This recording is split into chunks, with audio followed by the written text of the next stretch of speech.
Welcome this Friday morning in Houston to our Houston Heart Failure Summit on February 25th, 2022. It's a cold morning here, but I'm glad this is a virtual meeting, so all of you are warm, hopefully with your hot chocolate in bed. The pandemic has made us adapt and keep up with the education, and we're grateful to our studio here to facilitate today's conference focused on heart failure. I'm Arvind Bhimraj. I'm the interim director for the heart failure program here at Houston Methodist and an advanced heart failure and transplant cardiologist. I welcome all of you, and good morning, good afternoon, good evening, whichever time zone you're in. We are very happy that you're able to join today for a full day of exciting and wonderful discussions and educational topics on heart failure. This being the Heart Month, we've always focused on stressing the fact on education, and not just for health professionals but also patients. More dearly, the Heart Failure Awareness Week, in spirit of connecting cardiovascular diseases and health to the outcome of heart failure, has been our mission, and today we fulfill that by embarking on topics that will make providers better in caring for heart failure patients. So welcome all, and thank you for spending the day with us. We will go over some housekeeping issues and discussions before we jump on to an exciting agenda. And today, this summit is in co-sponsorship with the American College of Cardiology Texas chapter. We're very grateful for the collaboration. Also endorsed by the Heart Failure Society of America, an organization that's dedicated a focus on heart failure across the nation. And we're grateful for our commercial support, grants from Abbott Laboratories and Abiomed Incorporation, and also we have our exhibitors, Abbott, CareDx, CVRx, Janssen, and Pfizer Rare Diseases. During the breaks, I would encourage all of you to kindly visit the virtual exhibit hall to learn about these industries that are supporting heart failure as a mission. Today in our studio, I have with me here Dr. Eddie Suarez. It's my pleasure and honor to introduce him and also thank him for making time. He's a very busy person. Dr. Suarez is the surgical director for our mechanical circulatory support, that's our LVAD program, our heart transplant program, our lung transplant program, also the director for the ECMO program, and the pandemic has done quite a bit of sleepless hours for Eddie, and I'm really grateful that he's here today. Dr. Suarez will introduce our first speaker, Dr. Tong, who is also another pioneering surgeon from Cleveland Clinic. Eddie. Thank you very much for joining us. Again, my name is Eddie Suarez, and I'm happy, honored, and excited to present our first and keynote speaker, Michael Tong. First met Michael Tong speaking for Abbott and Abiomed and all the heart failure colleagues that we have helping us to treat disease. Michael is our colleague over at Cleveland Clinic, who is the director of heart transplant and MCS over there. He has the reputation for being a superstar colleague, so we're very lucky and fortunate to have him. He does, the standard, not standard, but dozens of what you would expect out of a superstar like him, dozens of publications, speaking nationally, internationally, presentations in the hundreds. But more than that, he's just a gentleman and a great pleasure to talk to. Always, his thoughts and opinions are always highly sought over because of his insight and his ability to really communicate them well. An amazing surgeon who also is involved in multiple aspects of heart disease, treating aortic surgeries, aortic root disease, as well as pulmonary hypertension and chronic thromboembolic disease. One of the well-grounded and multi-talented surgeons out there that everyone highly seeks. So thank you very much for joining us, Michael. It's really great to see you, and I appreciate you being here to give us your upcoming talk. Good morning. It is an honor and privilege for me to be with you this morning to speak at the 7th Annual Houston Heart Failure Summit at the Houston Methodist DeBakey Heart and Vascular Institute. where so many innovative first of its kind techniques and procedures in transplantation, mechanical assist devices, and cardiac surgery were performed by Dr. DeBakey and many other pioneers in the field. I would also like to personally thank Dr. Ashrith Guha and Dr. Eddie Suarez for the kind invitation. Now, heart failure has always been a passion of mine. As a surgeon, treating a patient with heart failure, there is no greater sense of joy and accomplishment because of the difference I can make in their lives, not only for their survival, but also for the quality of life. Now, the topic that I was given and asked to talk about is the surgical decision-making in advanced heart failure: repair, assist, or replace. Now, here are my disclosures. Throughout my talk, I will be discussing our approach at the Cleveland Clinic to patients with heart failure. When should we be performing conventional cardiac surgery? When should we be performing LVAD? And when should we be performing transplantation? Now, for us, whenever possible, conventional surgery should always be the first option. Sometimes that can buy patients another 5 years, 10 years, and even delay the inevitable of needing an LVAD or transplantation indefinitely. I will also perform a deeper dive in discussing our approach and protocols in performing conventional surgery in patients with low ejection fraction, and particularly focus on how we use temporary mechanical support as a backup for these patients in case they do develop post-cardiotomy shock syndrome after they come off bypass. I will also share our outcomes in this patient population. Now, patients who do not have a conventional surgical option, the question is, are they a transplant candidate? If they are, we will listen for transplantation. If they are not, then we will go the DT-LVAD route. If they are a transplant candidate and once they're listed, next we have to decide when is it appropriate to perform an LVAD in this population. Again, here I will take another deeper dive in how our LVAD practice has changed over the last decade at the Cleveland Clinic. More specifically, we are doing a lot more DTs now than we had in the past, particularly with the allocation change, and also how we've, as a group, been moving towards less sick patients, i.e. the intermax level 4 patients, and a lot less intermax level 1 patient. And finally, I'll also discuss how DCD and the new technologies and techniques surrounding the DCD field has the potential to further disrupt this equilibrium between continuing to wait for a heart versus going to a transplantation, going to a BTT LVAD at an earlier time. So now let's start with discussion about conventional cardiac surgery on a low ejection patient. Now, although Michael DeBakey was the first to perform a coronary artery bypass, the pioneering teamwork of Mason Sones and Renee Favallaro at the Cleveland Clinic demonstrated in a large series for the first time that coronary artery bypass can be performed safely and repeatably with excellent outcomes. Between 1967 and 1969, they performed together over 300 coronary artery bypass with an 86% patency rate and only a 5% mortality.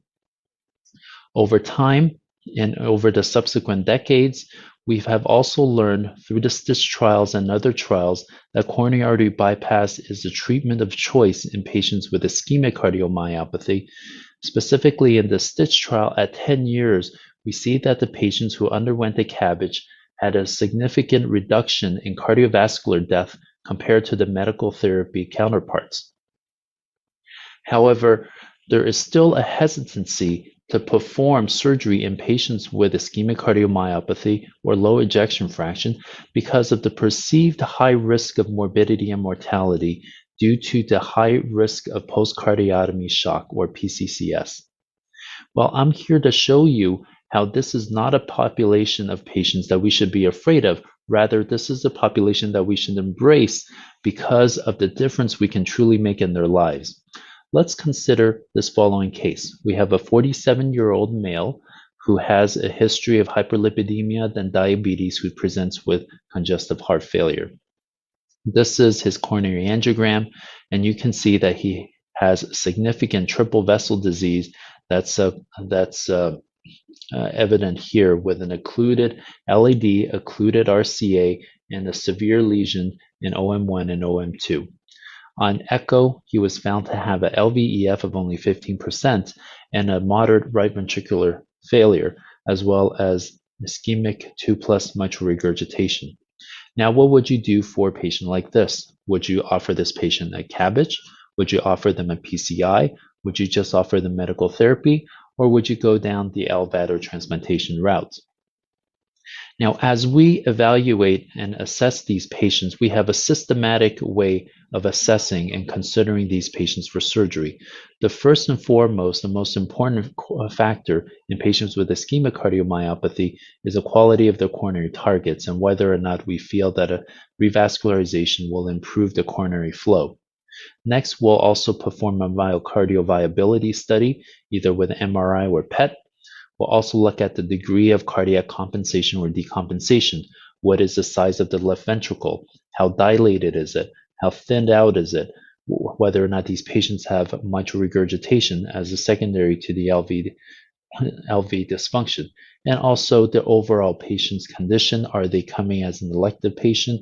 Are they in the ICU on a balloon pump? What kind of symptoms do they have? Do they have angina versus heart failure? And what other comorbidities they have. So through the systematic evaluation, we have a good sense of whether or not these patients will do well with surgery or not. So first, the coronary targets. On the left, clearly you have a patient who has pretty decent coronary targets who we anticipate with coronary artery bypass should improve their myocardial perfusion. Whereas on the right, this patient has a very poor target, and we would not anticipate surgery will be of much value to them. Next, we'll look at myocardial ischemia and viability. In patients who have normal myocardium in the presence of coronary artery disease, their myocardium can become stunned. With repeated ischemia, myocardium will become hibernating. And finally, with persistent repetitive ischemia, this will lead to myocardial scar and cell death. Up to the point where the myocardium is hibernating, there is still potential for reversibility with improved perfusion. However, once a patient develops scar, we would not anticipate that that segment of myocardium has any more potential to recover. There are different modalities of viability testing. However, the two that we look at the most often are either a physiologic assessment using a PET scan, looking at perfusion and metabolism, and the contractile reserve and recruitability, and also with MRI with gadolinium to look for scar and the thickness of the myocardium. MRIs are preferred modality. However, MRI is not always possible in patients who are already inpatients, who are in the ICU, or patients who have renal dysfunction. In those patients, PET scan is preferred. And when we have a patient who have a greater than 60% of their LV mass is viable, those patients we would often consider offering them coronary artery bypass surgery.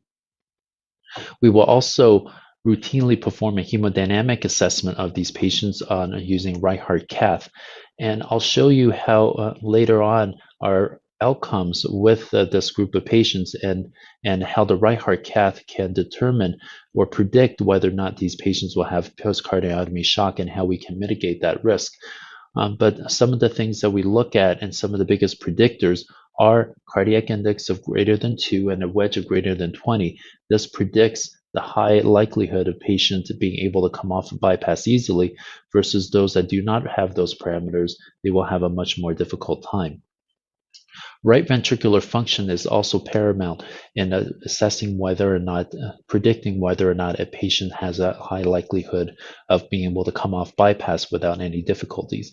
Particularly, we'll look at PAPI, which is in PA systolic minus diastolic divided by CVP, and usually a PAPI of greater than 2 will predict a good RV in an LVAD population.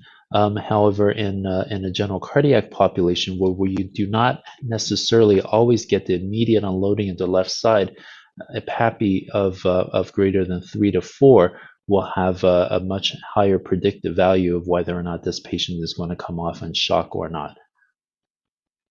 Next, we look at the left ventricular size. Left ventricular size of less than 6.5 centimeters is favorable, and also one with a preserved ventricular thickness. And of course, if you have a patient who is coming to you in the clinic, who is an outpatient and who's doing relatively well, they will have a much better outcome compared to somebody who's in the ICU on a multiple drips and the balloon pump, even though they may have the same ejection fraction. When it comes to symptoms, those that have angina is usually a representation of they have viable myocardium that's at risk and that can be recruited, versus those that predominantly have shortness of breath. That is a sign of much more advanced heart failure and less likely that they will be able to recover. When it comes to surgical considerations, when it comes to surgery, when you're bringing these patients to the operating room, there's a few things that we need to do prior to taking them to the operating room. First, we have to do an extensive pre-op medical optimization. When you get to the operating room, you want to do an expeditious operation, get the surgery done as quickly as you can to minimize the time on bypass, minimize the risk of the anesthesia. You want to aim for a complete revascularization, and we pay a lot of attention to myocardial protection in this group of patients. We will routinely use Buckberg cardioplegia, where the 4-to-1 blood to cardioplegia ratio will give a liter of antegrade, followed by 500 of retrograde induction. We'll then give 500 of retrograde and down the grafts every 15 minutes. And before we take the clamp off, we'll give 250 retrograde and 250 antegrade. We do not give Delnido in patients who have ischemic cardiomyopathy or patients who have non-ischemic cardiomyopathy, because we do not feel that the myocardial protection and the distribution of cardioplegia is adequate in that population, and we worry about further harming the heart in a patient who already has weak myocardium to start off. Now, what are we trying to avoid for these patients, or what are we trying to mitigate? And it's truly the post-cardiotomy shock, or PCCS.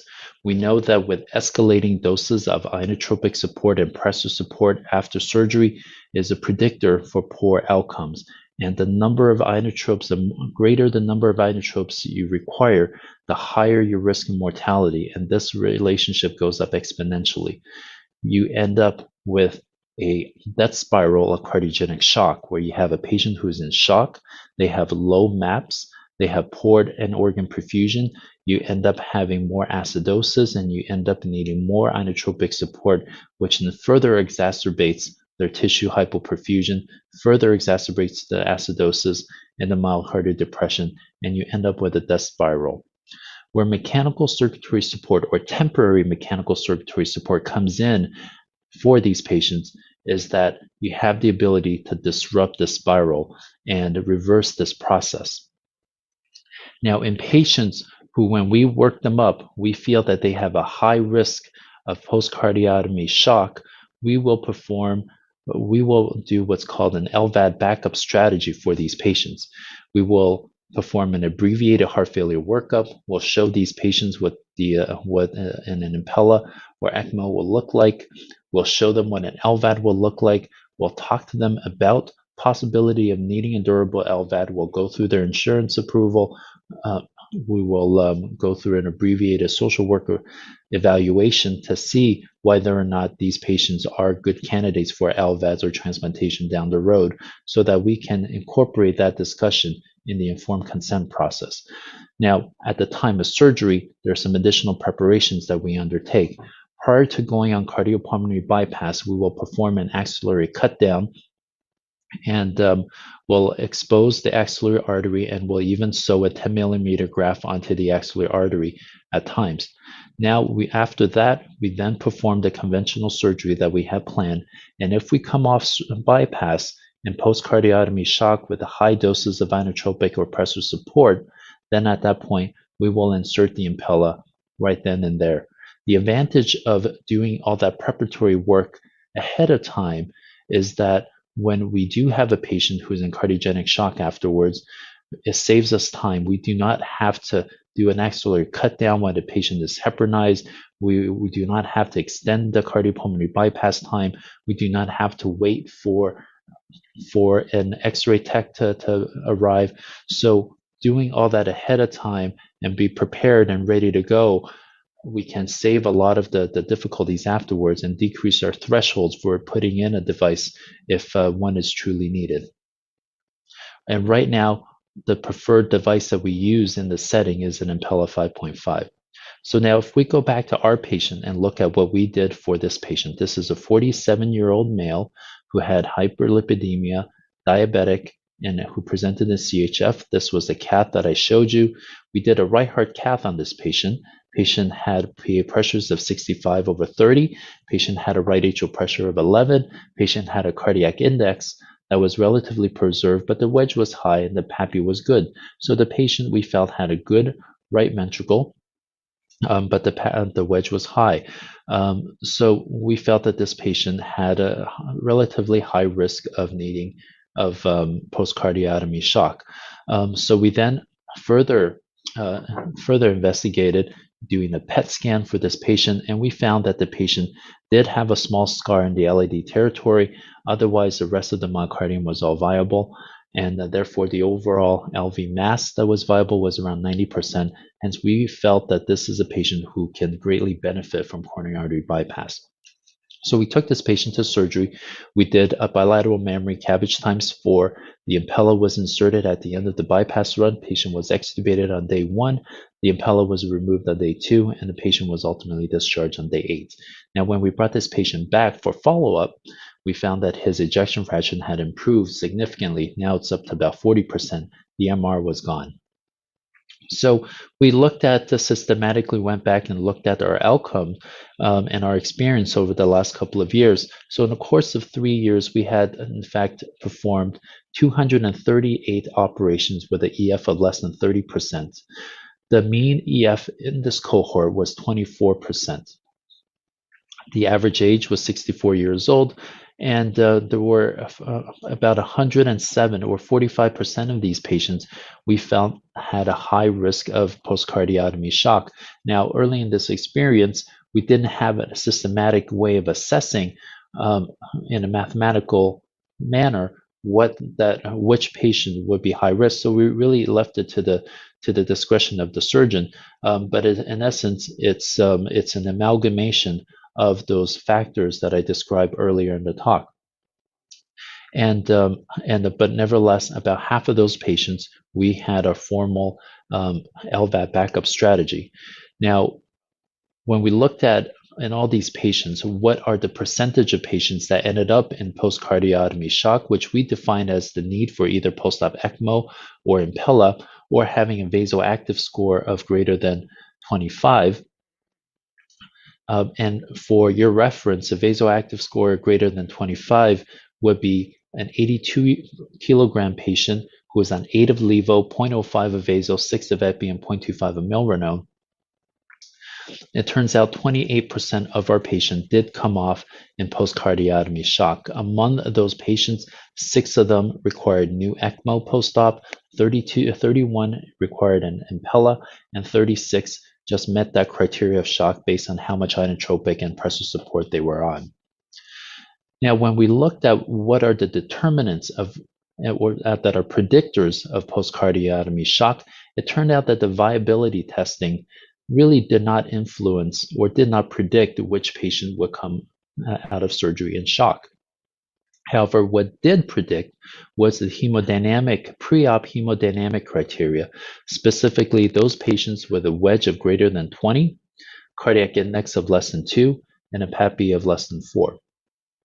So going forward, we know that the hemodynamic criteria on the right heart cath were the biggest predictors, and we're using that information to further refine which patient underwent the Impella backup strategy or the LVAD backup strategy. Now, what are the outcomes of our entire cohort? Now, out of the 238 patients, I already showed you that 28% of these patients came out in shock, but the overall mortality for this entire cohort was only 1.8%. And none of these patients needed an LVAD within 6 months post-op. Although we did introduce this idea to the patient, conventional surgery was able to delay the need for the LVAD or transplantation for at least in the short term post-op and likely for many, many years to come. It turned out that out of those 238 patients, 3 patients did eventually need an LVAD, 1 at 9 months post-op, 1 at 13 months, and 1 at 3 years. But most importantly, when we looked at the longitudinal progression of their ejection fraction, we can see that their EF significantly increased from 24% pre-op to about 35% at 6 months and 38% at 12 months, and then was maintained following that period of time. So these patients, conventional surgery, were able to delay the inevitable, were able to delay the need for transplant and the LVAD, and give these patients a better quality of life and likely a better long-term survival too. So in summary, if we look at the keys to success of operating on patients with low ejection fraction, it really comes down to assessing these patients carefully preoperatively, looking at the quality of their targets, looking at how much myocardium they have that's viable, looking at how good their RV is, how compensated their LV is, how good their RV is, and whether or not these patients overall look like good surgical candidates. At the time of surgery, you want to aim for complete revascularization, good myocardial protection, and optimal medical therapy postoperatively. And in patients who you do feel have a high risk of post-cardiotomy shock because they don't meet many of these criteria, in those patients, we should have a formal LVAD backup strategy for these patients so that they are protected in case they do develop post-cardiotomy shock. And those are the keys to having a good outcome in this group. Next, I want to switch gears and talk about our experience with the durable LVADs in our group, in our practice, and specifically how we have moved towards performing LVADs with higher Intermax score or less sick patients. So if you look at our transplant volume, this has stayed relatively stable over the last couple of years. However, our LVAD volumes has significantly increased since 2017, and we're performing approximately 100 durable LVADs a year. Now, how did we get there? Where did this increase in patients really come from? Well, in truth, these patients had always been there. If we look in the United States, it is estimated that there are approximately 62,000 patients who are appropriate candidates for LVAD or heart transplantation. However, there's only about 3,000 transplants that are performed annually, and only about 4,000 to 5,000 LVADs that are implanted annually in the United States. Therefore, there's a huge gap in treatment for these patients who have advanced heart failure. Now, if we rewind the clock and look at how these patients used to look like in our practice, this would be a fairly typical patient for us that we would get a few years ago. A 71-year-old with a long-standing history of EF of around 20%.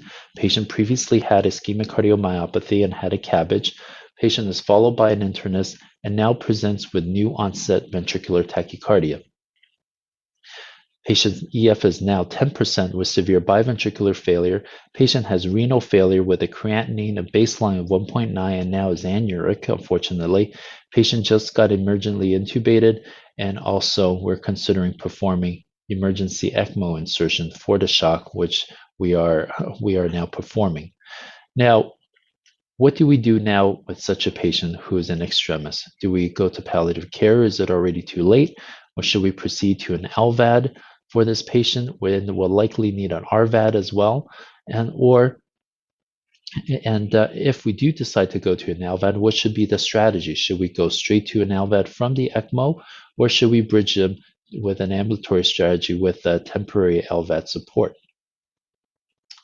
So now, if we were to peel back the layers on this patient and look at what happened to this patient in the years that led up to this admission, it turns out that over the last 2 years, patient's creatinine has steadily been climbing up from 1.3 up to 1.9. And patient also had 3 hospital admissions over the last 12 months. Patient has become increasingly intolerant to goal-directed medical therapy. And in last admission, LVAD was discussed with this patient for the first time. However, because it was only the first time that we talked to this patient about LVAD, him and his family were overwhelmed and they just were not interested at that time. And they felt that, you know what, maybe we can, I feel so good right now with medical treatment, maybe we can go a little bit longer and delay the LVAD if it's at all necessary. However, unfortunately for this patient, this pattern and this admission was entirely predictable. We all know the model of heart failure. Patients can be stable for long periods of time, and then they go into periods of decompensation followed by recovery. And over time, the frequencies of these decompensations become more and more frequent. The peaks become less high, and the valleys become deeper. Eventually, patients enter the end-stage heart failure where they reach a bottom where they can't get out of. Well, as clinicians, as cardiologists and surgeons, we like to think that if we can intervene on these patients before they get to the end stage phase, then we can perhaps avoid the inevitable of mortality for these patients. And we like to think that we're able to predict when this cliff is going to come. And we also like to think that these patients can have a slow, predictable decline. Well, in reality, the pattern of decline for these patients can be very variable. In some patients can remain completely stable for years to go and possibly indefinitely. Other patients, they can be very stable for a period of time before they precipitously decline. And finally, some patients will have a stepwise and slow and steady decline. Well, in order for us to be able to capture all of these patients and prevent those patients from decompensating very quickly on us, what we have to do is really consider intervening more upstream when these patients are slightly less sick than when they're in complete extremis at the end. Now, if we look at how our practice at Cleveland Clinic has evolved over the past couple of years, you can see that prior to 2013, we were performing about 28% of our LVADs were Intermax level 1. Now, over the years, this group has steadily decreased to just about 3% now. And the biggest beneficiary, in fact, is the group of patients who are at Intermax 4 and Intermax 5. In fact, if you look at our patient population compared to that of Intermax, at Intermax, 13% of patients are at Intermax 1 compared to only 1% for us. In Intermax, only 14% of patients are Intermax 4 or 5, whereas we were at 31% Intermax 4. So we have seen a significant shift in less Intermax 1 patients and more Intermax 4 patients.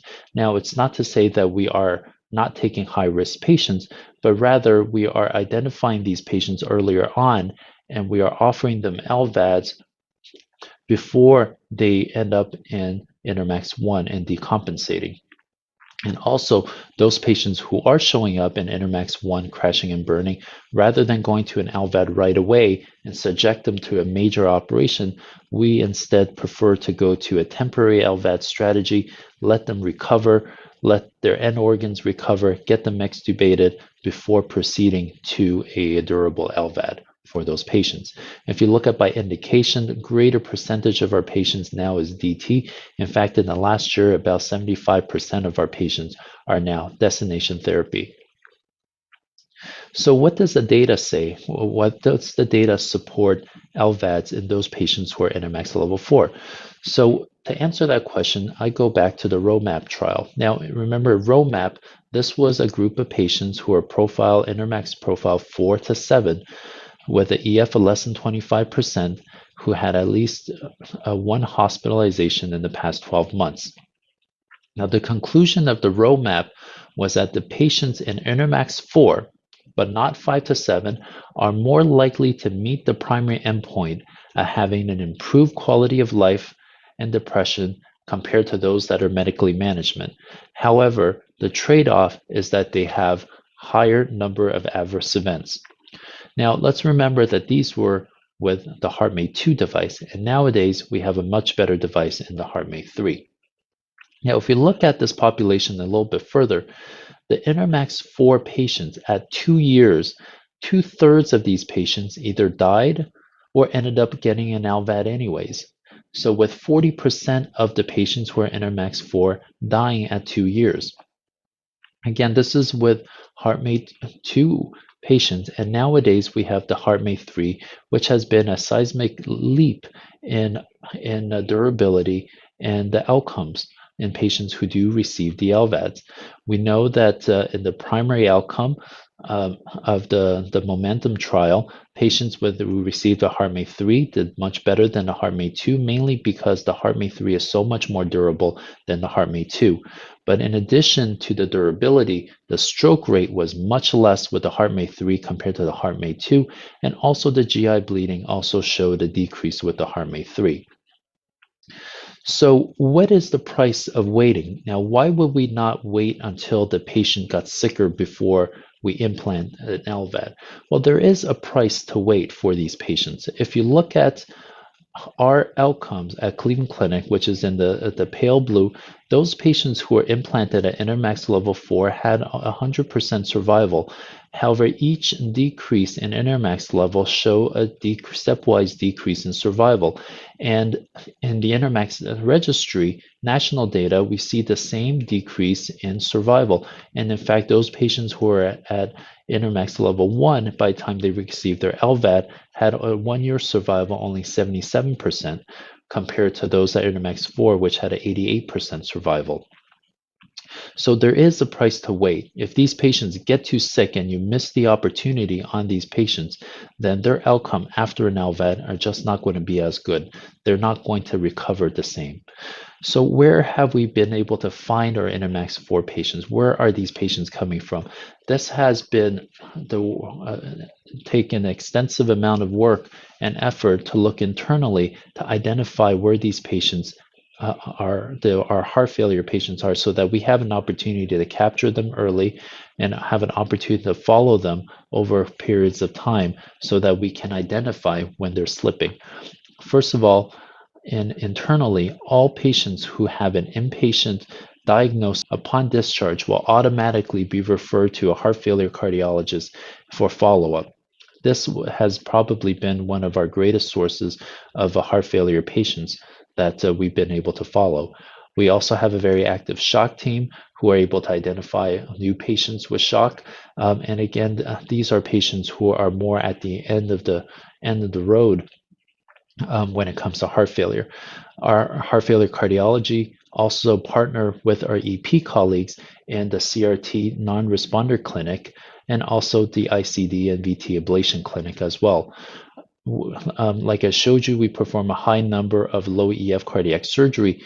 However, although not a lot of these patients will need an LVAD early on, nevertheless, the idea of an LVAD has been introduced to the patients and is something that's in their mind. And as we continue to follow these patients longitudinally, we have an opportunity to intervene on them should they decompensate. Should they start showing signs of decompensating further on. Of course, we have a valve clinic that also refer these patients, mitral valve, particularly the mitral clip patients. We have the CardioMEMS clinic as well as the amyloid and sarcoid clinic. And externally, we partner with nearby medical centers.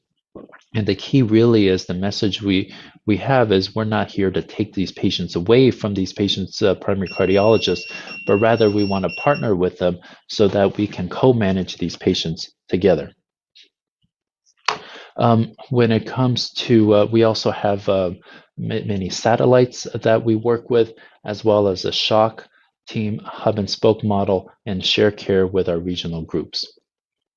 And finally, and also what's really important is make sure that we have patient buy-in. Now, I don't know about you, but I have never met a patient who was truly excited to get an LVAD the first time they heard about an LVAD. What's important for these patients is that they understand the trajectory of their disease and what the likelihood that an LVAD is able to help them and change the trajectory of their disease. And sometimes it takes multiple visits, multiple time points where we're telling them about LVAD, explaining the most recent data with the LVAD, for them to be finally accepting of the idea of needing an LVAD. We need to understand the reluctance and why they're reluctant. Maybe they feel that it's going to prevent them from doing certain activities. That may be true, but that may also not be true. We need to, again, get these patients to truly understand what the trajectory of the disease with their heart failure and how the LVAD can truly change that for them. And we need to initiate the spark early and repeat the message often, and which is why it's important for us to capture these patients into our clinics early so that we can follow them longitudinally and talk to them over time about the eventual need of an LVAD. When I operate on the patients with low ejection fraction, I always talk to them about an LVAD and transplantation. I tell them that hopefully this is something they will never need in their lifetime, but nevertheless, it prepares them in case this is something that eventually becomes a possibility for them. We'll use an LVAD decision aid. This is the one that we use clinically here at the Cleveland Clinic. It's the Deciding Together decision aid. And we'll show them our outcomes, and this is something that that they can keep with them. So when is it time for an LVAD? If you have a patient who you're either medically managing and they're a DT candidate, or you have somebody who's already on a transplant list, now when should we pull the trigger for an LVAD? And this is something that's been changing. But for us, we consider readmissions for heart failure as really sentinel events. We know that patients who've had a second heart failure admission within 12 months, they have a median survival of 1 to 1.5 years. And if they had a third hospital admission, then their median survival is less than 1 year. So those patients that have had more than one hospital admissions on their second or at most at the third admission, these are patients we really got to consider doing an LVAD before it becomes too late for them. In addition to multiple hospital admission, patients who are showing signs of end organ dysfunction with a slow rising creatinine that's gone maybe from 1.5 to 2 over the course of the year, that's a sign that their organs are failing. Likewise, patients who have a worsening hepatic dysfunction, patients who are becoming inotropic dependent or intolerant to goal-directed medical treatment, or having a rising PVR, these are patients that we really need to progress to an LVAD before it becomes too late. So just to summarize what amazing advance we have had in this realm of heart failure with LVAD, we see that 20 years ago, which is not that long ago, optimal medical treatment had a 2-year survival of only 8% in the REMATCH trial. Now, with subsequent generations of LVADs, that progressively has gotten better to the point now with the HeartMate 3 and the Momentum trial, we have a 79% 2-year survival. In our patients and in many other centers, that survival is even better than that. You know, we're showing 2-year survival of closer to 90%. And let's also benchmark that with transplantation, which have 82%. So LVADs now are truly equivalent to transplantation for most patients with heart failure, at least when it comes to early and midterm results. So we now have devices that not only shown to have increasing benefits and reduce and less risk compared to the last generation of devices, namely the HeartMate 2. So it is time to expand the criteria and the selection to patients who are less sick and Intermax level 4, and possibly even those that are in Intermax level 5 or 6. I showed you a patient previously about 5 years ago. That was the type of patient that we would get before, a patient that would be followed before they decompensate and it's too late. Now, this is a patient that we would often see today. A similar patient in profile, a 73-year-old who previously had a CABG. After their CABG, their EF improved to 30%, but now they are starting to decline again. Patient's now older, they're not a transplant candidate. However, they are still a reasonable candidate for LVAD. Now the patient has come back with recurrent ICD shocks and decompensated heart failure with 2 hospital admissions now for 12 in the last 12 months. The creatinine has steadily gone up from 1.6, and it was at 3.5 at the time of admission, but with NiPri therapy, with swan-guided medical treatment, patient was able to get back to their baseline. Creatinine came back to 1.6, and the patient feels quite good. So we're at a fork in the road now. What do we do with this patient? Should we send this patient home, knowing that this patient will likely get readmitted within the next 6 months, if not sooner, or should we go on to do an LVAD for this patient? Well, with having multiple discussions with this patient over the course of the last year or so, patient knew that this is the eventual outcome for them, that they may feel good now, but they're not going to necessarily always feel this way, and they're likely going to decompensate again within the next few months. Therefore, patient decided on an elective LVAD. We discharged the patient home and gave the patient an elective LVAD date 3 weeks later, and they came in with uncomplicated surgery with a length of stay around 2 weeks. Now, this patient essentially was an intermax level 4, but had we waited for this patient to decompensate before putting LVAD, they would have been an intermax level 1 or 2. So again, this just showed that our profile of patients have shifted towards more 4s and less 1s, not because the patients are different, but because we're operating on these patients prior to them decompensating. We can't always predict when that's going to happen, but overall, the shift is towards the less sick patients. Now, finally, I want to talk about transplantation, particularly with DCDs. Now, DCDs has a potential to completely revolutionize transplantation and add up to 50% to the donor pool. Now, what's different from DCDs and DBDs is that traditional donors are brain-dead donors. There's no ischemic insult, and the organs are stored with cold preservation strategy. With DCDs, you have a period of warm ischemia from the time that the patient goes asystolic to the time you're able to retrieve the organ. And this period of warm ischemia can damage the heart. In the past, when the heart undergoes warm ischemia, you take the heart and you implant it.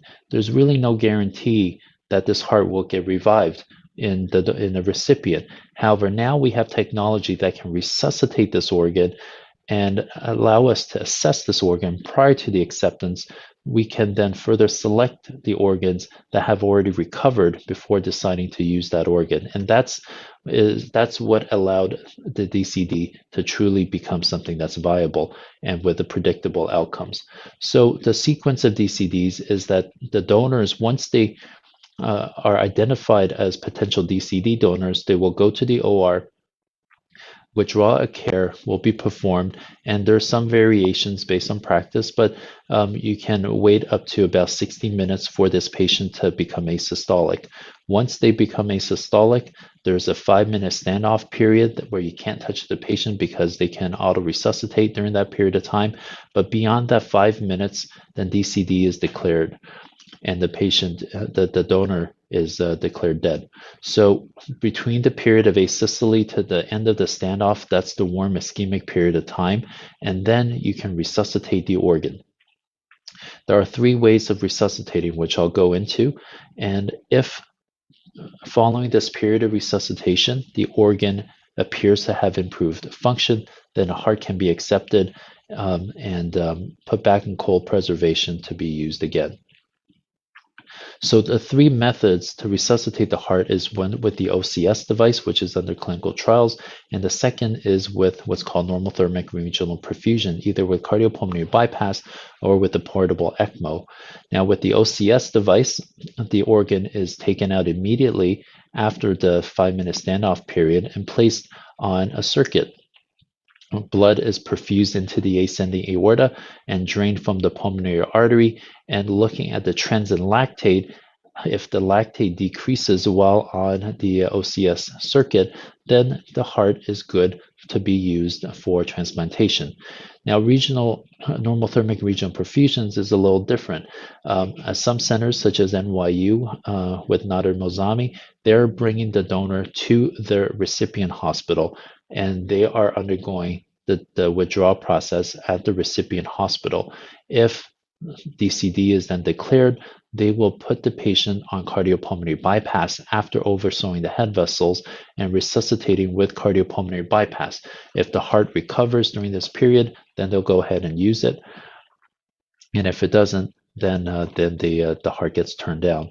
And alternatively, you can also bring a portable ECMO circuit to the donor hospital, and same process with the withdrawal. If the donor undergoes DCD and the heart goes into asystole, you can then put the donor on ECMO after oversewing the head vessels and resuscitating with ECMO. This has been pioneered and by the Vanderbilt group, and they have published their outcomes, and the outcomes look quite good in the early trials. So in conclusion,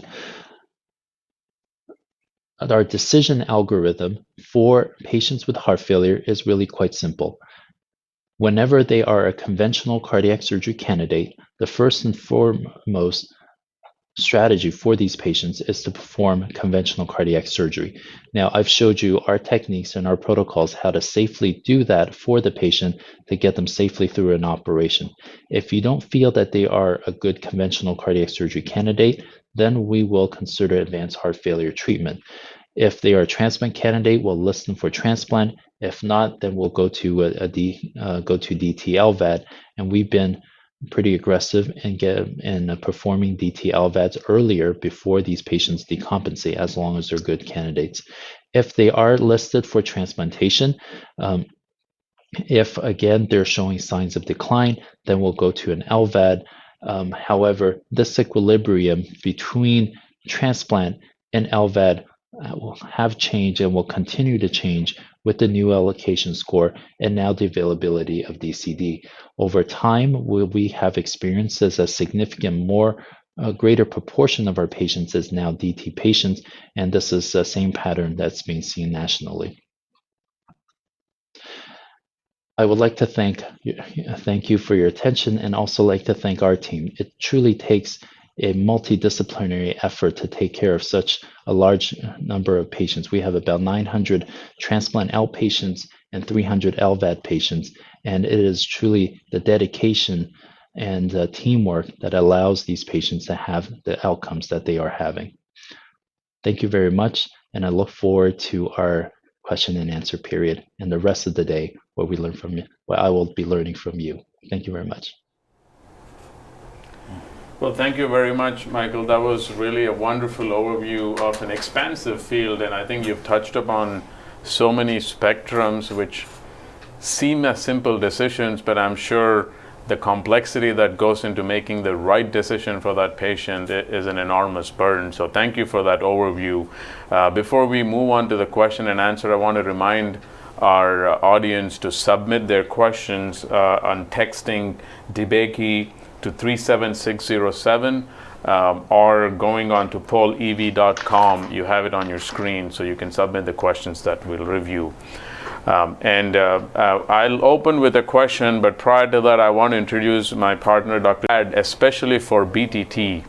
We struggle with choosing the patients as a bridge to transplant in the current era when your allocation system is putting patients who are VAD patients at a disadvantage to get a transplant after getting a VAD. Especially their outcomes become unpredictable because you never know when somebody can have a stroke or some other issue. So how are you maneuvering this decision for BTT VADs, and are you choosing patients based on their blood type or a probability of getting a transplant when you talk about bridge to transplant for VADs?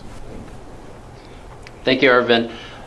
That's a great question, and this is something that really has been changing since the new allocation score. We're finding at our center, at least, and I'm sure you may have the same experience, but those that are getting VADs, it's increasingly difficult to get them a transplant afterwards. So more and more so, patients who are transplant eligible, we're considering putting in a temporary device such as a balloon pump or an Impella and bridging them to a transplant. Often they'll have the 2-week window where they can be upgraded to status 2. However, if we're looking at a patient and we're honest with ourselves and with the patient, there are a lot of factors that sometimes we just know that they're not going to get an organ within that period of time, such as if they have a large body mass, such as, or if they have a certain blood group like blood group O or A. And if we have other patients on the list who are status 2, we know that they're not likely going to be able to get a organ within a period of time, and then we'll be shifting them to an LVAD. So once they have an LVAD, it becomes increasingly difficult to get them a transplant compared to the previous allocation. So often we are getting hearts that are not quite as good. They're older donor.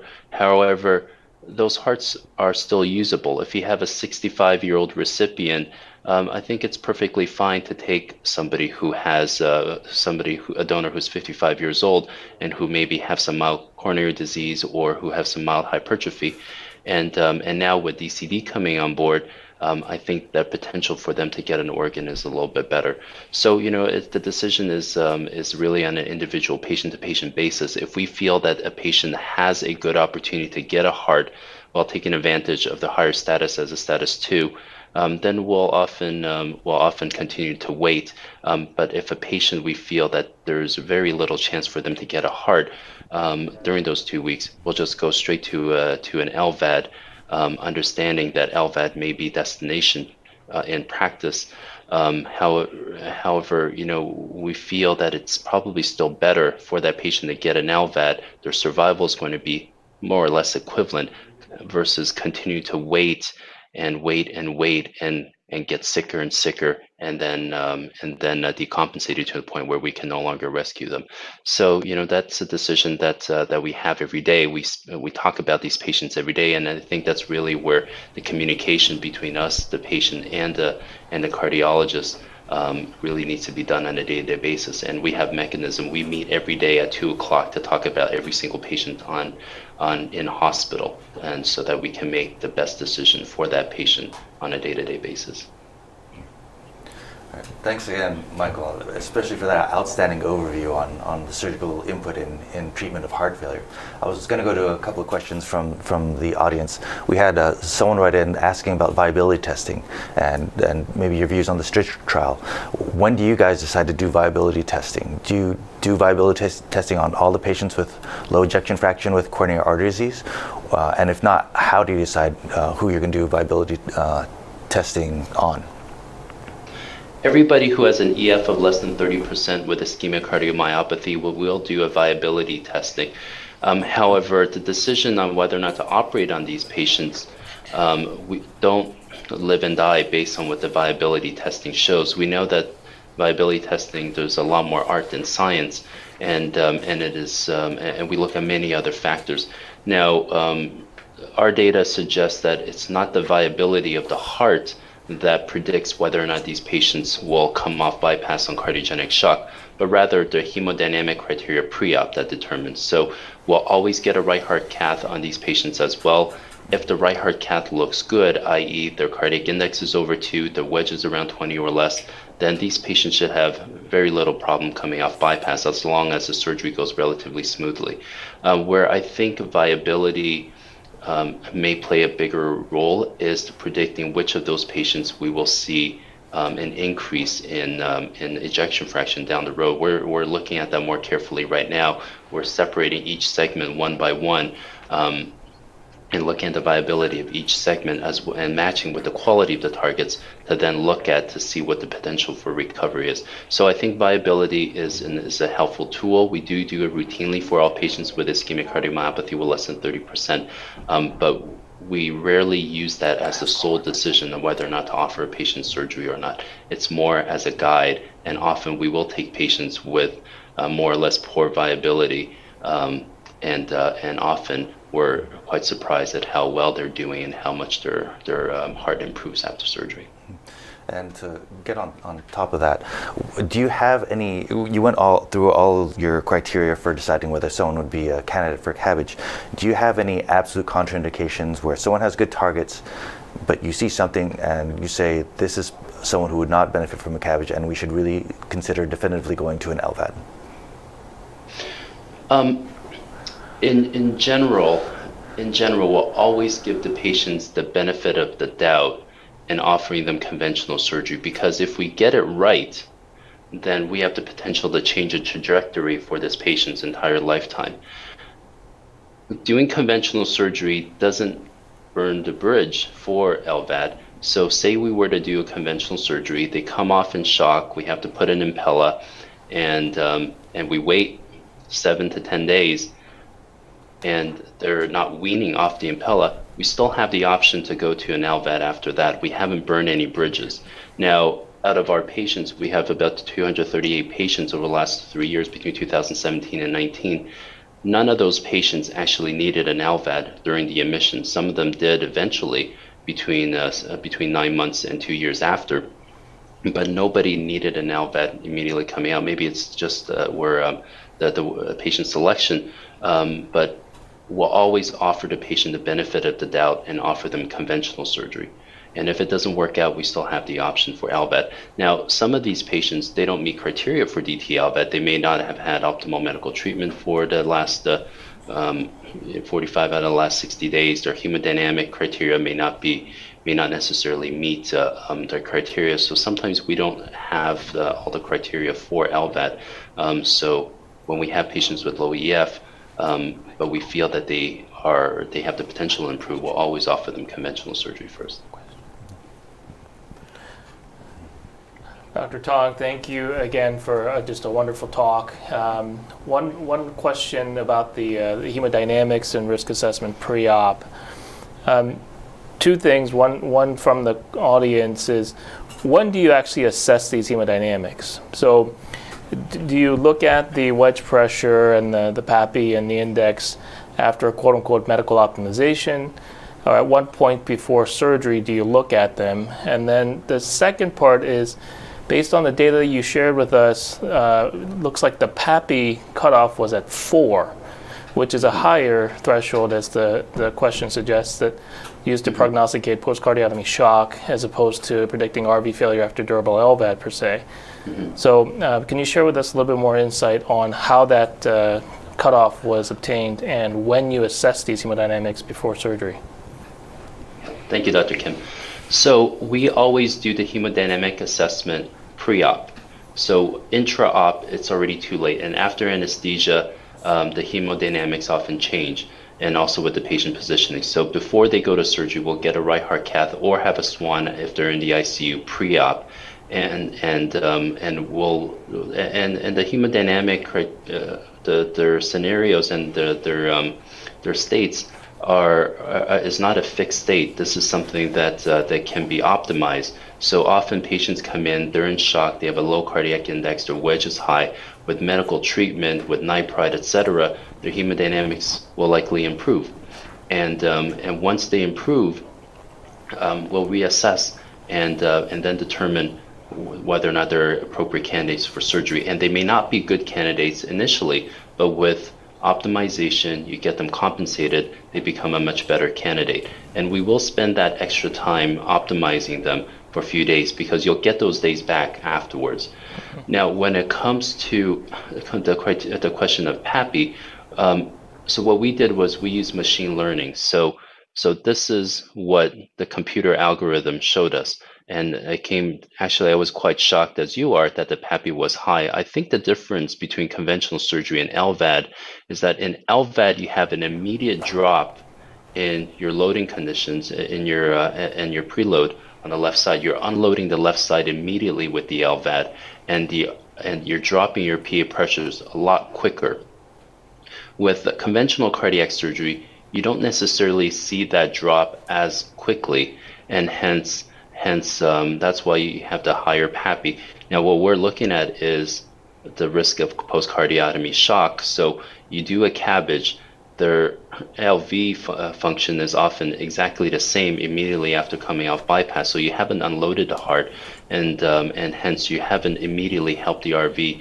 So that's why you have the higher cutoff for PAPI. But even if we have somebody with a PAPI of 2, we'll still offer them surgery. But we'll just recognize that this patient may have a higher risk of having post-cardiotomy shock, and we'll do our backup strategy where we do the axillary cut down going to surgery.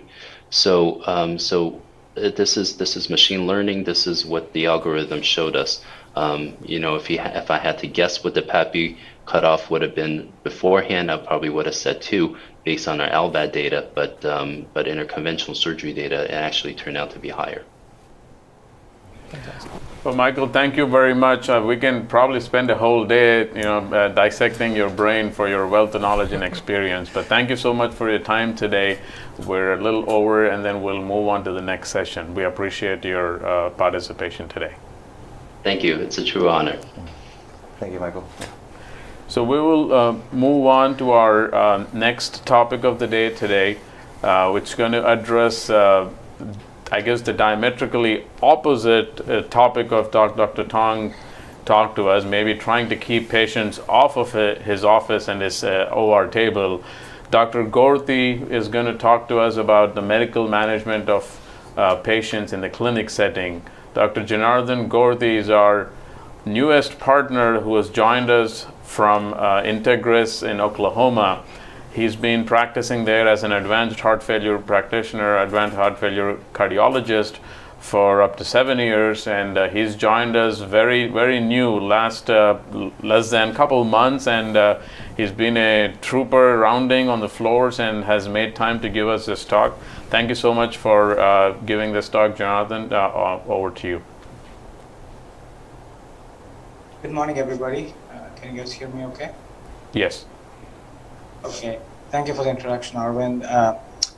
It's a pleasure to be a part of the Houston Heart Failure Summit today. My topic for presentation is tips and tricks for optimization of medical therapy for our heart failure patients in the clinic, as Arvind pointed out, to keep them out of the hospital. So my topic will focus mainly on patients with heart failure with reduced ejection fraction, commonly referred to as systolic heart failure. So that'll be my focus. We all are familiar with the stages and phenotypes of heart failure patients. A bulk of our patients are in the stage C category who have structural heart disease with prior or current symptoms of heart failure.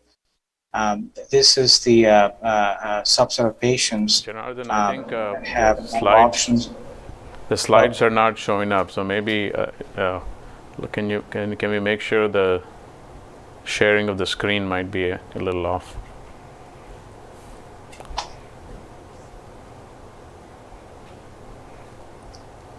Can you guys see the screen now? No, we can see you, not the slides. There. Can you see? Can you see the slides now? Yeah, and then put it in the presentation mode probably. Yeah, we can see the slides now. So you might need to change it to the presentation. Okay, is it good now? Tell them to do yeah.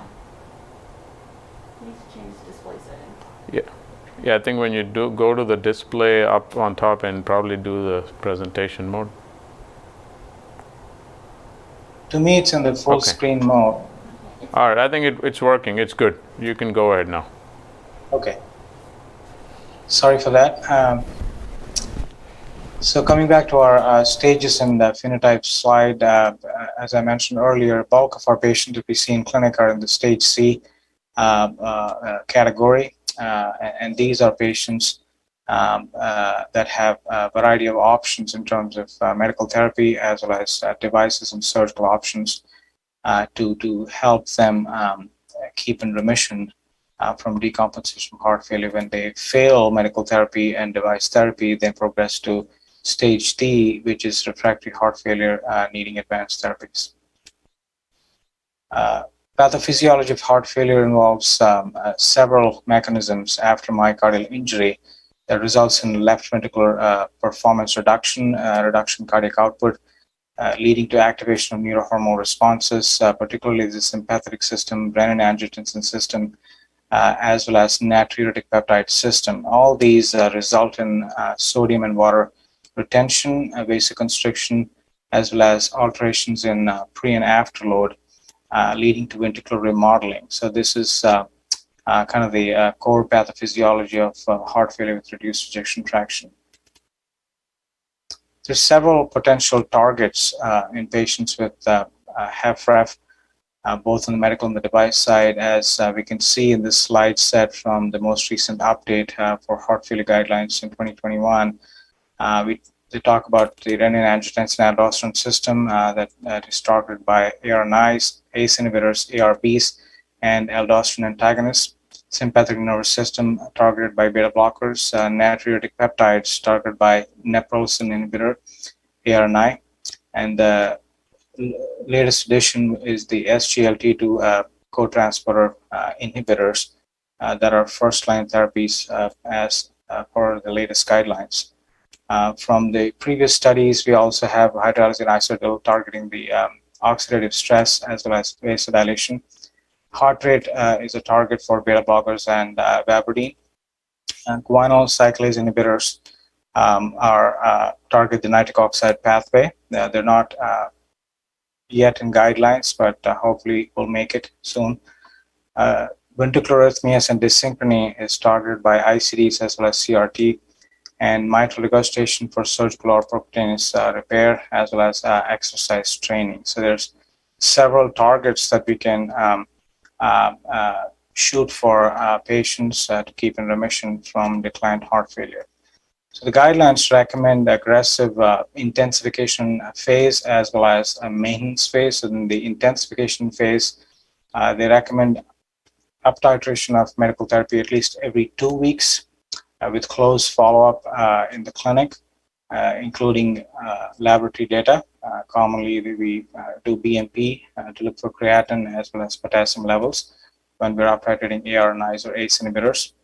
And then they also recommend achieving guideline-directed medical therapy maximally tolerated doses in the first 2 to 3 months. This has been an issue that I think we see commonly in clinical practice for multiple reasons. Patients' doses are not up titrated to maximal levels for a long time. Many patients are left on lower doses than what's recommended in guidelines.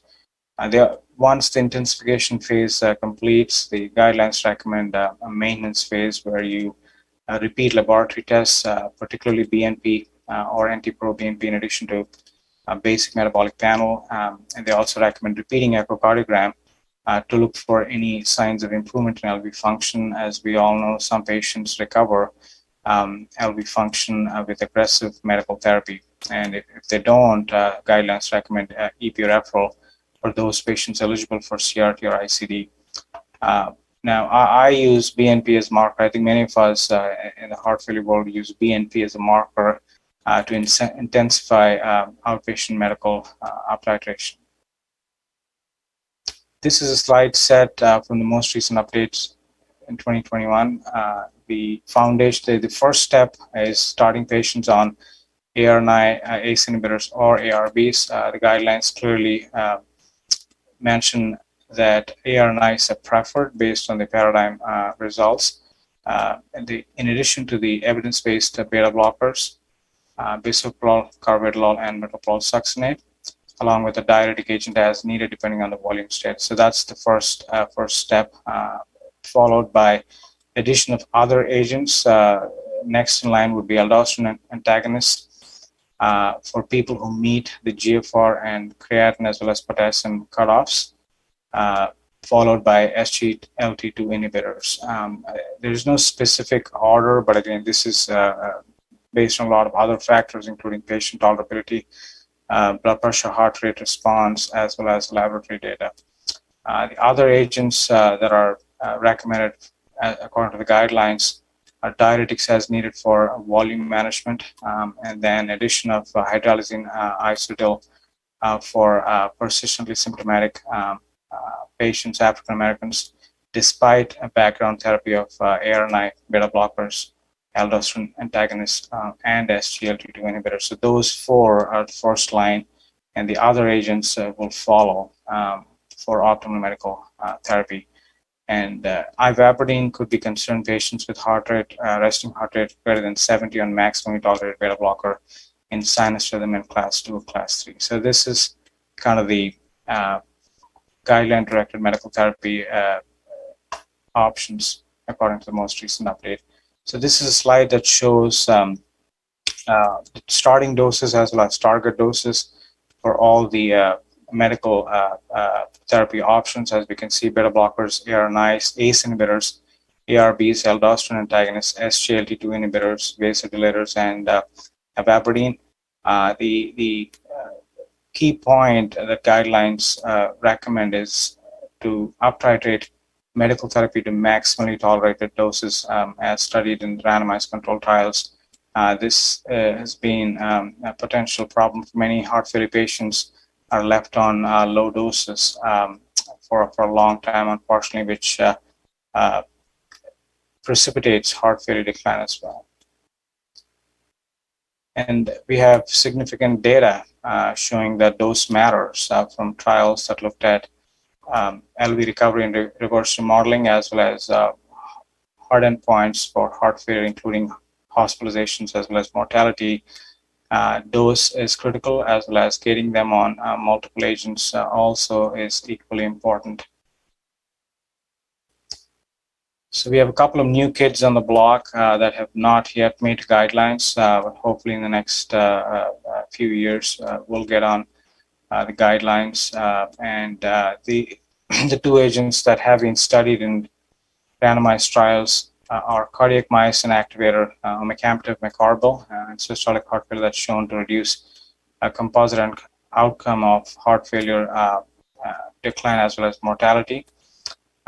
This may be an option in patients who have intolerance from hypotension, and it doesn't affect any laboratory data. So this could be a potential tool for patients who cannot tolerate GDMT. Vericiguat has also been studied in patients with heart failure reduced ejection fraction, targets the nitric oxide pathway through soluble guanyl cyclase.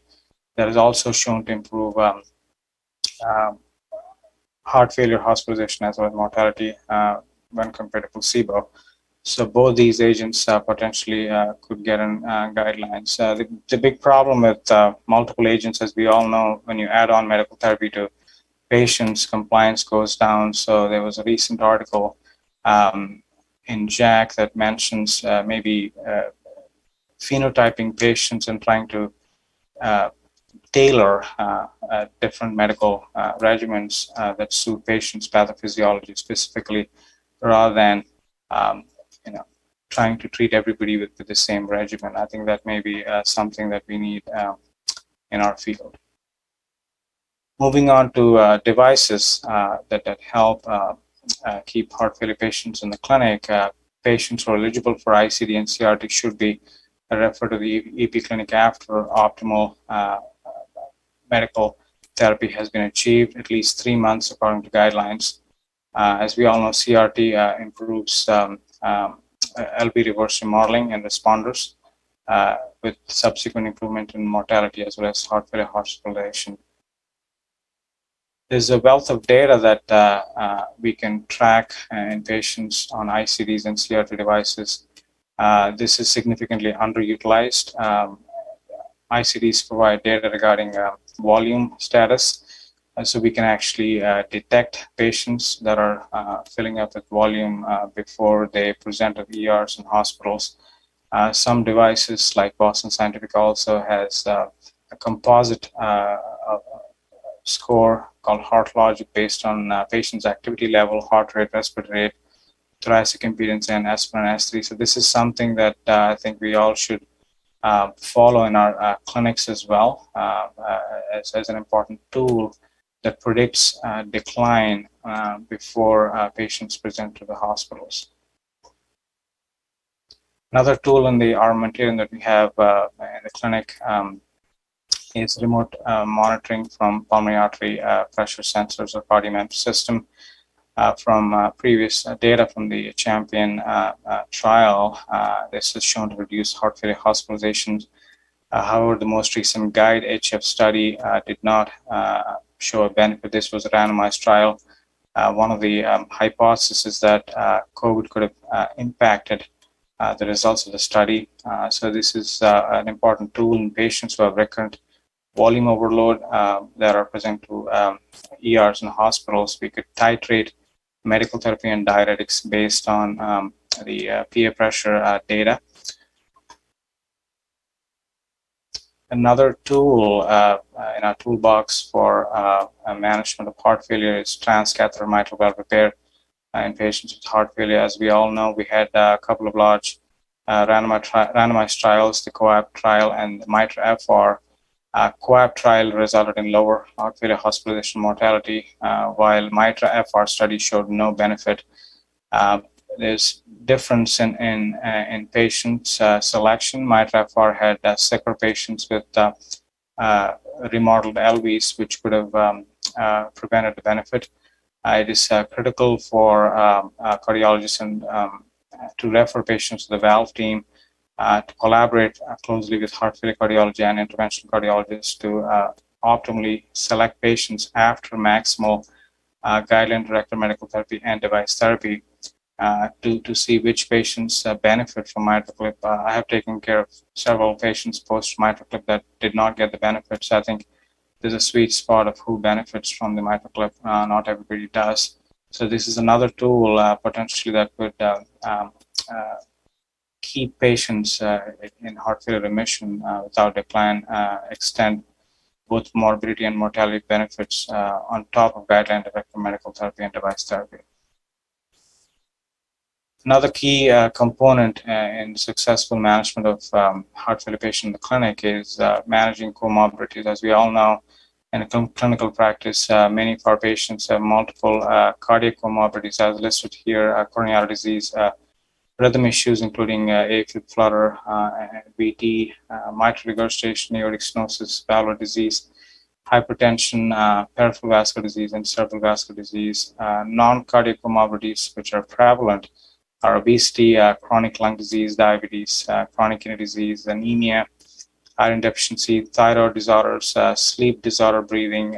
So it's important to have a multidisciplinary approach, collaborating with non-cardiologists, subspecialists as well in the management of these patients is critically important because any decline in any of these non-cardiac or cardiac comorbidities can result in heart failure decompensation. Another very important factor is adherence or compliance from a patient standpoint. There's several factors that are involved, including patient factors, medical complexity, polypharmacy and treatment-related issues, socioeconomic as well as health system-related issues. Several heart failure programs and health systems have heart failure disease management programs. We have a similar program at Houston Methodist as well. It is critical to have disease management programs which have shown to improve outcomes for heart failure patients. No matter whether patients are discharged from the hospital, they're seen in the ED, or in the clinic, they should be plugged into the disease management program that is managed by physicians, including cardiologists, heart failure specialists, nurses, nurse practitioner. This also requires support from ancillary services, including rehab specialists, pharmacists, dietitians, social workers. It takes a village to take care of a heart failure patient, to keep them out of the hospital and maintain remission in heart failure. Now, patients, when they have a lack of response or are getting sicker from a heart failure standpoint, it is important for them to be referred to an advanced heart failure specialist. And this is the acronym that was proposed by, the Jack article that I mentioned from Update from 2021. It's called I Need Help. So if somebody needs inotropes, if somebody is progressing into advanced class 3 or class 4 with persistently elevated natriuretic peptides, end organ dysfunction, drop in EF to less than 35%, defibrillator shocks, more than one hospitalization in the last 6 months, worsening volume overload and escalation of diuretic dosing, patients with low blood pressure and a high heart rate, and progressive intolerance or down titration of guideline-directed medical therapy. So any of these warning signs in isolation or combination should be a trigger for referral to advanced heart failure therapists. And these are the patients that will not be able to manage in the clinic for longer periods of time. In summary, heart failure optimization in the clinic needs a multi-pronged approach. Guideline-directed medical therapy is the foundation for optimal heart failure outcomes. The key point is patients have to be on maximally tolerated doses as studied in the guidelines. Devices such as ICD, CRT, MitraClip, and CardioMEMS play an important role in optimizing the heart failure patient in the outpatient domain. Comorbidities, both cardiac and non-cardiac, need to be optimally managed for successful outcomes in heart failure patients. It is critical to identify patient factors that contribute to heart failure decompensations. Multidisciplinary team approach is critical to the success of the care of the heart failure patients, and equally important is to know when to refer patients to advanced heart failure therapies. Thank you. Johnny, thank you very much for a very comprehensive talk, and I think you did a very elegant job of describing how much it goes into actually seeing a heart failure patient in clinic, and the importance of a multidisciplinary approach, not just heart failure cardiologists, but EP and structural heart disease and so on and so forth. Several questions from the audience. We'll get to one. As you shared with us, polypharmacy is a big deal with guideline-directed medical therapy for heart failure. There's at least 4 pillars now, and then several other classes of medications that are recommended, and that's challenging for patients. So what's your approach in terms of which agents do you start? Are you somebody that tries to maximize doses, or do you go with some of what's the newest approach, which is a little bit of everything? What are some strategies that you have in managing patients in the heart failure clinic? Again, when I see patients in the clinic, I try to get them on multiple agents with lower doses. That's my approach. As long as blood pressure, heart rate, labs permit, I start with beta blocker. ARNIs would be the first choice according to the guidelines, and also aldosterone antagonists. It's critical to get them on board, even in the hospital pre-discharge. And I am more aggressive with adding SGLT2 inhibitors lately, given the robust data that we have for heart failure from the heart failure trials. So those 4 agents are my first choice. But I typically start with ARNI, beta blocker, and then aldosterone antagonist, followed by SGLT2 inhibitors. I'm curious to know what you guys are doing in your clinic. Oh, I agree. I think given the multiple classes of medications available, and again, recent data that suggests that a little bit of everything is probably better than the max doses of one and none of the other. So that's the typical approach that I also use. The challenge for patients is that when we go over with patients in the clinic that, hey, we're going to give you this medicine, this medicine, this medicine, this medicine, patients often respond saying, my goodness. And when they come back with follow-ups and labs, and we say, okay, now it's time to add another one, almost patients feel exasperated and say, keep adding medications, when is this going to stop? And so I think, as you pointed out, patient education and a multidisciplinary approach to heart failure, I think, is going to be the key for optimization in the clinic setting. Yeah, I think medications are very important. Well, when we talk about care for heart failure, VADs and in clips and these things sound very fascinating technologically, but the basics of people being on the right doses and right medications is what I want to stress to the audience to take away from this, with using the tricks that Dr. Gorthy told us. So it's very, very important area to make sure your patients are taking not just the right meds, but the right amount of dosing. I think we're over. Yeah. Thank you, Dr. Gorthy, for again, a very elegant presentation. For the purposes of time, I think we're going to move on to our next speaker.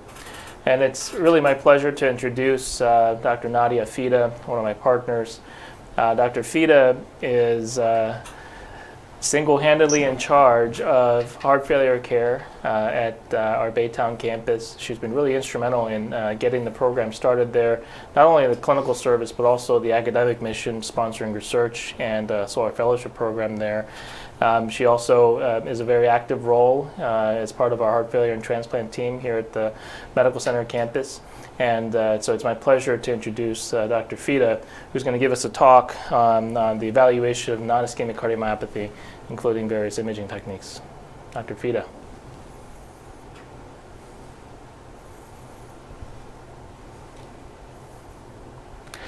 Nadia, I think you're muted. Can we unmute Dr. Fida?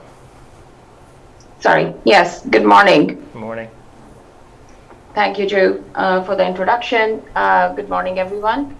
So I will be presenting on evaluation of non-ischemic cardiomyopathies in the context of imaging and genetic testing in the current era.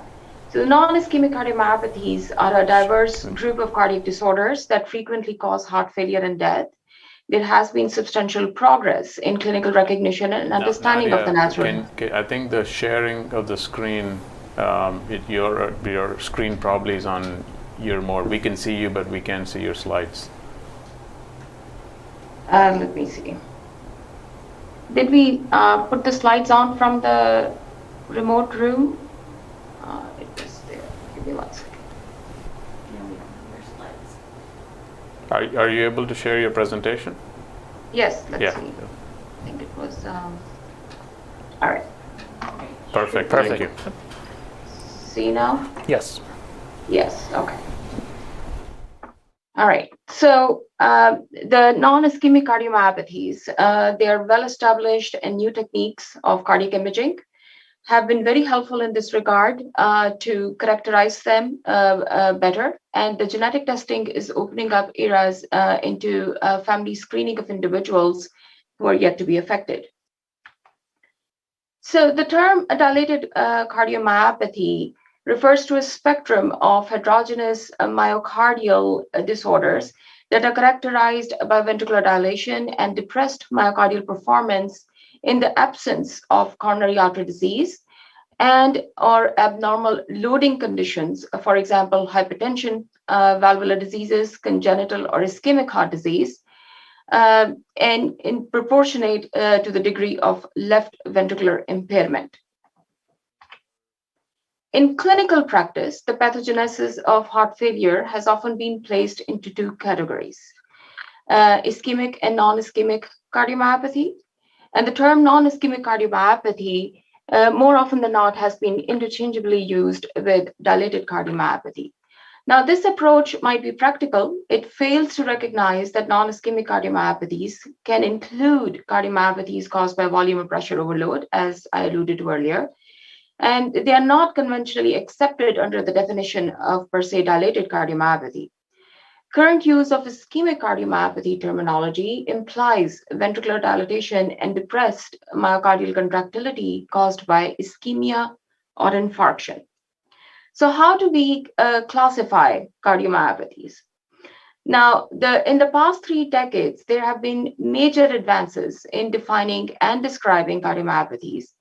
Then there are recognition of new cardiomyopathies like arrhythmogenic, restrictive, and non-compacted. Since recognition that pathogenic mutations are frequently the cause of cardiomyopathies, it was proposed that these disorders could be classified according to the molecular genetic defect. For example, genes that come from sarcomeres or cell junction cardiomyopathies or ion channel cardiomyopathies, cytoskeletal abnormalities, so on and so forth. Subsequently, there were 2 distinct classifications proposed. In 2006, AHA classification reflected this evolving genetic knowledge in classification of the cardiomyopathies to be considered as primary cardiomyopathies, which are predominantly of the heart muscle, and secondary when myocardial involvement is associated with multi-system disorders like in amyloidosis. The primary cardiomyopathies were then classified as genetic, for example, in HOCM, or acquired or mixed as in both genetic and acquired.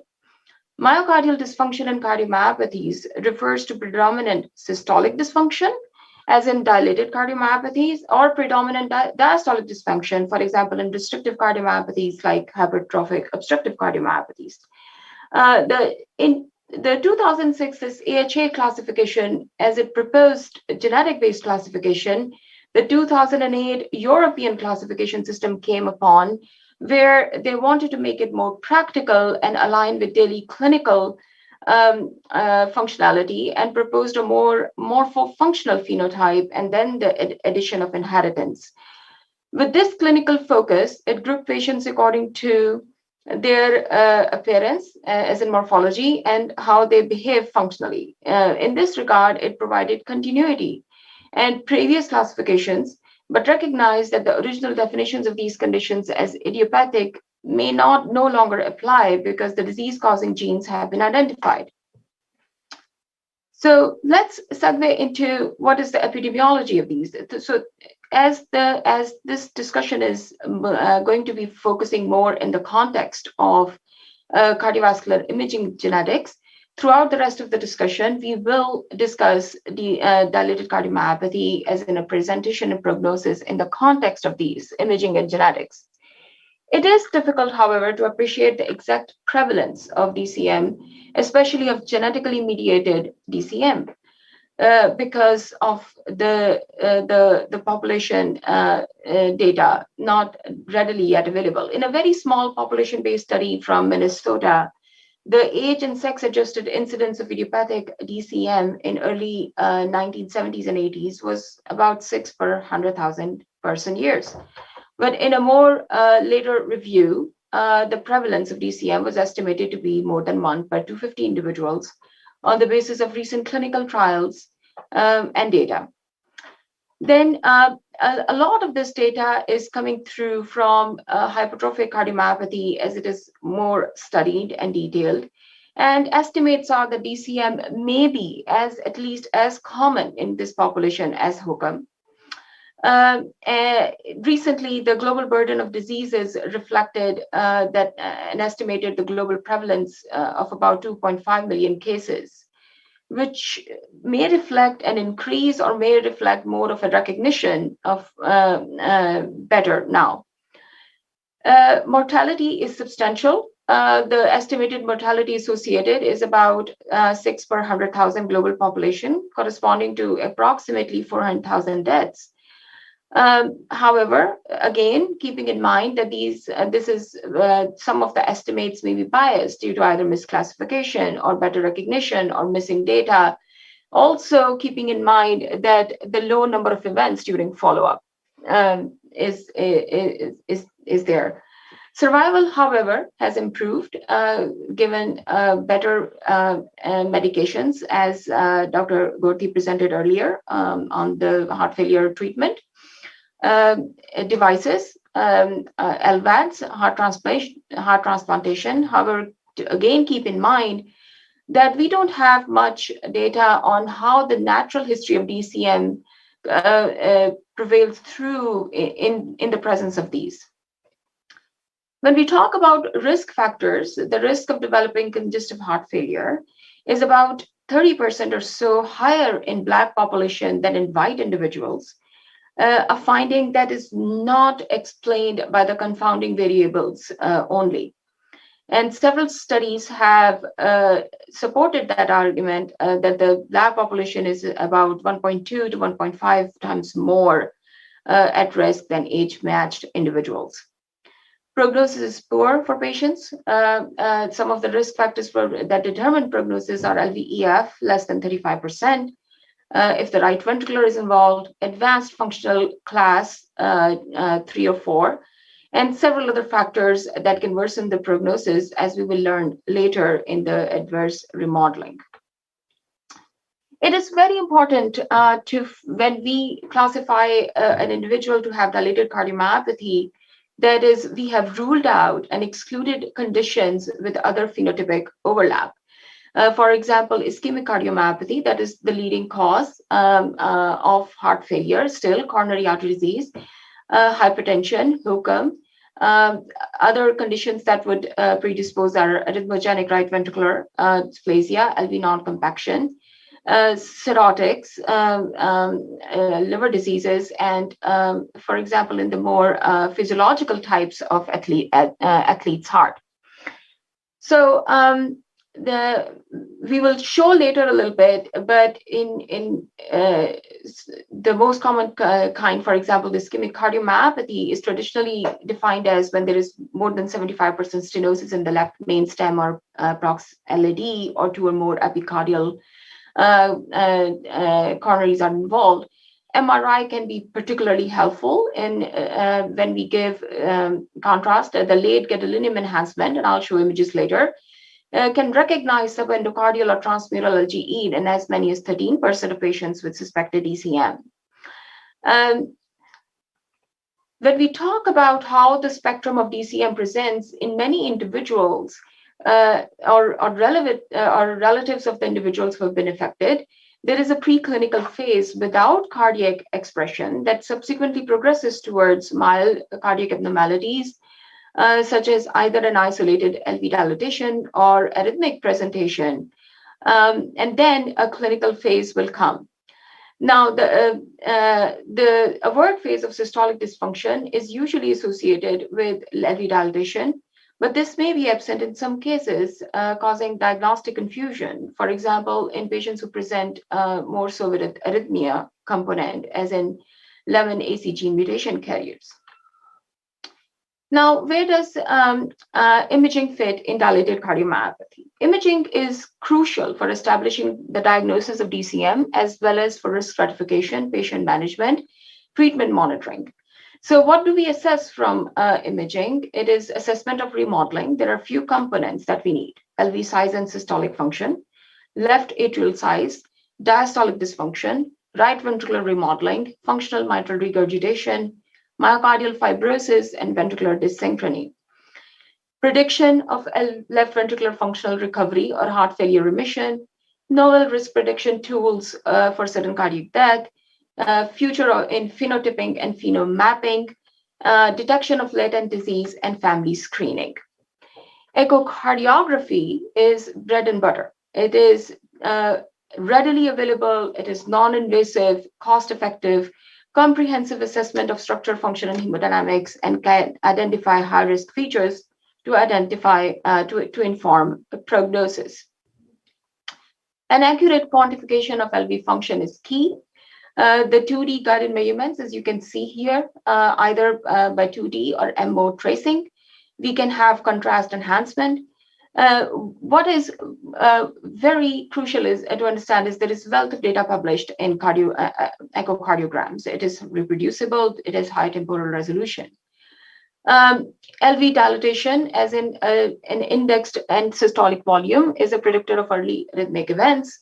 LVEF is an independent predictor of outcomes. LV diastolic dysfunction is an independent prognostic indicator of poor outcome or heart transplantation, as is functional mitral regurgitation.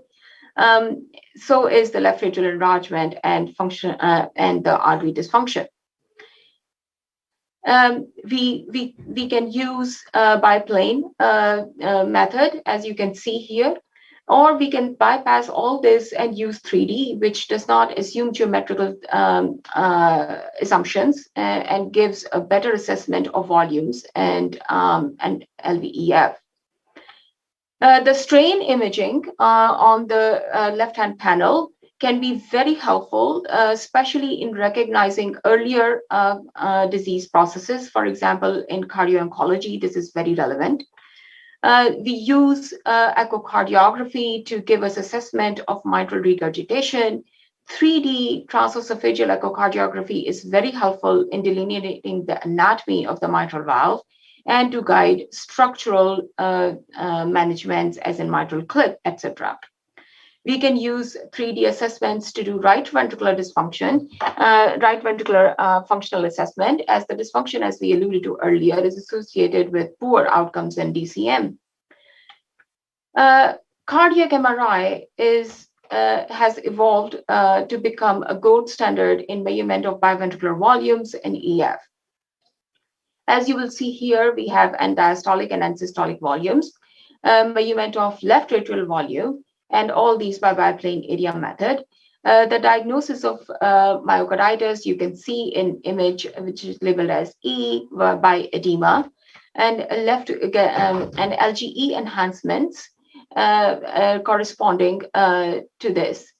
Detection of mid-wall of myocardial fibrosis, as you can see by the arrows, in late gadolinium enhancements. The assessment of interstitial fibrosis is an independent prognosticated markers. CMR combines a very high spatial resolution and in the multiplanar imaging with excellent delineation of the blood myocardium interface, as you can see how crisp the borders are to quantify these. The diagnosis and evaluation, as I said, of DCM has become a gold standard with CMR. And myocardial deformation imaging techniques are becoming more readily available through CMR as well. In this example, we see here, as I talked about, the ischemic cardiomyopathy in your left-handed panels, which are labeled as A, B, C, and D, almost scarred out tissues in the short axis, and the two chambers post-contrast images, which show subendocardial late gadolinium enhancement. On the panels on your right-hand side, there are some examples of how amyloidosis presents, native and post-contrast T1 and T2 maps. These are tissue characterizations by cardiac MRI, and the increasing use of cardiovascular imaging is in the clinical practice, which really helps, is based on the accurate and highly reproducible measurements. Let's move on to see how the nuclear imaging helps in DCM. It is used to detect myocardial perfusion defects. Gated SPECT assessment of left ventricular volumes and function can provide prognosis. Myocardial blood flow imaging and myocardial blood flow reserve has a prognostic value. And FDG PET is most sensitive for inflammatory areas of sarcoid and extracardiac tissues. The latest techniques of 99M technetium PYP scan is extremely helpful to diagnose amyloidosis and to elucidate the type of amyloid. It is very sensitive for TTR and very specific as well. Amyloid PET imaging offers promising results irrespective of the type of amyloid. And then the scanning with maybe scans to DCM risk stratification prognostication and is used to tailor treatment. This type of 123 IMIBG SPECT is a non-invasive technique which adds to the DCM risk stratification. It is a norepinephrine analog and can be used, as I said, to tailor the treatment and to show the severity of the DCM and to predict the applicability of the beta blockade therapy. This is the PYP planar images that we use, very readily available, low-cost method to detect TTR amyloid and is very sensitive and specific. In combination with other modalities, for example, echocardiogram or with or without CMR, and genetic testing can actually avoid the need for doing biopsy in patients. Cardiac CT is a valuable alternative for coronary anatomy assessment, especially in patients to rule out ischemic etiology with high negative predictive value for low to intermediate probability of patients with DCM. I want to move forward to now start discussing genetics in dilated cardiomyopathy. What are the key concepts? What are the testing methods? When should we refer a patient for genetic testing and counseling? Outcomes of genetic testing, the association with phenotypes, and what is the future research coming out? So DCM is familial, as we are recognizing more and more so with genetic testing in about 20 to 30% of cases. And about 40% of these families will have an identifiable monogenic cause. Most monogenic forms of DCM will follow an autosomal dominant inheritance pattern. Genetic contribution of DCM is not entirely Mendelian, meaning not entirely autosomal dominant, recessive, etc. Increasing recognition of wider genetic and environmental modifiers is there, and many genetic variants in DCM exhibit incomplete and age-related penetrance and variable expressivity. Now, there is a continuum. There can be a monogenic disease with variant effect size that is decreasing.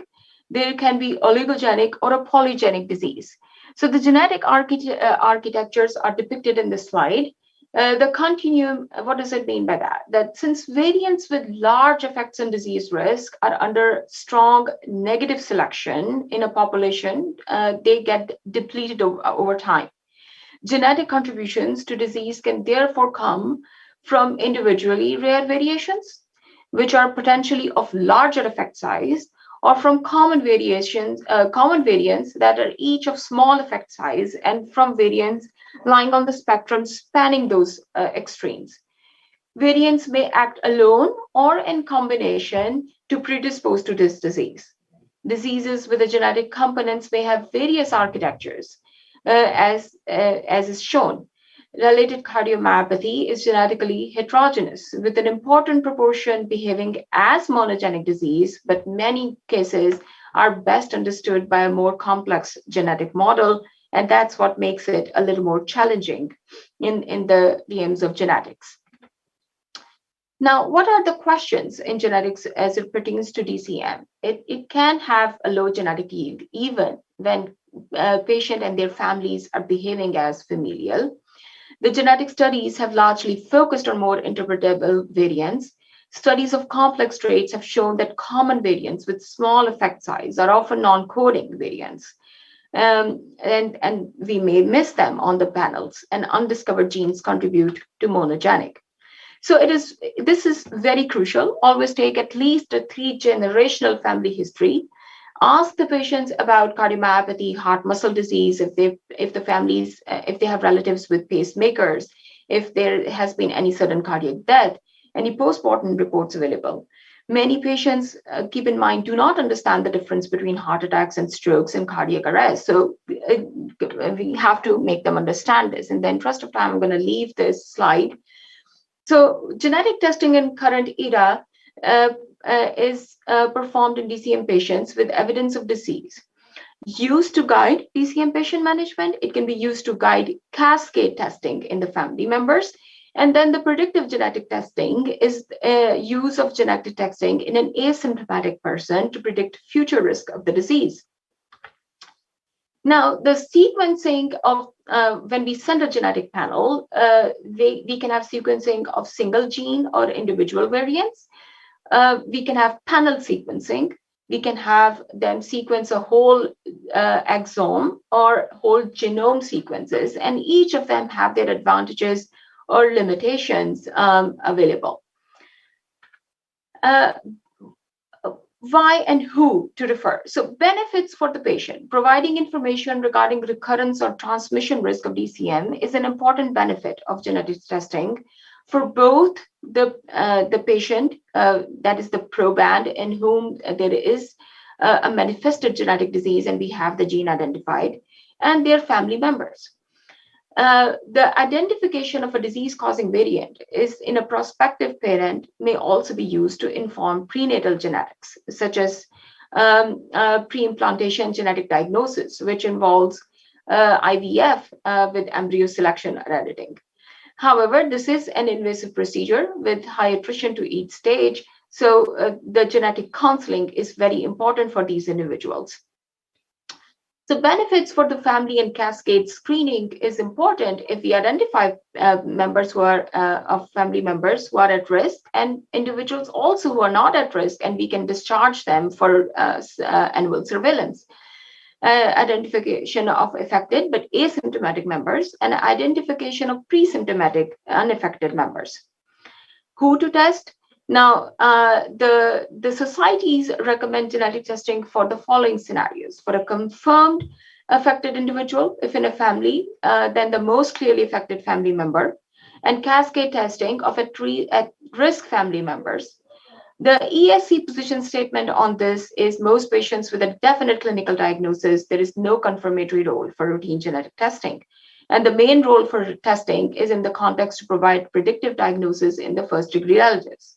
Heart Rhythm Society in the United States and European Association says that the DCM is only for patients with DCM and the significant cardiac conduction disease and or family history of premature, unexpected, sudden death.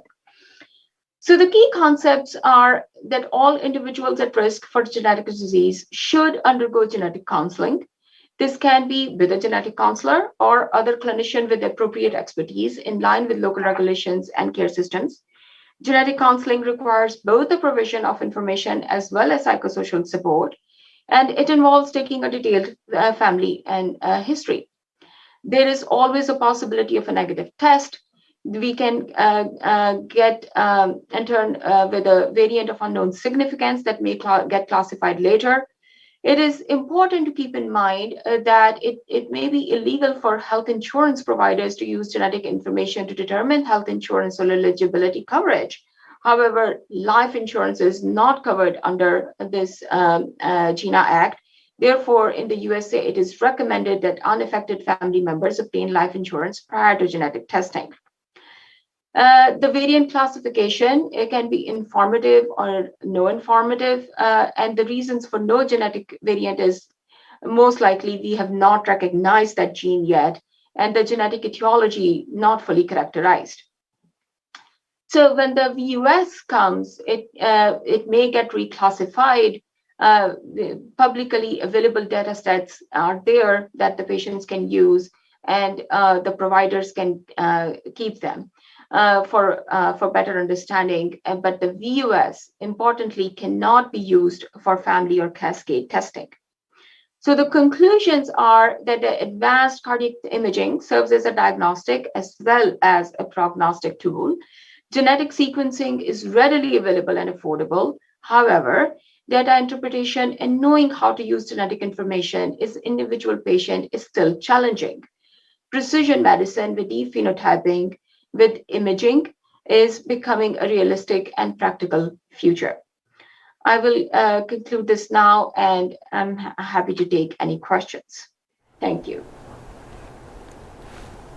Go ahead.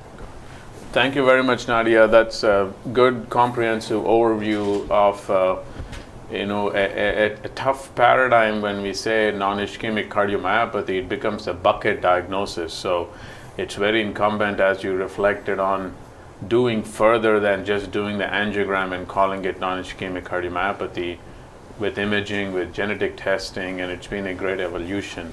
We have a few questions. We are running about 15 minutes over, but I think we'll take at least a couple of them. The questions are, do you routinely recommend, even though the guidelines are a little vague, but do you recommend doing genetic testing in all patients with non-ischemic cardiomyopathy, or do you just reserve for certain cohorts of patients? Yes, and as I tried to allude, it is controversial. So whether we should genetic test everybody or pick our battles.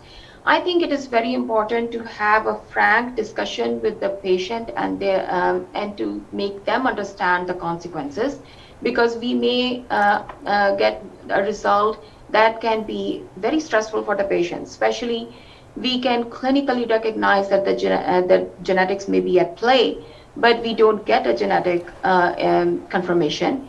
And I think it may be very stressful for some patients if we identify a variant which is not classified as, so it may not be helpful to either them at this stage or their family members. So in routine practice, I just sit down with the patients and go over this with them at length. And then if it is, and if it's clearly more family members involved, then we really try to involve genetic counseling. What I couldn't go over here is to draw a pedigree of how a 3-generational pedigree to see how the patients and their families may be affected and how they can cope with the consequences of genetic testing.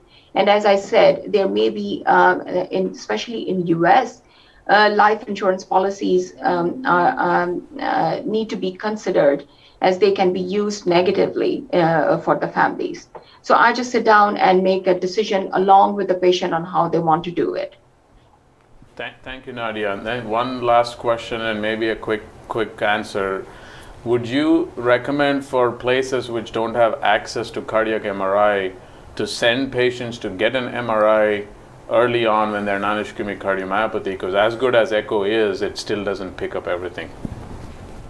A great thing, yes. If the patient can go, yes. I think we are biased and a little bit spoiled by our institution, but MRI gives an excellent tissue characterization and may pick up disease that is silent and has not yet manifested, and would be extremely beneficial to keep a close eye on those patients as we move forward. Thank you very much. Again, thank you for your overview, and we appreciate your time. So we'll move on to our next topic of the day. As I've introduced Dr. Ju Kim here, he's going to give us the next talk on the stages of cardiogenic shock.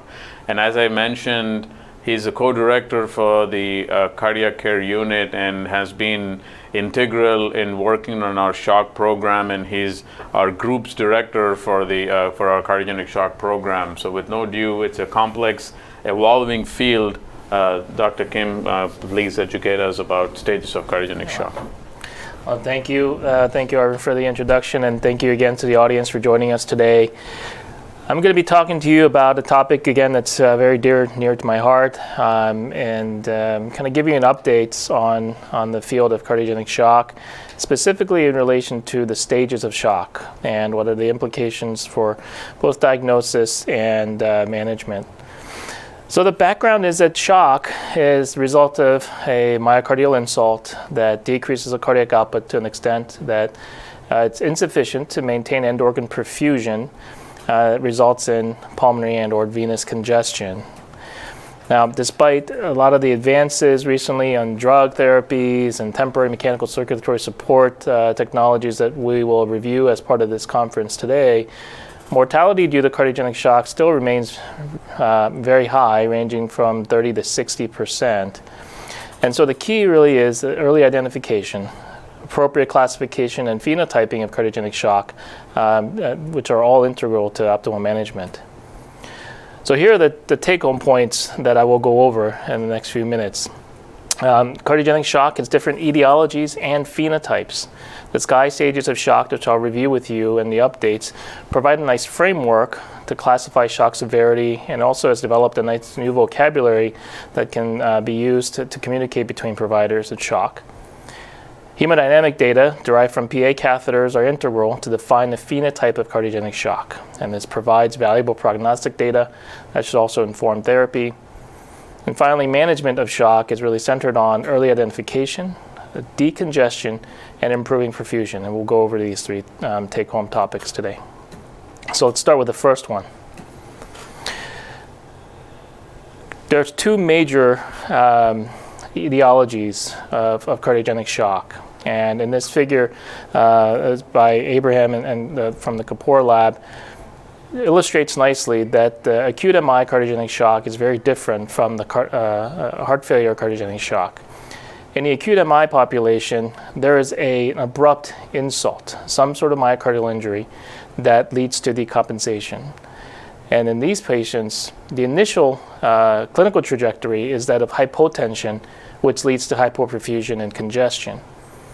However, in the heart failure population, the patients with chronic heart failure will have episodic decompensations and can go from an ambulatory patient to someone who's decompensated and may regress to either shock or improve to being ambulatory. And the clinical trajectory of this population is different in that it's mostly congestion that drives hypoperfusion and hypotension. This kind of granularity is difficult to capture in the traditional classification systems that we have, whether it's functional classes, necessarily intermax classifications, or even the ACC-AHA stages, because again, not every AMI shock patient is someone who's got an ACC-AHA stage C disease that decompensates. And this is also true for the cardiogenic shock stages that were released by the Society of Cardiovascular Angiography and Interventions. The first iteration of this was released in 2019, which provided a nice rubric, again, from A, B, C, D, and E, and patients who are both at risk to beginning, classic, deteriorating, and in extremis. And really, the differentiation occurs with the presence of hypotension or hypoperfusion. So if you see those are patients that are at risk, these are patients with risk factors that are not in shock. Whereas in beginning shock, these are patients with relative hypotension but without hypoperfusion. In classic cardiogenic shock, these patients were defined as ones with hypoperfusion who typically have hypotension. Deteriorating are folks that are failing to respond to conventional therapies for SCAI stage C shock. And extremis really was the folks who are defined as requiring things like ongoing CPR or ECMO. And really, the SCAI stages have been validated very nicely. It's been shown across multiple different studies and the cardiogenic shock population, the patients are admitted to a cardiac intensive care unit or those coming in with out-of-hospital cardiac arrest. Multiple studies have validated that increasing SCAI stages of shock are associated with increasing in-hospital mortality.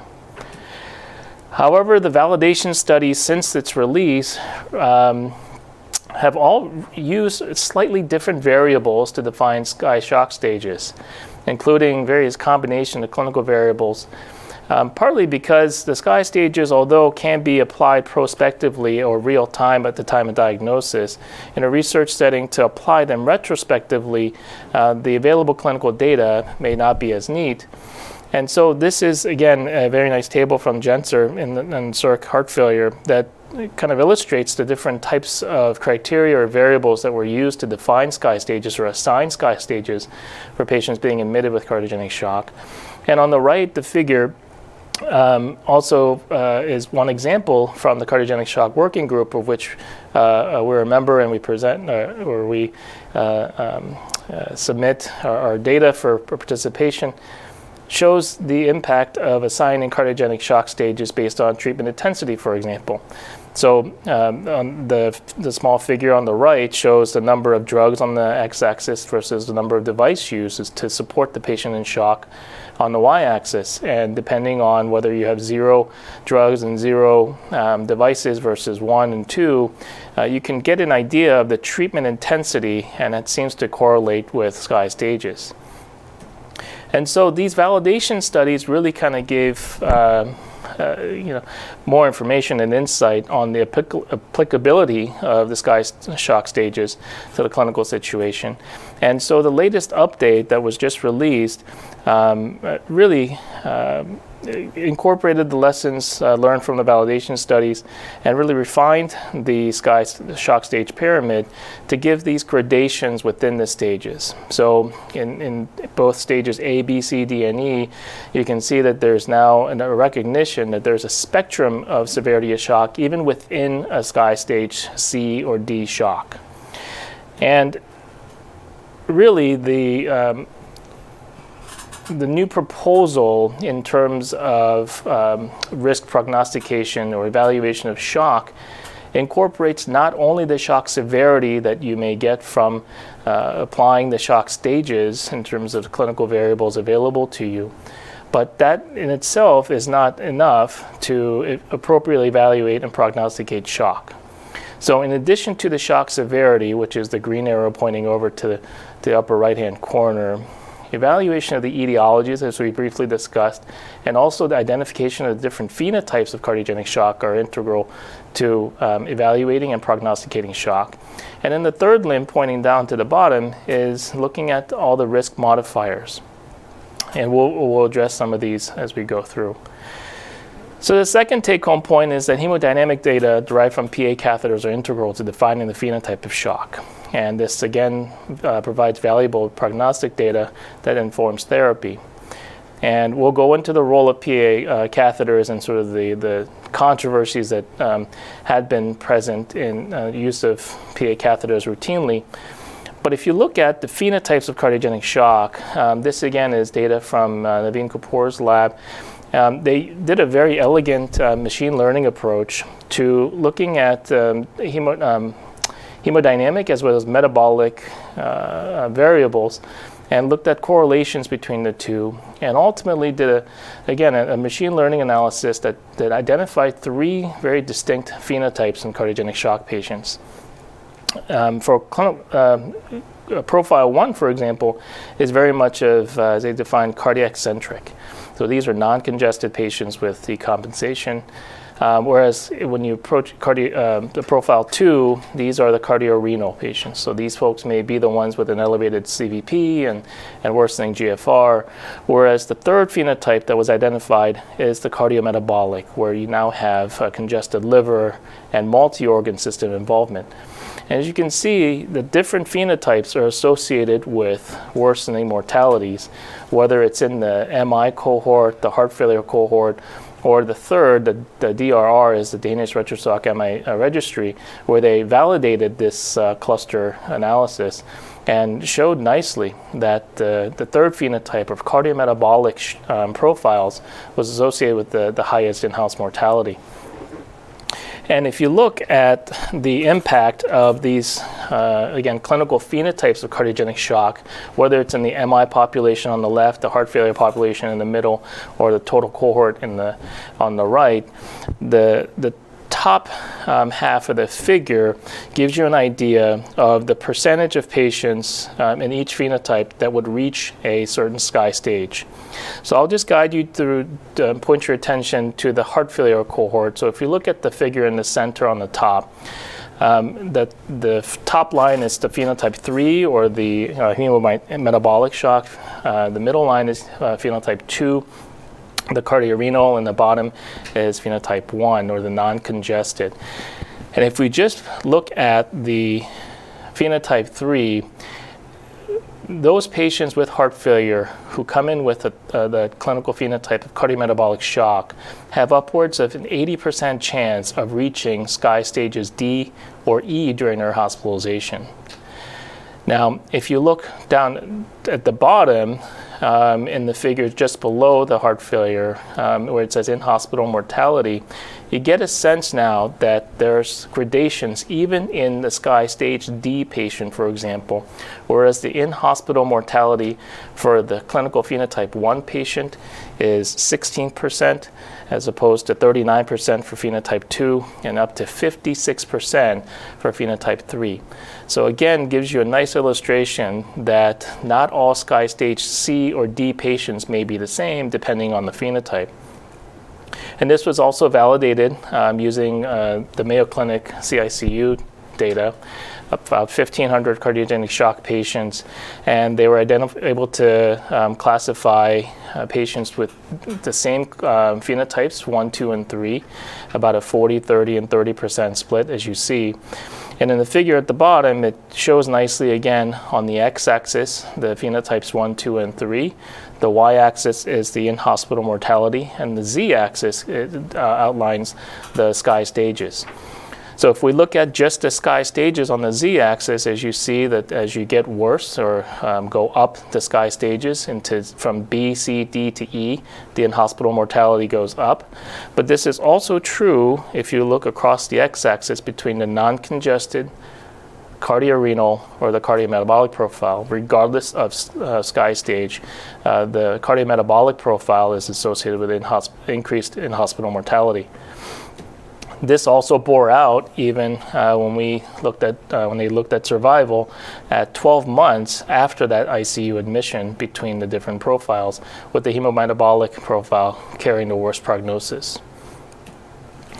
And so again, Naveen Kapoor was illustrative in putting out this sort of cardiogenic shock support equation, where shock, depending on how long you stay in shock, may begin with an initial hemodynamic derangement, but quickly can progress into this hemometabolic problem, where the therapies may be different in terms of providing, and the roles of the goals of therapy are to provide not only circulatory support, but ventricular support by unloading, increasing coronary perfusion, and also unloading the kidneys and the liver, because those indices of failure in those organs are associated with increased mortality.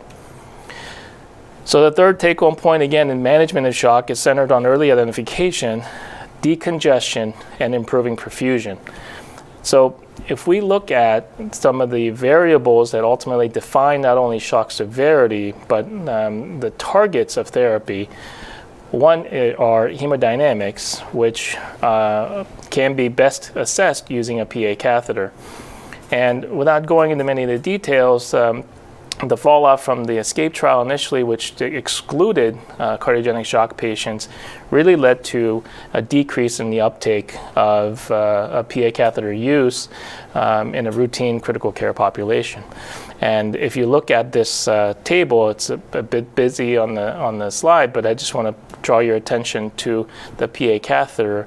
This is a summary of all the shock guidelines, both from the American Heart Association and the American College of Cardiology, as well as the European Society of Cardiology. And as you can see, we don't have great evidence for the use of a PA catheter. But what does it actually provide? Well, if you look at the data from the cardiogenic shock working group, this group looked at what is the mortality when you have zero hemodynamic data from a PA catheter, incomplete versus complete data. And so complete data was defined as the presence of both the PA systolic, diastolic wedge, as well as the PA saturation and a measure of the right atrial pressure. And as you can see in the cohort, the PA catheter utilization rate for complete data was about 42%, but 18% in the cohort did not use a PA catheter at all in management of their shock patients. But if you had complete hemodynamic profiling in the shock population, overall there seemed to be less mortality in that cohort with full complete hemodynamic data as opposed to incomplete or no hemodynamic variables that were assessed as part of the management of shock. Well, what does the PA catheter actually give you? Well, it gives you an idea of the degree of congestion. And although we could use a physical exam, and we routinely do and should, PA catheter gives you actual objective data. And surprisingly, if you look at the cohort in the cardiogenic shock working group, 50% of the patients with cardiogenic shock had biventricular congestion. And that was defined as a wedge pressure greater than 18 and a right atrial pressure greater than or equal to 12. Well, why does that matter? If you look at mortality risk in terms of just congestion profiles, those patients, whether it's the MI population or heart failure population, that had elevations in both biventricular filling pressures had the highest mortality. And same with assessment of right ventricular congestion. And if you look at the frequency of the SCAI stages achieved by those patients, whether it's in the overall cohort, the heart failure, or the MI cohorts, you can see that the greater proportion, up to 50% or more of the patients that are in SCAI stages C, D, or E, have evidence of biventricular congestion. Right ventricular dysfunction also is very much important, and in this analysis, right ventricular dysfunction was defined as a right atrial pressure greater than 10, RA to wedge ratio of greater than 0.63, or a POPI less than 2, an RV stroke work index that was mildly depressed, as opposed to a severe right ventricular dysfunction using the criteria outlined there. And you can see that the presence of right ventricular dysfunction, whether it's mild or severe, it was associated with increasing rates of mortality or less survival across both the entire shock cohort or the MI or the heart failure cohorts. So when you look at, again, so targets of management, now we have hemodynamic data that can give you an idea of congestion, the biventricular involvement or the right ventricular involvement. But now the last is to address the markers of perfusion. And I'll just include one study that highlights the importance of lactate clearance. I think more data on this will come out also from the analysis of the shock working group. But if you look at the serum lactate levels in the shock population, both at baseline, but importantly at 6 hours or 12 or 24 hours. The patients that were able to clear that lactate had better survival than the patients that were not able to clear that lactate. Also gives you an idea of the patients who may start at a certain SCAI stage, whether it's C or D, and improve with improving markers of decongestion and perfusion, as opposed to those folks that do not improve and perhaps even worsen. And importantly, it shows that if you fail to clear your lactate at 24 hours after presentation or diagnosis of cardiogenic shock, in this cohort it was associated with 100% mortality. So we have lots of tools to be able to improve things like perfusion and decongestion markers, including temporary mechanical support devices. Now, if we go back to that guideline summary, though, and draw your attention down to the section on mechanical circulatory support devices, you can see that the data are severely lacking. And frankly, we do not have any good randomized controlled trials. And I would say that it would be very challenging to enroll patients in a randomized controlled trial looking at the role of balloon pump or the other devices that we have available in such an urgent clinical setting. But if you look at, again, the registry analysis, MCS utilization is high. And even you may have seen that the European Heart Society of Cardiology actually puts a balloon pump as a class 3 recommendation. However, balloon pumps are still very much routinely used in the United States. And in this particular registry, the balloon pump alone constituted 40% of the MCS use. And as you climbed up the SCAI stages, C, D, and E, you start seeing mechanical circulatory support strategies that provide biventricular support, such as ECMO or ECMO plus and Impella, being increasingly used. Now, I couldn't conclude a shock talk without bringing pressure volume loops into the talk, partly because I knew Dr. Bimraj would be sitting next to me. But I think when we use mechanical circulatory support devices, it's important to realize what it is that we're trying to achieve in terms of decongestion and perfusion. Also, looking at markers of myocardial oxygen supply and demand. And so the pressure volume loops give us an idea of the mechanical work that the heart is doing. And in the heart failure population, as we shift the pressure volume loop relationship to the right, and the shock population very much over to the right, the mechanical work of the heart and the myocardial oxygen demand of the heart increases dramatically. And if we incorporate some of these mechanical circulatory support strategies, whether it's direct unloading with an Impella catheter or the ECMO or left atrial to aorta support device such as tandem heart, it's important to keep an understanding of what the hemodynamic consequences or the benefits may be, while also keeping in mind the potential the drawbacks of instituting such mechanical support device strategies. Now, at the end of the day, the decision or the timing to incorporate a mechanical circulatory support device, I think it's at, again, preventing this progression of cardiogenic shock from starting out as a hemodynamic issue and turning into a hemometabolic issue. Because as you, again, spend more time in cardiogenic shock, not only does it become more critical in terms of the SCAI stage severity, but we've seen now that the phenotype of the cardiometabolic congestion is associated with the highest in hospital and even 1 year mortality. So again, the take-home points today is that cardiogenic shock has different phenotypes. The SCAI stages of shock that has been recently updated does provide a nice framework to classify the shock severity. I believe strongly that hemodynamic data derived from PA catheters really are critical to define the phenotype of shock. And I think when you begin to consider using things like hemodynamic or support devices such as MCS, it's critical to have that data to guide therapies.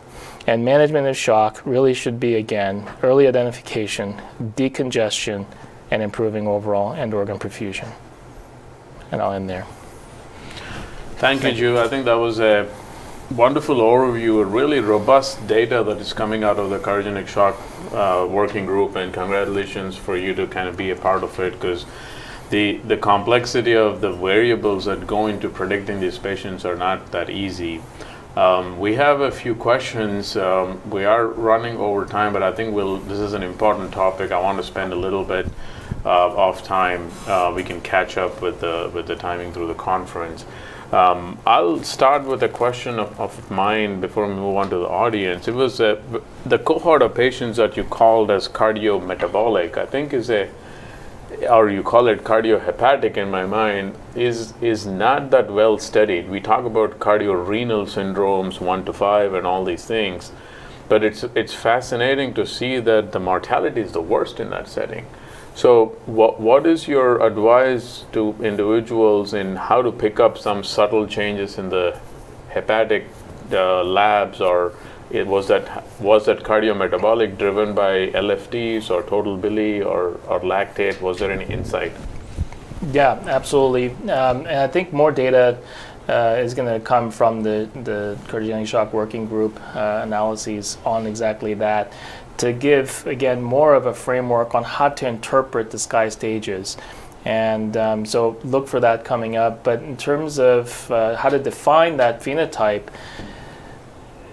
essentially you can use things like the markers of congestion, such as an AST, ALT, that are elevated. Bilirubin has also been looked at, but is again can be, I guess, can be challenging, because that can also be an ischemic or a marker. But at the end of the day, it's not just do you have congestion and LFTs abnormalities. It's kind of a more of granular data in terms of hemodynamic profiles, markers of renal injury, markers of liver injury, to tell you that there's multi-organ involvement, and therefore shock has now progressed from being, again, just a hemodynamic derangement to multi-organ system dysfunction. And I think that's what's driving the increased mortality that we're seeing. Yeah, no, thank you for that. One other question from the audience that we have is, in their mind, cardiogenic shock always goes with congestion. How are you defining the phenotype type 1 without congestion? Yeah. Again, I think this points to the different etiologies of shock, and that not all shock is created equal. This cluster analysis with machine learning that came out of Naveen Kapoor's lab looked at, again, correlations between hemodynamic variables as well as metabolic profiles. And so the acute MI patient, for example, that comes in with a sudden coronary event and is hypotensive that leads to hyperperfusion, that patient may not be necessarily congested immediately to the degree of a heart failure patient who's coming decompensated, who's been, again, swimming in neurohormonal blockades like beta blockers and ACE inhibitors and mineralocorticoid antagonists. So I believe that there's, again, different etiologies that ultimately translate into different phenotypes, not only based on the cause and the abruptness, if you will, of the decompensation and the shock, but also when you look at all comers of shock, there are these clusters that have been clearly identified, where cluster 1 are those patients who are not necessarily congested, have the best prognosis, whereas if you have both cardiac and renal congestion, they have worsening prognosis. And then the highest risk, or the cohort that's associated with the worst, both in short-term and long-term mortality are the patients who are in that hemometabolic shock category with multi-organ system dysfunction. So I believe, again, more data to come from the shock registry work. It's really an exciting space, but again, both choices of inotropes and mechanical support devices, I think, should be made with these things in mind, and using PA catheters to understand hemodynamics, I think, are all important. Thank you, Joe.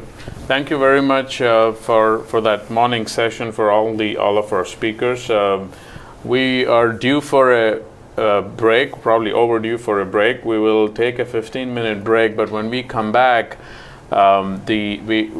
earlier we had the proposition of trying to have separate groups for these learning videos, but because of the logistics, I think we have decided to make everybody go through all of those groups, so you don't have to try to pick 3 out of the 5 as originally planned. I think you can stay where you are, whether you're watching it on Livestream, Zoom, or wherever you are, and we will go through the panel of the how-to kind of videos related to mechanical circulatory support. We will then probably have a grouped question and answer sessions in between a few, and then at the end. So make notes for your questions so that you can type them in, and then we can answer it. So we will resume back at 10:46. And during this time, we have the virtual exhibit, so I would encourage you there will be a QR code on your screen, so you can just scan the QR code. For those of you registered, we'll have a link that you can go to our website where you have our exhibit, so kindly go visit them, and see you back in 15 minutes. Thank you. Thank you.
Well, welcome back, and hopefully you've gotten a little bit of a break from all the information this morning. The next section is going to be more of a hands-on videos that we've created for various aspects of heart failure. As mentioned before the break, I want to remind people that there's no breakout rooms you have to worry about. You can just sit there, still enjoying your hot chocolate and your warm blanket, and just watch the videos play one after the other. We have a list of videos that we've recorded, my colleagues did. The first one would be remote monitoring with PA monitoring devices, followed by intra-aortic balloon pumps, followed by microaxial blood pumps, followed by durable LVADs, and then finally it'll be ECMO.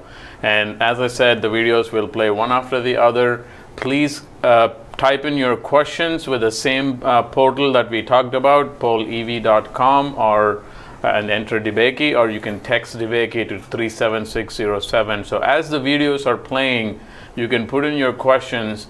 At the end of all the videos, we will have a question answer session where we can sit and discuss about all the MCS devices and the remote monitoring device practical how-to videos that you'll see. So we'll see you back after all the videos, and I think overall it's probably almost close to an hour of educational how-to material. So see you back soon. Good morning, everyone. Welcome to the breakout session on use of CardioMEMS in HFrEF and HFpEF.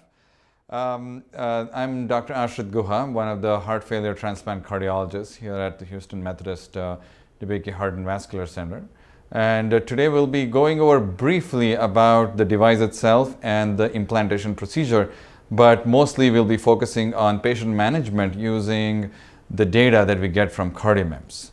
So the CardioMEMS device is a pressure sensor, and the pressure sensor is here, and it is implanted in the left pulmonary artery, and these two are the two anchors which hold the sensor in place. And this is the delivery catheter, and the tip of the delivery catheter has the CardioMEMS device, and we put it through the femoral vein, and then once we get to one of the branches of the left pulmonary artery, and we release the device by unscrewing this blue knob, and the device falls in place. So once we have a patient who is implanted with CardioMEMS device, you put them on antiplatelet therapy and then follow them and their pressures with daily monitoring. So without much ado, let's jump into the cases, and we'll first start with a patient who has HFrEF. So RH is a 58-year-old man, and his past medical history is significant for morbid obesity, hypertension, dyslipidemia, and CKD and diabetes. He's got mixed ischemic and non-ischemic cardiomyopathy with an LVEF of 20 to 24%. So, but he has persistent NYHA class 3 symptoms, and he's had multiple heart failure hospitalizations. He had a right heart cath done in 2015, and currently he is on reasonable goal-directed medical therapy with carvedilol, hydralazine, isordil, and Lasix. Now let's look at his right heart cath numbers. He has elevated wedge pressure at 26, and he has a PA mean pressure of 52 with a cardiac output of 7.9 liters. So then he had a CardioMEMS which was implanted at the same time, and his initial CardioMEMS pressures were 70/36 with a mean of 50. So the question is, what do we change next? What do we do, and what are the next steps? So if you look at the original CardioMEMS trial, you can see here that after putting the CardioMEMS in, if you look at the treatment group, most of them had increases in diuretics, and quite a few of them had an increase in their goal-directed medical therapy, which included ACE, ARBs, and nitrates, hydralazine. And our patient is already on nitrate and hydralazine. So one of the things we could do would be to add an ACE or an ARB and to actually increase the diuretics. And if you look at what happened to all these medication classes, again, the diuretic dose went up and the vasodilators also increased, and so did the neurohormonal antagonists. Their doses increased after the CardioMEMS was put in. So our patient transitioned to torsemide. We added metolazone PRN, and then coreg and nitrates were slowly uptitrated. Now this patient was intolerant and had an allergy to ACE inhibitors and ARBs, so we did not use either one of them. So as you can see here, he started off somewhere here, and then we were able to bring his PA diastolic down all the way to 10, and he really has only had one heart failure admission, but otherwise pretty much has stayed out of the hospital. Now let's switch gears and look at patients with HFpEF. So this is a 70-year-old lady who was referred for shortness of breath on exertion, NYHA class 3 symptoms. On physical exam had an S4, no RALs, elevated JVD, and echo showed a normal EF with mild LVH with LV posterior wall of 1.3 and a septal thickness of 1.4 with a low voltage EKG. So clearly there was a suspicion for amyloid, so we sent her for a PYP scan, which was negative, but the free light chain ratio was significantly low. So there was, the suspicion of amyloid even strengthened more, and she had an elevated BNP as well. So, the first question we have to answer is, why do patients with HFpEF feel short of breath, and why do they feel more short of breath compared to much sicker patients with HFrEF? And, to answer this question, you can see here that in these patients with HFpEF, with smaller increases in their volumes, the pressures are much higher. And again, with exercise, you can see here that with exercise, the pressures go up significantly in HFpEF. But look here with HFrEF, their pressures are not that high as you exercise. So this patient, underwent a right heart cath and a biopsy, and as you can see here, the wedge pressure is elevated, and so is the right atrial pressure, and the cardiac output is low. We did a biopsy, and the biopsy showed AL amyloid, and the patient received treatment and achieves clinical remission. Even though she's achieved clinical remission, she still has the cardiac phenotype of HFpEF. So she had a first admission for acute decompensated heart failure almost 12 months after diagnosis, and subsequently had many more admissions and still was NYHA class 3. So her BNP was still elevated, and the creatinine also has worsened with a GFR of 46. So the two questions we have to ask is, in patients with HFpEF, there is really not a whole lot of treatment options. And is CardioMEMS helpful in these patients? And are there outcomes data in this population? So in the CHAMPION trial, which was the pivotal trial for CardioMEMS, you can see that the baseline pressures in the treatment and control cohort was high.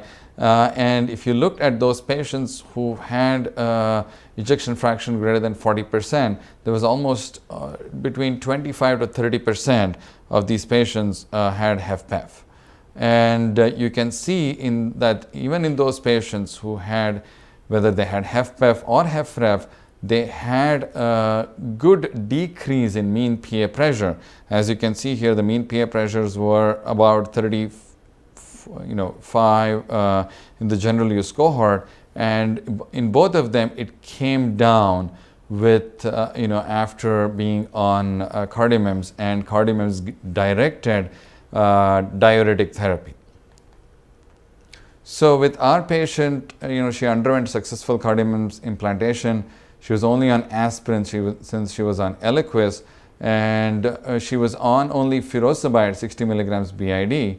We switched her to torsemide with PR and metolazone, and eventually after CardioMEMS, we increased the torsemide to 100 milligrams daily.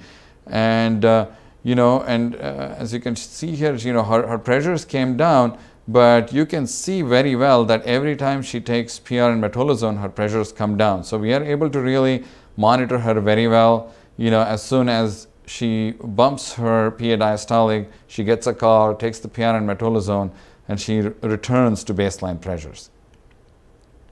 It's very interesting here. What happened was, once we probably over-diuresed her, and we had gotten a call from the nephrologist saying that her kidney function was worsening, and lo and behold, she did have quite a decrease in her PA diastolic, so we had to back off of her diuretics. So it works both ways, where once you establish a threshold for these patients, and I want to briefly go over this, is that once you put in CardioMEMS, you have to establish a threshold on the website so that you get an email alert when patients are above or below their threshold, so that you can adjust their diuretics appropriately. So again, so that segues into our question: how do you set thresholds? How do you try to achieve euvolemia? And should we consider CardioMEMS in these challenging patients who have chronic kidney disease? And again, as you can see here, if you look in patients with HFpEF and HFrEF, as I was telling you earlier, that their PA diastolics really increase, much more with exercise compared to, HFrEF patients. And you can see on the slide on the right that, the wedge pressures actually are much higher in these patients with HFpEF. So in these patients with HFpEF, you have to establish narrow thresholds, because even with minimal increase in the volume status, their pressures go up much more, yet they're very sensitive to diuretics, that once you diurese them a lot, their creatinines increase. So it is, you keep them on a narrow threshold. Watch out for cardiorenal syndrome. Though there is no real published study in CKD patients, there is enough anecdotal experience that it could be, helpful in these patients. And I think it is in these patients, it's good to work with your nephrologist. We have about 2 or 3 nephrologists who have access to these patients' PA diastolic data, and they use it to adjust diuretics. And one of them is even on dialysis, and they use it to titrate the amount of time that they get dialyzed. So this patient is actually out of the hospital now for almost 12 months and stable functional class 3 symptoms. So with this, I would like to conclude this presentation, and I'm available for any of the questions. So please feel free to send your questions either through text or through the chat message, and I'm happy to answer all these questions.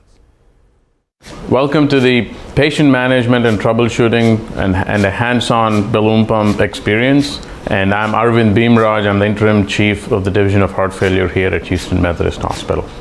So what is an intra-aortic balloon pump?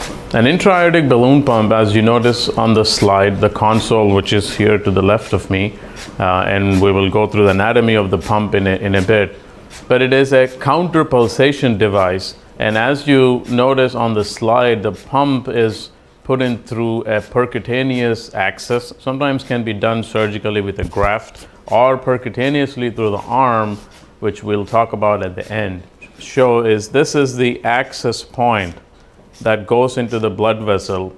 In the picture there, it's going through the groin. So essentially this is entering the artery, and then this whole tubing comes in, and then this pump sits in the aorta, in me potentially just like this.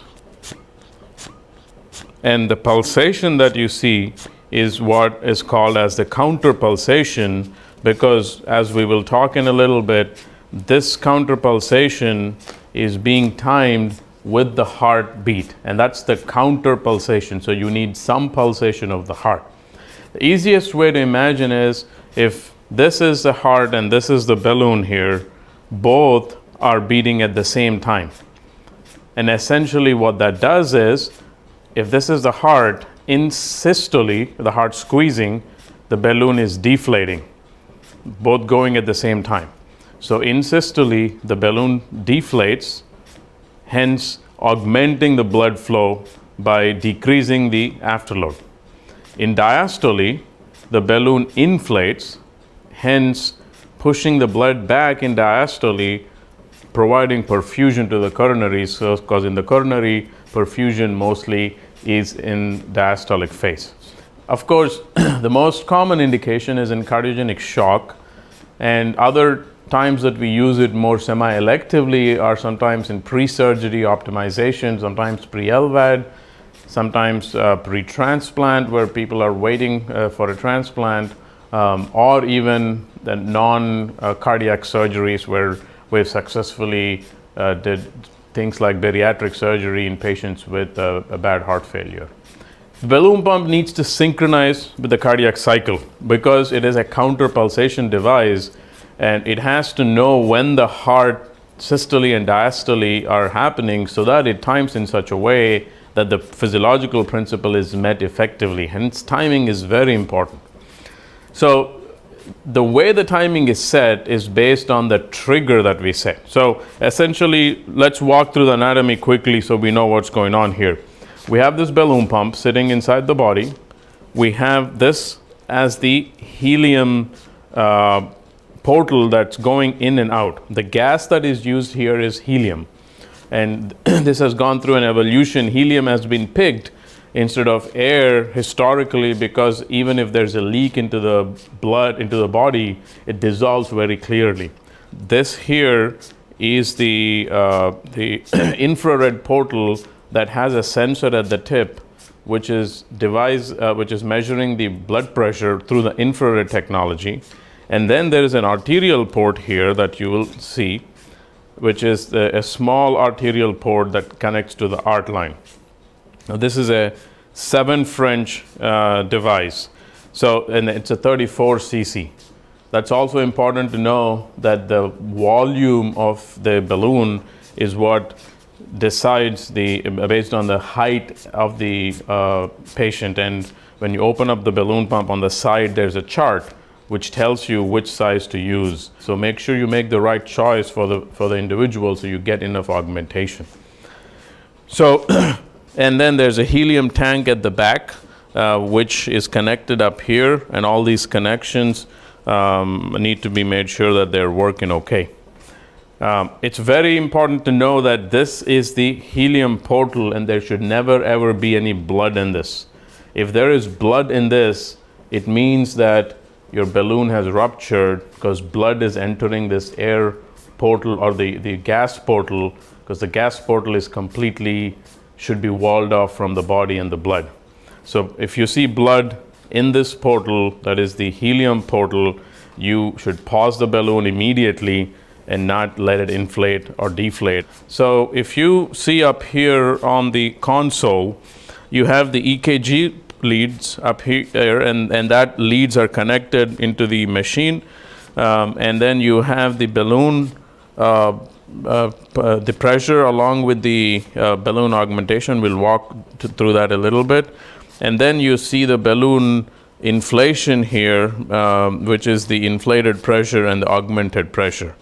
So the things that you're looking for here is this is the blood pressure, which is being ported off of the port, not the arterial line, but this is from the sensor that I showed you earlier. And then you have the augmented pressure is what the balloon is essentially facilitating. So if you look at the proper timing, and on the slide you'll notice that you need to make sure that the augmented unassisted systole and there's assisted systole concept. How do you look for it on the screen? It's very important that on the screen you are expected to look at this timing by putting it at 1:2 ratio. So if you notice here, just like on your screen, you can change the ratio to 1:2. And when you do 1:2 ratio is when you're able to really look for the timing. So this should be done essentially once a day for the patients in order to make sure that your timing is appropriate. So notice what's up here on this, and then look at the slide. You will see that the balloon augmentation, which is this line up here that you see on the screen on the balloon, and then that you can see the same thing on your slide. The balloon augmentation essentially together with the previous cardiac beat is considered as one cardiac cycle, because the body is getting the benefit of the heart along with the augmented beat. And then the second beat that you see on the screen is technically kind of considered as the next beat, which is benefited by the diastole. So what are you looking for here? As your arrow and the labeling on the screen shows, there's diastolic augmentation and there is an assisted systole. So technically, the balloon is inflating in diastole, and that's called as the diastolic augmentation. And that diastolic augmentation should be above the unassisted systole, which makes sense, right? If your blood pressure needs to be augmented, your inflated balloon pressure should be better than what your heart's doing by itself. So that's called as diastolic augmentation. And then if you notice at the end of the balloon tracer, that is the second beat that you see, it goes down, that is the balloon deflating. And the balloon deflation, which is an assisted end diastolic pressure, should be lower than the unassisted end diastolic pressure from the previous beat. So essentially the balloon tracing is assisting the previous beat in systole, and then the diastole is being assisted for the next beat when you put it 1 to 2. And this is done purely to reflect and show us that it is timing appropriately. Once you go back to 1 to 1, it essentially is maintaining it's maintaining what we're talking about, the augmented, assisted, and unassisted, but you just can't see it when it's 1 to 1. So you have to go to 1 to 2, make sure you meet those timing parameters appropriately, and then adjust it accordingly if it needs to be adjusted. And then when you go to the blood pressure unassisted, it's 102, and then unassisted diastolic blood pressure is about 52. And if you see the assisted blood pressure, diastolic is about 43, so that is lower. So essentially, these are the goals that you need to meet when you're timing appropriately. Now, if the timing is off, in this screen, you can effectively, in fact, change it. So say you go to 1 to 2 here, and there's a button for you to do any adjustments here. You have to be in semi-auto. And when you are in semi-auto mode, if you're on auto, it doesn't really change. And you can pretty much adjust the timing here based on a screen that is to the left called as a timing tab. And in the timing tab, you can increase the inflation timing. So I'm actually moving the inflation to the right. And you'll notice that this inflation is gone further out. And you see that it's come out of farther from the dichrotic notch, and that has moved the inflation out. And this is not proper timing. We've actually worsened the timing. But sometimes if the timing looks worse, you have to probably go back to semi-auto and adjust it. And auto is a very good mode in the sense that the machine figures out everything. But sometimes it's not perfect, and semi-auto just means that despite the machine's technology, we're not getting optimal timing. I'm going to take over the timing for it. The hemodynamic impact of the balloon pump is when you document the amount of augmentation of cardiac output, it's not too much. And even a 50 cc balloon pump essentially provides about 1.4 liters per minute. It's not a lot, but in the context of counterpulsation, physiologically, what we see is much more benefit across the body and ability in individuals who have enough reserve. Again, the key is that it is a counterpulsation device. You need to have cardiac output for it to augment. So you need to have some threshold of cardiac output for you to be able to augment the balloon, the output, so the body benefits from it. The positioning of the tip of the balloon pump also is important for the timing. And essentially, as you notice in the slide here, that the balloon is positioned in such a way that it has to be right by the carina. So when it is placed up in the body like this, we're looking at the X-ray, and the X-ray positioning that you see in the slide here shows it to be at the bifurcation of the carina, so that it is right at the second intercostal space. And that's the ideal position. In this picture that you see on the slides, you notice that the balloon inflation, which is the second blip on each beat, is early initially. And that is too early, and you're not going to get enough augmentation, or in fact enough diastolic augmentation, or even coronary perfusion in that matter. So as you go through the tracing on the slide, you actually see that we've adjusted the timing, just like I showed you on the console how to move the inflation timing. The initiation of the inflation had to be moved to the right of you when you're looking at the screen, and then finally at the end of the tracing you see that the adjustment of the inflation timing makes it look much more optimal as far as the inflation. So this is the early part of the tracing is a diagnosis of early inflation, and through the tracing it's been corrected to make it look more normal. This is an example of late inflation. So you notice on the left side of your screen that the inflation of the balloon pump, which is the second blip or the second tracing, is coming after the dicrotic notch. And that dicrotic notch essentially should not be visible when you have a balloon pump. And as you go through the tracing, you see that the timing has been corrected by moving the inflation timing to earlier than what it is triggering, and hence you have made the tracing look more optimal. So this is late inflation diagnosis and correction.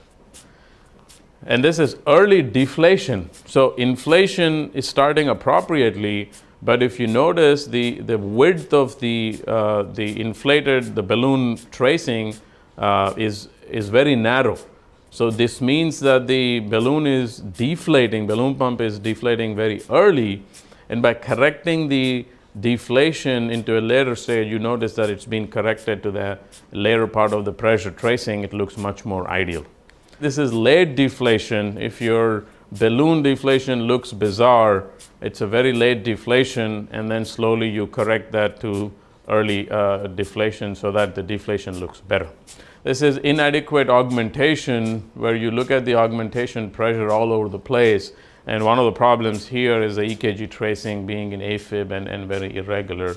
Again, the current algorithms are quite good overall in the balloon pump, and then we'll look at some of the permutations here on the console. Lastly, before we go into the console to simulate some of the changes, the axillary percutaneous approach is becoming a very viable option, and it works out quite well for ambulation for these individuals. And this is our paper, which has some of the technicalities if you're using percutaneous axillary options for it. So currently, our patient here is set at nicely having an 80 sinus rate, and we've seen that augmentation. It's set on auto.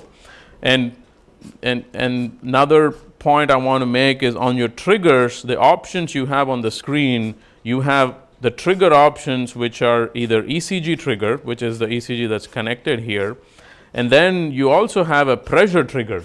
So if you change the trigger to pressure, essentially what the machine does is it goes to triggering off of the pressure tracing. So right now I put it on pressure tracing, it's still able to trigger because you have a good pressure monitor.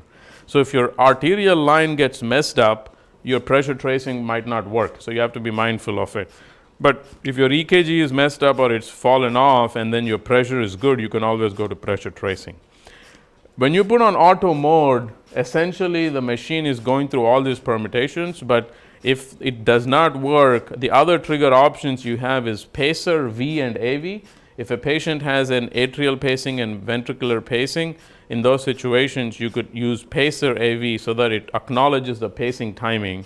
And then you have a pacer A, which is only atrial pacing. And lastly, the important mode is an internal mode. And I'll simulate that for you. Essentially, if a patient is in asystole, this happens in patients who are coding. You're doing chest compressions, you are asystole. In those individuals, you have no trigger. So in those individuals, you go into what's called as the internal mode. Now in patient, because the patient is in asystole, by putting it in internal mode, you're essentially saying you're on your own. Just keep pumping, it doesn't matter, the patient doesn't have a pulse. And in CPR and ACLS state, you should go to an internal mode so that you are giving the benefit for what it's worth in some circulation. So that's another important thing to remember. If you're in AFib and you will go into an irregular mode because it's tachy, as you notice, the balloon is kind of triggering off irregularly. When you're in an auto mode, the balloon kind of figures out the timing and tries to adapt to it, but AFib can be disruptive to your timing. In these situations, sometimes, and you might need to cut down the support to 1 to 2 so that you're not going as tachy. And that's a better augmentation in certain states if your heart rate is too high in AFib. Currently, most of the pumps figure out the AFib, and this can happen in a post-MI setting or in AFib sometimes, or just sinus tachy. If you're tachy at 130 and you're augmenting and beating so fast, and if you look at the balloon here, it's beating so fast that you really are not giving time for the heart to benefit from this. So when someone is so tachycardic, I think sometimes you're focused on controlling the rate, but if somebody is in cardiogenic shock, you don't want to be giving beta blockers to these patients. If it is AFib, you can give amio to control the rate, but another solution is to put this on 1 to 2. As I said, if you augment every beat of 130 per minute, you probably are not providing enough augmentation. You'd rather pick every other beat. So in this patient with 130 heart rate on the screen that you see, you are providing support to every other beat. You're giving better augmentation and better pressure to the patient for perfusion than being at 1 to 1 and then just going all over the place, where your augmentation actually comes down, if you notice over here. So that's something to keep in mind, especially at 130s it still is okay, but if you go into the 160s heart rate, it definitely impacts it very much. So basic things at bedside for you to remember. Thank you very much. All right, good morning and welcome to the hands-on session here as part of our Houston Heart Failure Summit. We're going to spend this session reviewing the microaxial left ventricular assist device, or the Impella device. Our objectives for today are to review the anatomy of the catheters themselves and their proper positioning. We'll review the hemodynamic management of the Impella device. And finally, we'll talk about the patient management issues at the bedside. Now, as you can see on the cartoon diagram on the slide, the Impella device is placed across the aortic valve into the left ventricle. We have a simulation of something close to this here, and you can see there's a pigtail catheter sitting in the simulated ventricle, and there is a microaxial flow pump that is displacing fluid from the inlet to the outlet. And that's better demonstrated here in these pieces. Now this is the Impella CP catheter. This is an Impella 5.0. And here in my hand is the Impella 5.5. Now all of these have, again, an inlet, the body of the catheter, as well as the outflow. And I'll show you the different versions of the catheter that are currently available. The Impella 2.5 and the Impella CP are percutaneously placed through the femoral artery. The 2.5 provides up to 2.5 liters per minute of flow, whereas the CP provides up to 4 liters per minute of flow. The Impella RP I did include on this slide. It is a right ventricular support device that I believe has a separate role and separate indication and discussion. but I didn't include it on here for your reference. It is percutaneously placed through the femoral vein in this case and provides temporary right ventricular support. The Impella 5.0 and a 5.5 are the newer, the latest generation pumps, and this has a catheter diameter of about 9 French, but the pump rotor itself is up to 21 French. And the Impella 5.5 has a 19 French motor housing. There's subtle differences as you can see on this slide, but the important thing is that this device requires a surgical cut down and insertion of a vascular graft through the axillary artery for proper placement in the left ventricle. These are capable of delivering 5 and up to 6 liters of flow per minute compared with the smaller capacity devices, which can be helpful in appropriate indications.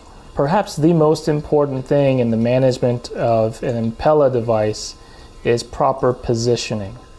And the characteristics of a well-positioned device are outlined on this slide. One is that you want the inlet and outlet position to avoid interference with the anterior leaflet of the mitral valve. You want the inlet to be unobstructed, and you want the outlet to be located above the aortic valve and also unobstructed. We also want to make sure that the Impella catheter is stable in position and does not migrate. Echocardiography is an important tool to make sure that the Impella is positioned appropriately and it stays that way. And as you can see on the slide, this is a parasternal long axis view that shows a cartoon of the Impella catheter overlaid on top of the echo image. And what we would like to see is that the Impella cannula itself is situated inside the left ventricle, with the inlet approximately 3.5 centimeters in this case to the level of the aortic valve. Now when it comes to the 5.5 device, which does not have the pigtail, we want this position to be in the midventricular space with this catheter directed towards the apex, as noted on the slide with the inlet with the echocardiographic image. We want it to be free of any sort of mitral apparatus, as well as the LV walls. And we want to make sure that the distance from the aortic valve annulus to the inlet is approximately 5 centimeters on that parasternal long axis image. Now you can also monitor the position not only using echo but using also the controller itself and the waveforms.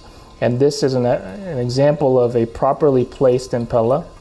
You can see on the left side of the screen, the top panel shows the aortic tracings in red and a estimated LV tracing in gray, and the bottom panel shows the motor current in green.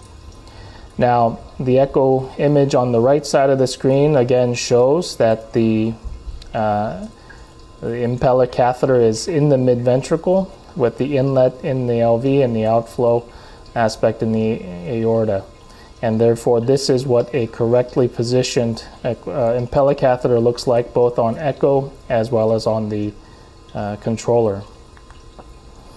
I did include some examples of malpositioned Impella catheters, and the first thing with that should draw your attention here is that the motor current outlined in green does not have that pulsatility or the regular tracing as noted on the previous slide. It's more flat. That should also alert you in combination with the red alarm noted on the top of the screen that says Impella position in an aorta. You should say, well, we need to verify this using echo.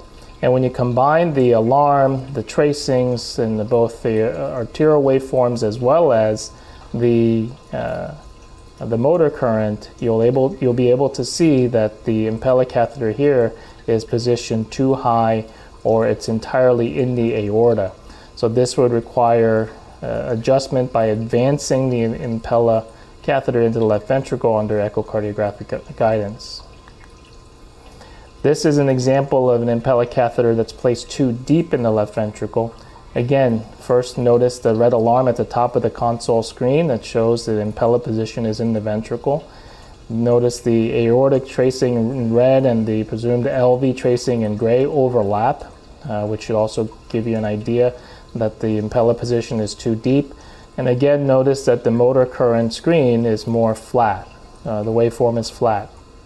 And when you get an echocardiogram, as shown on the right side of the screen, you can see that the bulk of the Impella catheter is sitting entirely in the left ventricle.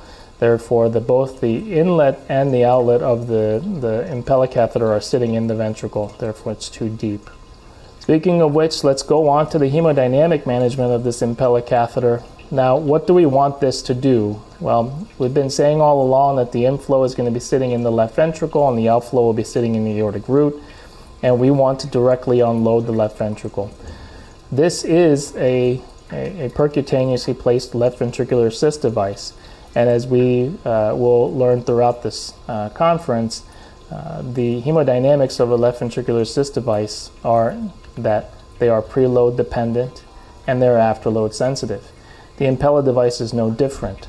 Therefore, if you start noticing alarms such as a suction alarm, it may be because its preload is insufficient. And one way to monitor that would be a CVP using a Swan-Ganz or a central line to ensure that the right heart function is adequate and the volume status is adequate. If you have a suction alarm with a low CVP, we may need to volume resuscitate, and a Swan-Ganz will be important to not only track the pressures but also the cardiac output. And note the cardiac output that you would calculate or estimate from a Swan-Ganz catheter will be a combination of the flow that's delivered by the Impella device as well as the native heart. Now, afterload sensitivity is also important to note for an Impella. Therefore, you may have competing flows, and if the SVR is very, very high with the use of vasopressors, for example, that may decrease the flow through the device. Finally, let's talk about the patient management at the bedside.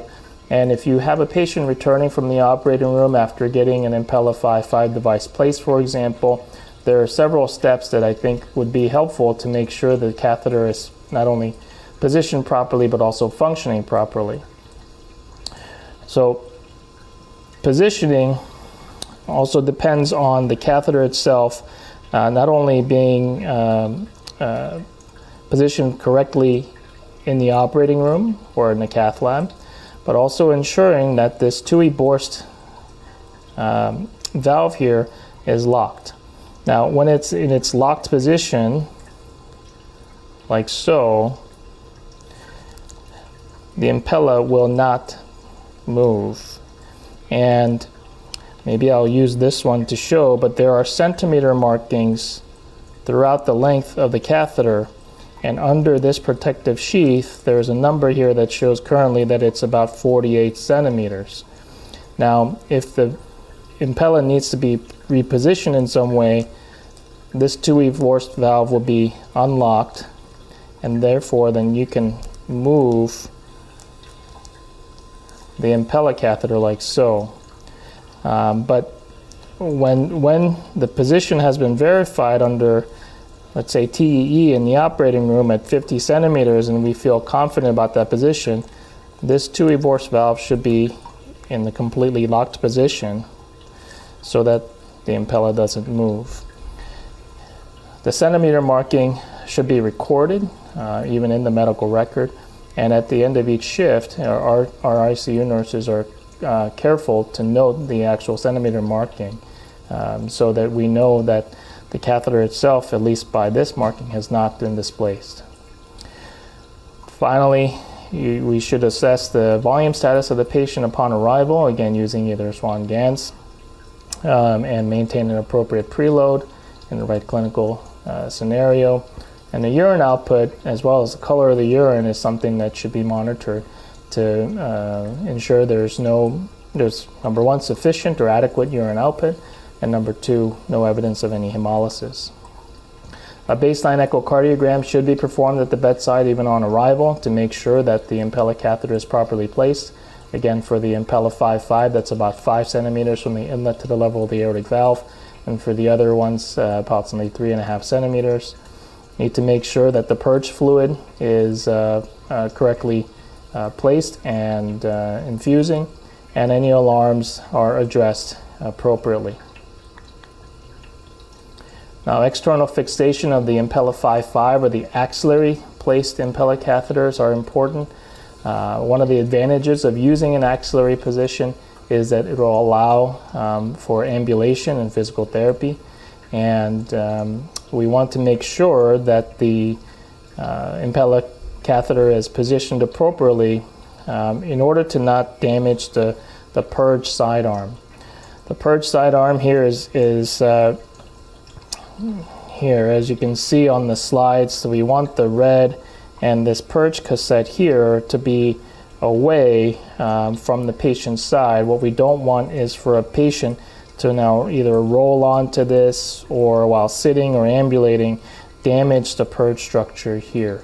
So we encourage, as outlined on the slide, that the axillary Impella devices are secure with the purge cassette coming across the abdomen and not necessarily towards the axillary line, as you can see in the examples outlined in red.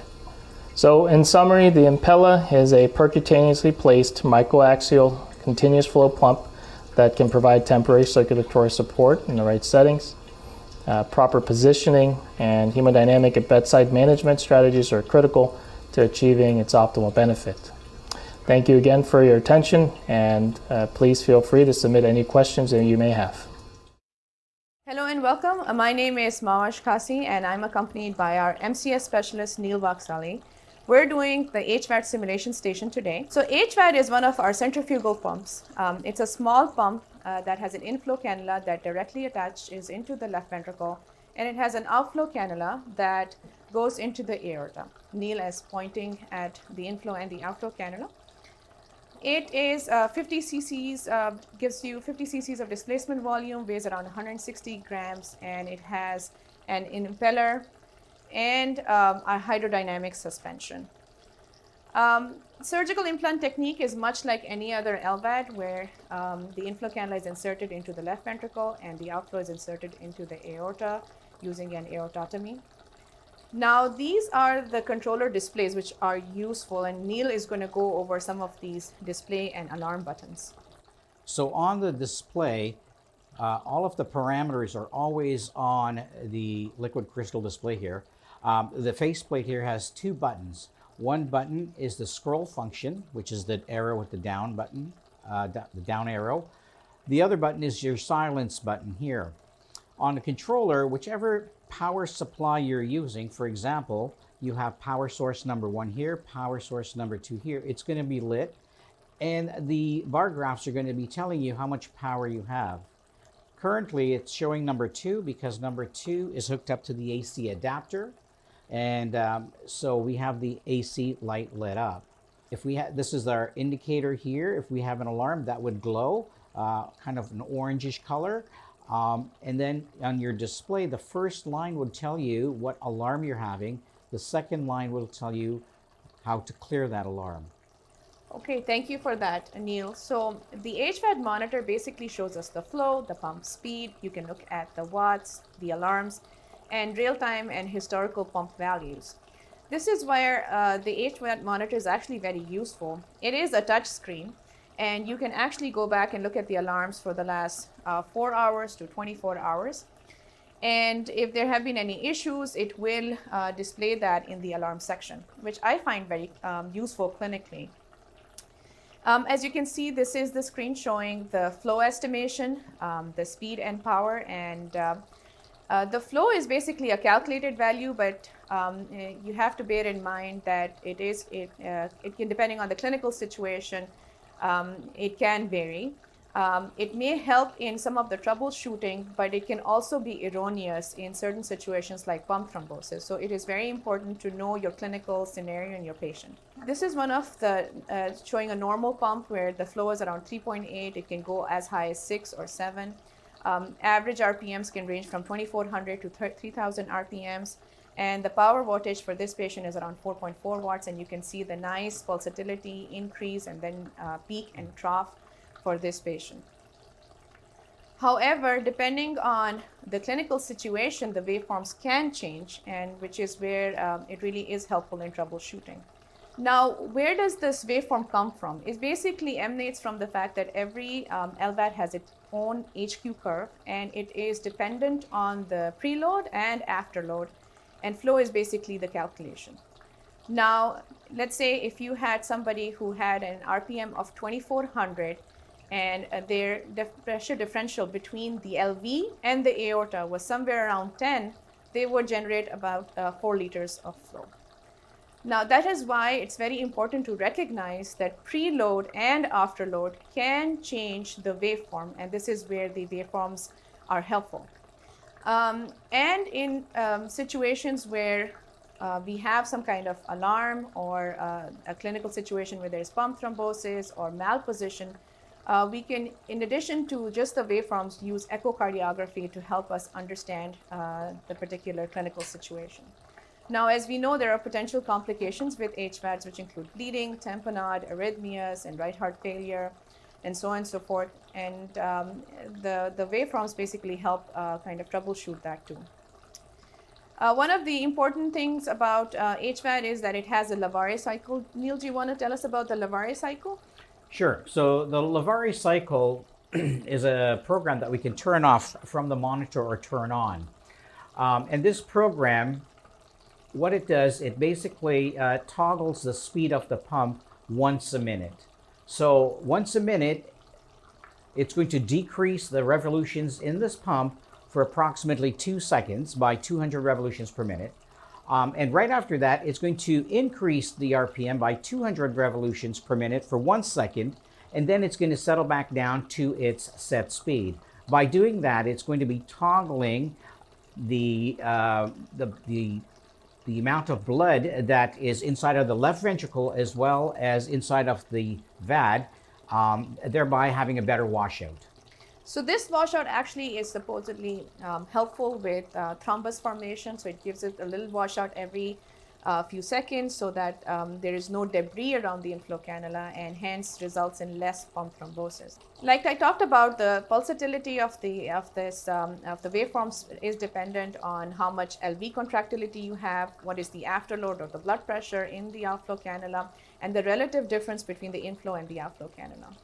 Now, this is a situation where the pulsatility, as you can see, the waveforms are faster, and this is a situation where the patient is actually tachycardic. You can actually use this time scale to determine their heart rate.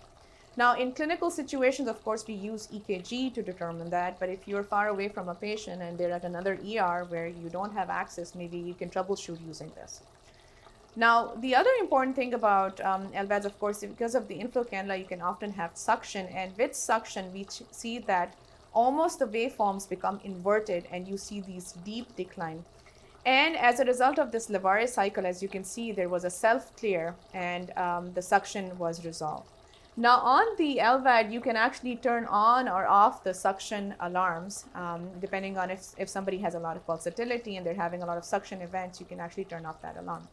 This is a situation where the patient actually had pump thrombosis, and as you can see, the wattage is high, and as a result of that, the flow is high.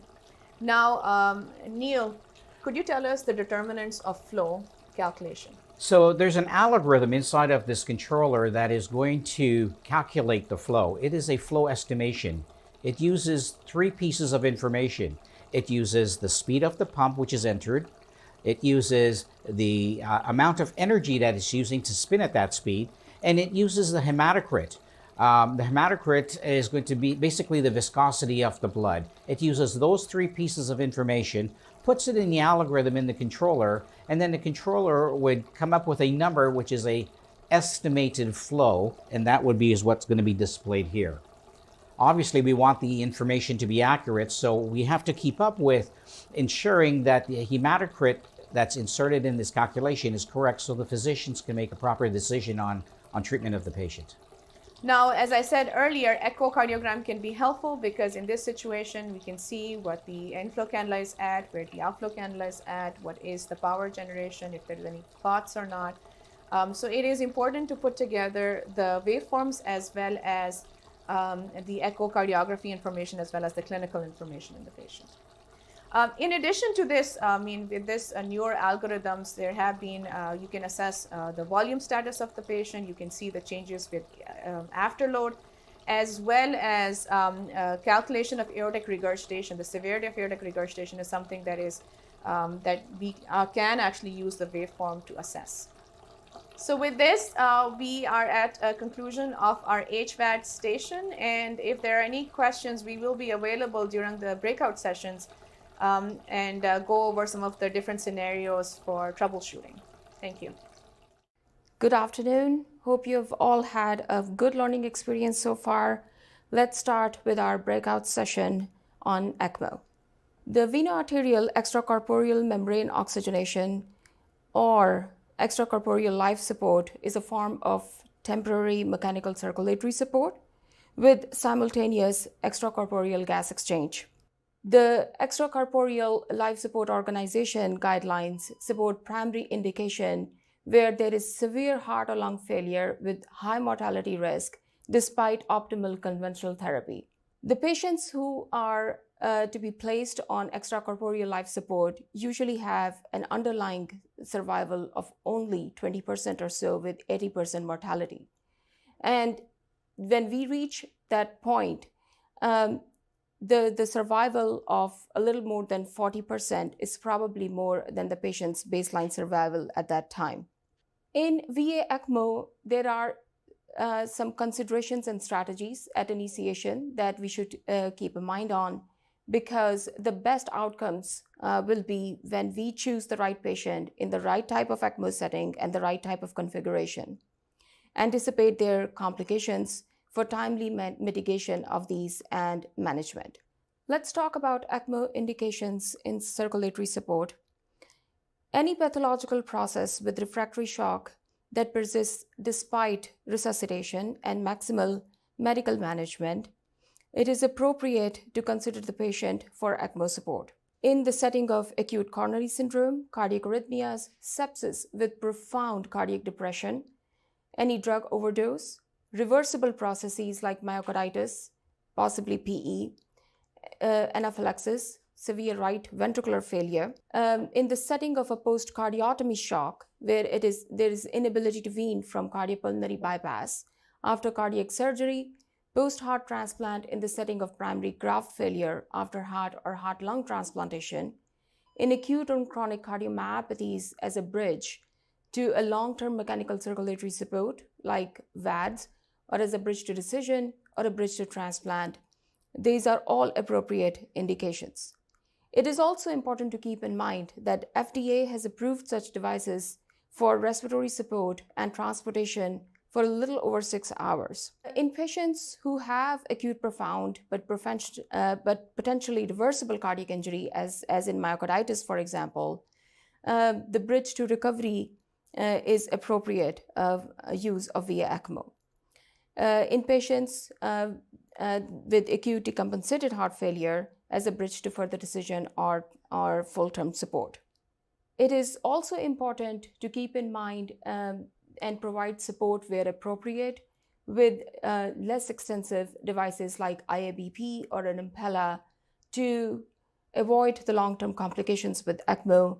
However, recognizing that ECMO is unique, that it can also provide gas exchange at the same time and full mechanical circulatory support. When we talk about patients who need ECMO, timely referral is key. Before we proceed further, let's discuss the pathophysiology of cardiogenic shock, as it is important to decide which mechanical circulatory support will be best served, and in this case, ECMO. On your screen, you will see on the left-hand side pressure volume loop comparison between the normal state depicted in gray and in the red bars predicting acute cardiogenic shock state. On the right-hand side, or the slide B, you will see a comparison between chronic heart failure state and a decompensated chronic heart failure state with cardiogenic shock represented in blue. In acute cardiogenic shock state, which can be because of an acute MI or myocarditis or any reversible process like that, there is a rapid decline in ventricular contractility which leads to severe myocardial edema and impaired left ventricular filling and hence stroke volume. Stroke volume, as you may know, is the area between this loop. In addition, patients with mild reduction in ejection fraction and severe chronic heart failure, they are at risk for acuity compensated shock states with consequent pulmonary edema, hypoxia, sympathetic activation, and a progressively declining ventricular dysfunction.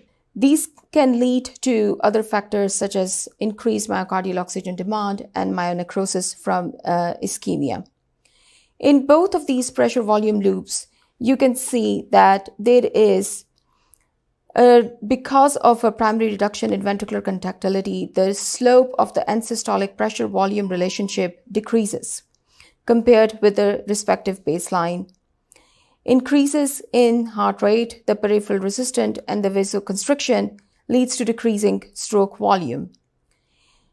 And higher LV and diastolic pressure and pulmonary venous pressure, central venous pressure, even in the absence of significant right ventricular dysfunction, because most of the time these states lead to redistribution of the volume from the peripheral compartment to the central compartment.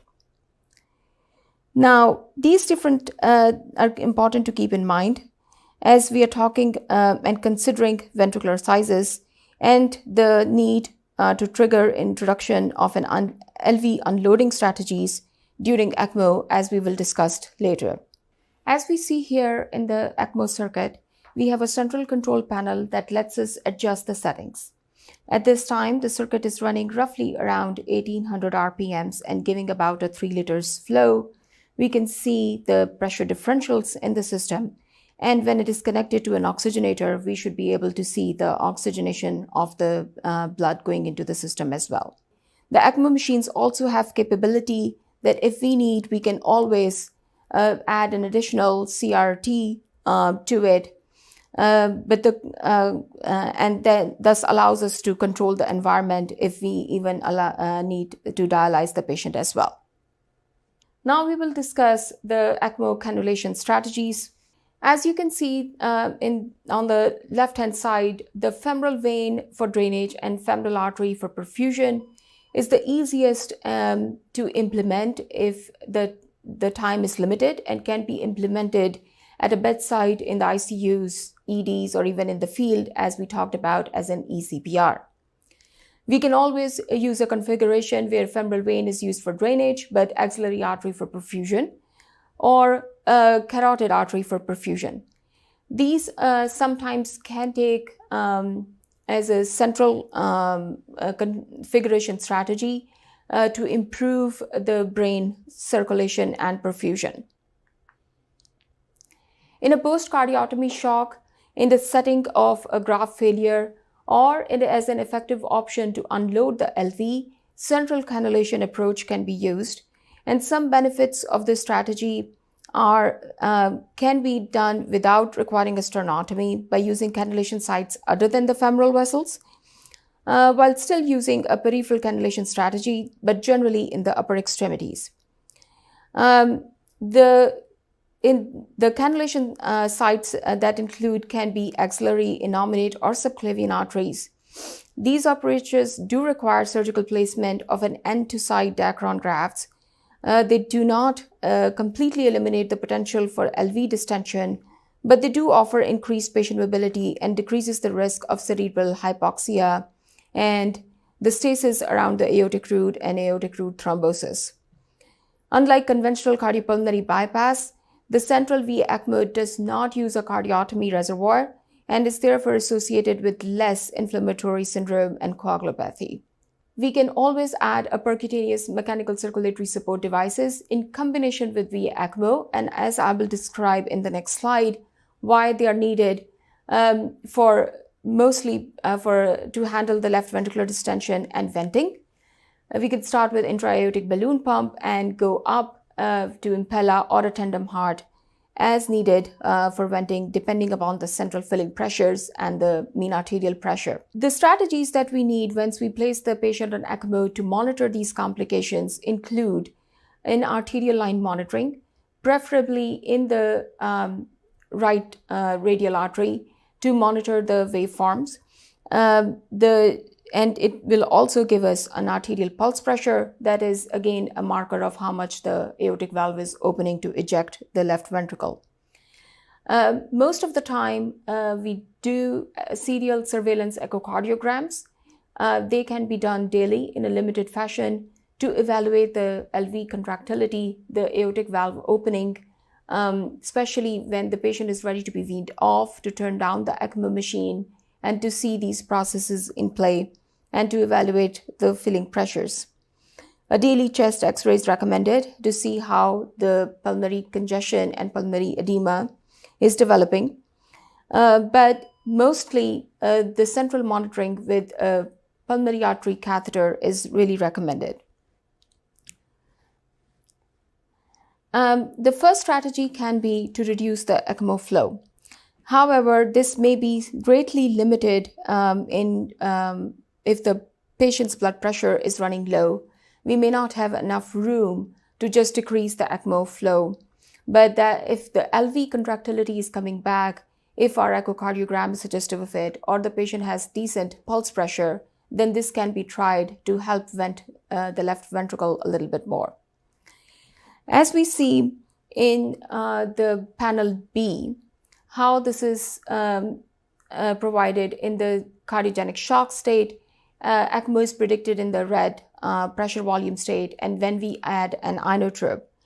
Inotropes, as we know, can improve the contractility and will help in improving the opening of the aortic valve, and the stroke volume is a little bit improved, as you can see on the pressure volume curve. But again, keeping in mind that inotropes themselves increase the myocardial oxygen consumption of an LV and can be problematic. Also, if the patient's blood pressure is running low, we may have to back off on the dose of that. We can always add vasodilators that is projected in the panel C, as they will reduce the total afterload and the systemic vascular resistance.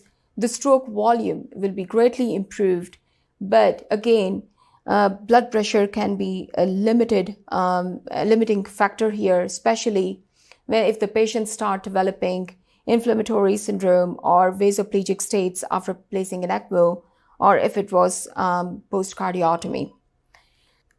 As we talked about, we can always place an intra-aortic balloon pump, as you can see in panel D. The benefit of the intra-aortic balloon pump is, of course, that it takes a small access site. When the balloon inflates in diastole, it can actually improve blood pressure and coronary perfusion because of deflation in systole and expansion in diastole.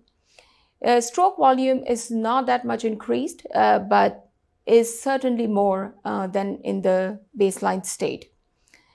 In the panel E, we can see if we need to create an atrial septostomy, for example, that will definitely shunt the left ventricle from left to right and decrease the filling pressures, but not much improvement in the LV stroke volume. If we need to create a better LV vent, then we can do it either centrally or by inserting a PVAD, as you can see in the panels G and H.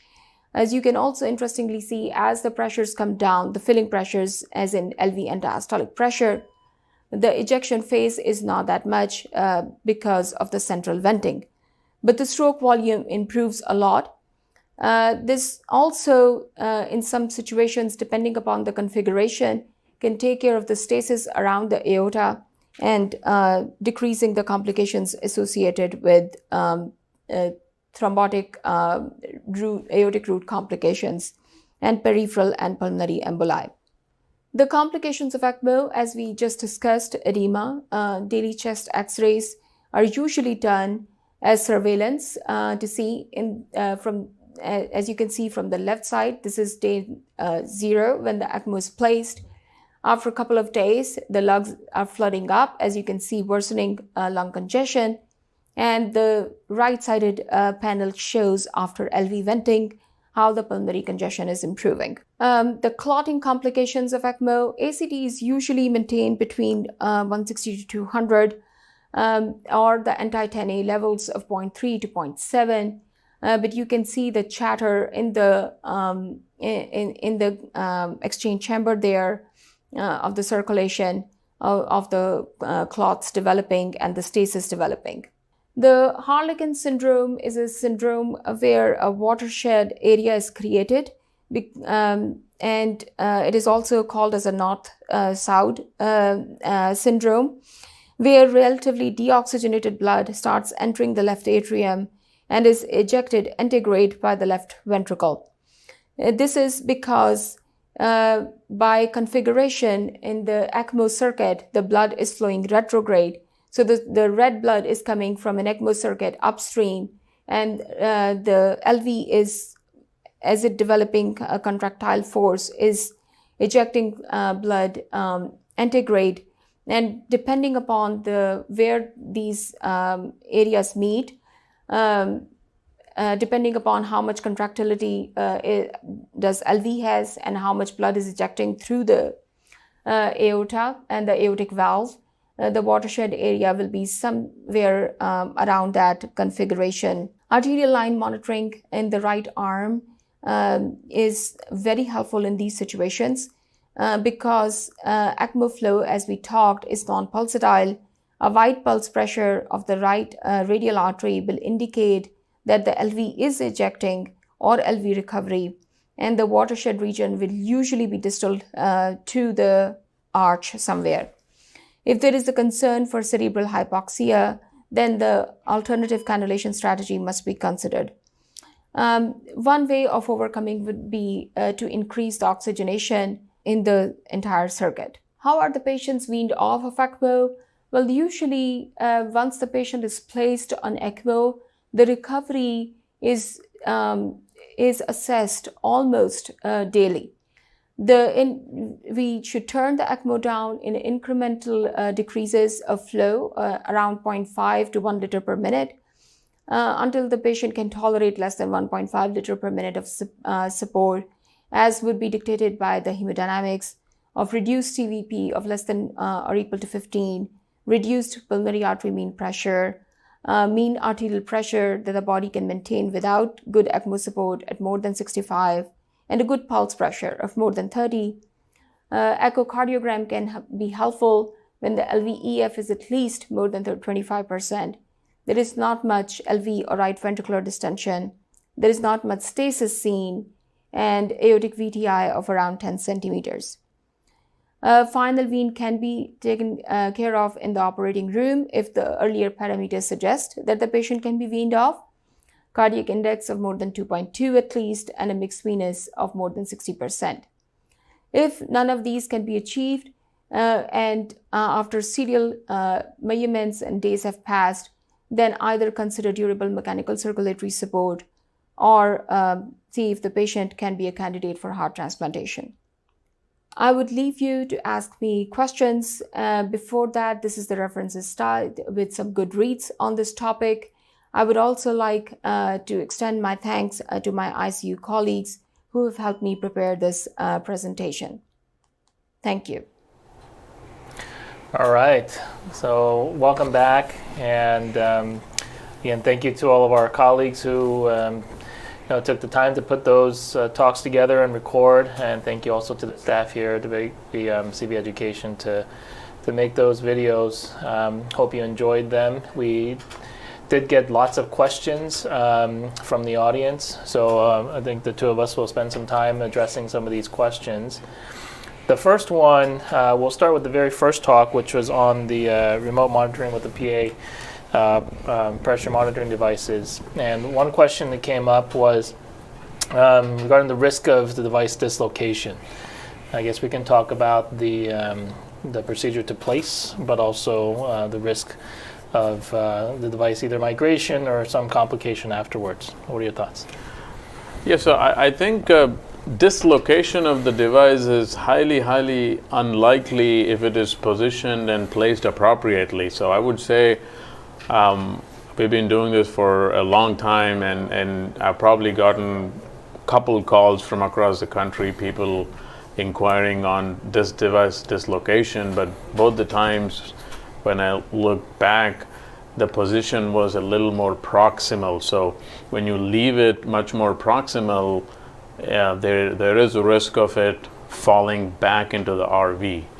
But if you position it in the right place that you are expected to, it is quite distal, that for it to dislocate back is practically impossible because it's going to be against blood flow.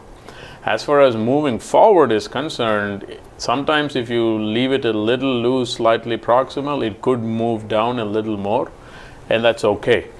So I think the dislocation risk is probably practically not a concern in my mind. Have you come across concerns about the signal dampening if it's in a too small of a vessel, or clinically? I don't know. I haven't seen too many of that issue. Yeah, and what Dr. Kim's bringing about is relevant. It's rare. It has happened in a few of our patients where it's not truly dislocation, I guess, but the migration forward, or when you leave it in a small vessel, you can have the signal dampen down, so you start seeing the PA pressures waveform be very small, and they become not trustworthy anymore. So I would probably say I can at least recall one patient that we had to stop using CardioMEMS because of the dampening of the signal. And some of these things are technical during the implant, and I always recommend not to make a visual guesstimate of the PA size, but actually pause at the part when you do the PA-gram, measure it accurately so that you can implant it in the right place, because sometimes when we do a visual guesstimate, you might be off. So we'll move on to the questions about the second video on balloon pumps that you gave, Arvind. One question comes about the use of the intra-aortic balloon pump. As you pointed out nicely, it's a counterpulsation device, and the trainer videos that you showed was a patient that was in nice sinus rhythm. How do you troubleshoot the balloon pump and its efficacy in the counterpulsation in folks with arrhythmias? Yeah, it's a good question. Happens more often than you think. I think when you have a dysrhythmia, especially common things like AFib, the bottom line solution is to actually try to control the dysrhythmia. But in the meantime, there are two aspects to it. One is the irregularity of the rhythm, which impacts it. But the current version of the balloon pumps are smart enough that if you put them in the AFib mode, it kind of gets compensated. The second is the tachycardia, which makes the counterpulsation so fast that it becomes ineffective. So typically, if somebody's heart rate is fast, then you want to decrease the support rate from 1 to 1 to 1 to 2. So even though every other beat is being supported, the one that gets supported, there's enough time for the balloon to inflate. And then you have to focus on correcting the dysrhythmias pretty much. Excellent. We have a question about the impella, which I will try to address. The question from the audience is, I find it difficult to correct the impella position when the tip is pointing toward the mitral valve, and do we have any particular tips? I would say probably the tips are to ensure that the positioning in the operating room when it's placed initially is key. But it's not uncommon to see that the cannula is now sort of maybe as a result of the torque that was built in during the placement sort of flip, and the impella catheter is pointing towards the mitral apparatus. We have actually had attempts when we bedside using echo guidance try to torque that impella catheter into correct position. However, as long as the inflow is in the ventricle and the outflow is in the aorta, and you're getting good signals in terms of flow without significant arrhythmias, it seems to provide reliable perfusion support.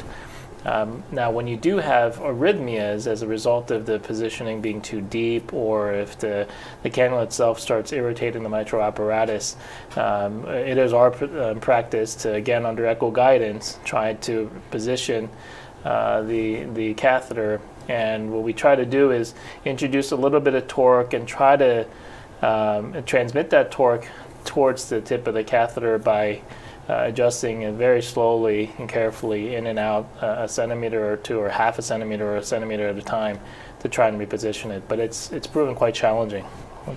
No, I think you're right, Jude. As Dr. Kim mentioned, the theoretical concept of trying to torque it, hold the torque, and try to move it up and down, I would say in my experience has worked once in all the attempts we did. The Impella device is not built for it to be torqued that well, because it's built to be steady so the torque doesn't get transmitted. So when it's off position, it's practically impossible to try to torque it inside the LV. If it's really, really a problem that you need to fix, I think the solution is pretty much to go to the cath lab or go back to the OR, and you're almost replacing the pump, because the repositioning it with the wire is not an option. So it's a tough situation. And as Dr. Kim said, you invest everything up front so that it's in the right position and make sure it doesn't move by tightening that lock or the valve that holds on to that Impella as tight as you can, so that it just doesn't move at all.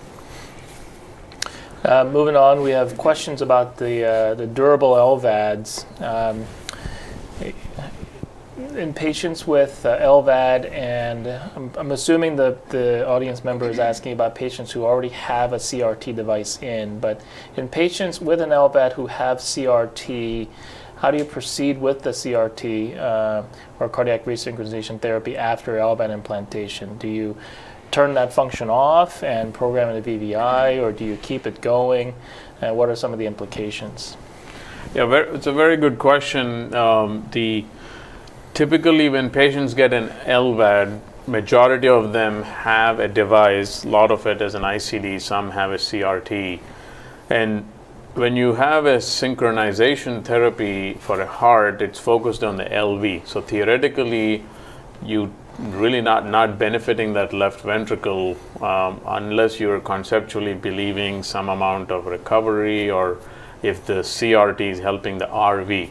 Now, this was studied not too long ago, 2018. There was a multi-center data that was published showing whether you have the CRT on or off, it didn't make a big difference. So the argument has been maybe you should turn off the CRT to conserve the battery, but ineffectively and practicality, we're not turning off the battery and turning off the CRT and promoting VVI. Especially a lot of these patients are kind of ventricular dependent, so you don't want to promote RV pacing, but it's still an open, controversial question. Technically, theoretically, you want to save the battery and avoid another procedure. It's not unreasonable to turn off the CRT. That's something that's being debated out actively. And then I think the final question that we'll address is regarding ECMO, which is the last the talk. And it's specifically about the different venting strategies for ECMO management. I think Nadia did a very good job of reviewing the different strategies of venting, whether it's using inotropes, a balloon pump, an Impella, or even surgical methods of venting. Arvind, what are your thoughts on using a balloon pump versus an inotrope to vent versus a surgical vent and Impellas? What is sort of your approach in choosing how to vent, if at all? Yeah, it's a good practical question, which underlays that, first of all, you want to acknowledge and understand that an LV sees a lot of afterload and pressure when you put it on ECMO, and you have to unload the LV. Now, venting sounds like a physical concept of manually unloading the left ventricle, but essentially you're unloading the left ventricle. And whether you use inotropes, we've gone through all the spectrum. There are some individuals who you can get away with just an inotropic support by just squeezing the LV so it unloads over the afterload. Typically, these have been situations of patients who have good enough LV reserve, and a lot of times they're probably post-transplant patients with graft rejection, where it's not really that bad of an LV that we see in end-stage heart failure cases. Balloon pump effectively unloads in certain individuals, but the ability to monitor that with a PA catheter, the ability to make sure you look for aortic valve opening by imaging and by the pulsatility of the arterial waveform. And then use these escalation strategies in my mind. If you can get away with anatropes, you can get away with it. Balloon pump followed by an Impella device have been our typical strategy. Yeah, I think our approach has been sort of dictated by the escalation of that shock patient, even if we use the Sky staging formulas, in terms of starting with, say, a balloon pump as the initial device, but then saying a refractory shock and escalating to the next device or the next device. And so if they went from a balloon and an inotrope and pressors to all of a sudden stage E and requiring ECMO, that balloon that may have been in place already would be something that we use as a venting strategy.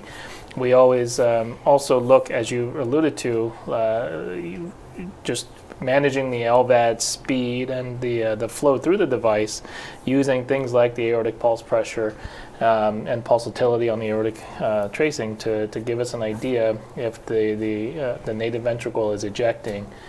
In terms of the data between, let's say, comparing the ECPella approach, for example, ECMO with an Impella unloading versus a balloon unloading versus an inotrope unloading, I think, at least for us practically, it's been guided by what the patients required as they progress through the stages and ultimately require ECMO. Yeah, I think all these strategies are feasible. I also want to address one of the questions or comments that just came through about the cannulation, and I want to clarify, or the venting. There's a comment which says, what do you think about directing the blood from the pulmonary artery retrograde into the ECMO cannula as another vent option? So I want to clarify to make sure that when we're talking about unloading in an ECMO, we're pretty much referring to the left ventricle for the most part. And the unloading is less of a volume, it's more of a pressure, because of the arterial cannula is sitting in the iliacs and pushing blood at a flow rate of 5 liters, 4 liters, whatever you want, and that flow is against the heart pumping blood out. So you have afterload against the left ventricle. So that strategy of diverting blood from the PA into an ECMO cannula is going to divert some volume, but probably does not do much for the left ventricular afterload. And also, when we're talking typically of an ECMO and unloading, we're most of the times referring to a peripheral ECMO. Correct. Now the central ECMO and the discussion of diverting PA retrograde into the ECMO cannula and these surgical techniques to unload is a whole nother ball game, and those things actually are not that well elucidated. Because you're doing a central cannulation for the central ECMO, the belief is your afterload is not that bad, but that's not always the case. It all depends on your arterial cannula angulation towards the LV or away. And typically when you do a central ECMO cannulation, the unloading is not, or venting is not as typically embarked on, and I think that's another important thing as a surgical technique. A lot of times they put in an LV vent directly, and that seems to have helped. One last question, which just came through, what I think could it be actually an hour-long talk in itself, but we'll try to address it briefly. The question is on how we wean these mechanical circulatory support devices. A very nice a paper that just recently came out on addressing this topic. But, you know, at the end of it, weaning any kind of mechanical circulatory support device, in my mind, you look at the underlying etiology of the shock. You look at the hemodynamics.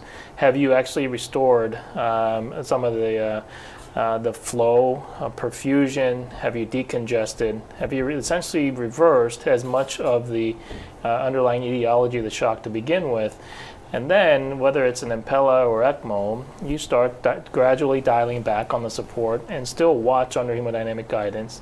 There's also echocardiographic variables that you can also see to give you an idea that there's been either sufficient recovery to allow you to remove that support device. And again, I think we could get a lot more granular with this, specific to each device, but at the end of the day, the concept really underlying this is what put the patient into shock, what are the hemodynamic variables that you've been monitoring, have you actually made progress on decongestion, improving perfusion, to allow myocardial some recovery to get the device removed. Yeah, I think the science of weaning the mechanical circulatory support is kind of still slowly being established, but as specific to Impella, I think there's been some papers and discussion on how to use the cardiac power output and the cardiac output that comes out of the machine to then define on how much of the output is being contributed by the pump versus the heart as you wean down. Again, it's a quite a lengthy discussion. There's some algorithms called as TIDE algorithm that's been published, but the conceptual framework is what Dr. Kim pointed out. You want to know why you're weaning and what next and those kind of things, and then slowly what we do is we do a ramp study with both echo and hemodynamics to have two different points of data to understand at a lower pump function, is your hemodynamics in the heart looking okay? Great. Thank you again for all the audience sending in great questions for us to spark discussion.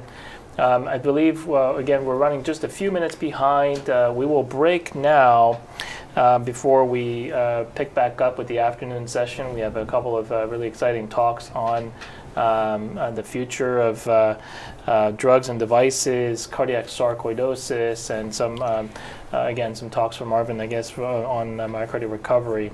So we will plan for about a 30-minute break. Please, again, feel free to check out the virtual exhibits that are available, and we will pick back up at 12:45. Yeah. So we'll give you a little less than 30 minutes, but we'll pick back up with the afternoon session at 12:45. Please check out the exhibits, and we'll see you then.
All right, welcome back. We will start the afternoon session here. We have a couple of very exciting talks, but first, it's really a great pleasure of mine to introduce my partner and colleague, Mawash Kasi. Dr. Kasi is an assistant professor of cardiology here at Houston Methodist, and really sort of the epitome of a clinician scientist. She's one of the most passionate people I know in areas such as sarcoid, and she's got a very much of a developing interest in LVADs as well. But I think we're going to ask her to speak about this entity of cardiac sarcoidosis and give us the state-of-the-art update for 2022. So without further ado, Dr. Kasi. Thank you, Drew, for that kind introduction. So cardiac sarcoidosis is a subject where I can probably go for a full hour, but I've tried to condense as much as I could to make it a brief 20-minute talk. My broader objective from this presentation is to really understand why is cardiac sarcoidosis an elusive disease. I want to cover some newer paradigms in pathophysiology, gaps in understanding. What are some of the diagnostic challenges and pitfalls? What are treatment modalities available or lack thereof? Prognosis for these patients, and kind of go over some of areas of uncertainty. So we see that sarcoidosis is a chronic inflammatory disease of largely unknown etiology, and it's characterized by multi-organ involvement. In the last couple of years, as you can see, this is a graph from PubMed research. There's a lot that has been published, particularly in the last 10 years on cardiac sarcoidosis. Yet, when we talk about disease incidence and prevalence, I want to state that we really don't know how prevalent cardiac sarcoidosis particularly is. It is largely unknown. 1 in 30 per million in the US have sarcoidosis, which means systemic sarcoidosis. We know that it's more common in African American and Scandinavian countries. However, I'll say that the ethnicity that we see in our center here is largely anyone. We have all kinds of people that come up with cardiac sarcoidosis. So it's not only the textbook African American individuals. It is certainly more severe in African American people. And here's the interesting caveat, just to give you an idea about our understanding of the incidence and prevalence. There was the Black Women's Health Initiative study, which looked at all women who had cardiac sarcoidosis. 45% of those women had shortness of breath, 30% had chest pain, 15% had palpitations. Yet the reported incidence of cardiac sarcoidosis was only 1 woman out of several hundreds. So again, the extent of us not understanding the disease and diagnosing the disease appropriately can be elucidated by this stat. Clinically manifest cardiac sarcoidosis is up to 3 to 10%, but autopsy reports certainly report higher. It can affect any patients at any age group. As I mentioned, it's a multi-organ involvement. The severity and particular organ involvement it varies by the race, ethnicity, and gender. And there is high morbidity and mortality associated with sarcoidosis. Not only are these patients at increased risk of having systemic involvement and inflammation in particular organs, but they also have high burden of infection, strokes, thromboembolic phenomena, concomitant autoimmune diseases, and hematological cancers and solid organ malignancy. As cardiologists, why do we care about this? Is because of the high risk of heart failure, arrhythmias, and heart blocks. And my perception of cardiac sarcoidosis is particularly skewed because when we see them, we're either seeing them with refractory arrhythmias or heart failure, and they need transplant. However, the cardiac manifestations really depend on which areas of the heart are involved. If it's a small area, usually it might be just palpitations, but if a larger area is involved, then we're seeing reentrant arrhythmias, heart blocks, and even heart failure with cardiogenic shock. I also have seen patients who have constriction because of cardiac sarcoidosis. There is evolving interest in understanding the mechanisms and pathogenesis of cardiac sarcoidosis, but sarcoidosis in particular. In general, in sarcoidosis, we've now understood that there's not just an important role of your environmental triggers, but there's a role for genetics. These genes involve HLA and non-HLA, and interestingly, some of the non-HLA genes are protective. There are certain new genes that have been in this area. NXN-A11 is one, BPNP, like 2 gene is another one. But the genetics of organ-specific sarcoidosis is poorly understood, and that's what one of the aims is what we're trying to achieve at our center. So, but what it leaves us in a conundrum is because we do not have a clear understanding of how to guide families, particularly those who've had sudden cardiac death. I've seen patients with multiple family members that have died from sudden cardiac death and heart failure. So it certainly runs in clusters in families. And we know the typical manifestation is granulomas, but it is also been some evolving understanding in this area too, because a lot of times it's just T lymphocytes that you see. As I mentioned, environmental exposure, certain transcriptomic genes have even, transcriptomic studies have even elucidated that mycobacterium or propionobacterium or other organisms that actually set the cascade in a genetically susceptible host. Now, when and how to screen these patients? If it is somebody who comes in who has systemic sarcoidosis, then the idea is, and a lot of our cardiologists and people will see these patients, they're sent us for evaluation of heart involvement. So there, it's very prudent to get a good cardiac history, ECG and echocardiogram. If they have any symptoms, if they have an abnormal EKG and an abnormal echocardiogram, then only you pursue further testing in terms of CMR or PET. However, if they have none of the above, then you can safely say that it is negative and maybe low probability of cardiac sarcoidosis and follow them clinically. However, when it is someone de novo cardiomyopathy, someone with arrhythmias, when do we suspect it and how to go down that route? So typically it's either patients who again have systemic sarcoidosis, that's relatively easy, but patients, young patients, particularly with heart blocks without any unknown, a known etiology, people have abundant PVCs, NSVT or VT, sudden cardiac death. And in our realm, if they have heart failure with reduced ejection fraction, if they have a higher arrhythmia burden, meaning arrhythmogenic cardiomyopathies, then certainly sarcoid should be in the differential. If they have typical imaging findings like mediastinal or hilar lymphadenopathy, and some of the other signs and symptoms which can kind of trigger towards a more systemic involvement, we usually ask for neuropathies, hypercalcemia, stones. So all of those other things need to be looked into. So there are certain diagnostic criteria that are present. There are two, the Heart Rhythm Society and the Japanese Society of Sarcoidosis. They're well established, but it is important to understand that it is based on not just histological diagnosis, but also clinical diagnosis. And there are certain criteria that need to be met before we can say that somebody has cardiac involvement. So importantly, biopsy yield is always an issue. And we try to follow the Japanese Society criteria. And why I like this criteria is because recently endomyocardial biopsy was actually moved to a minor criteria.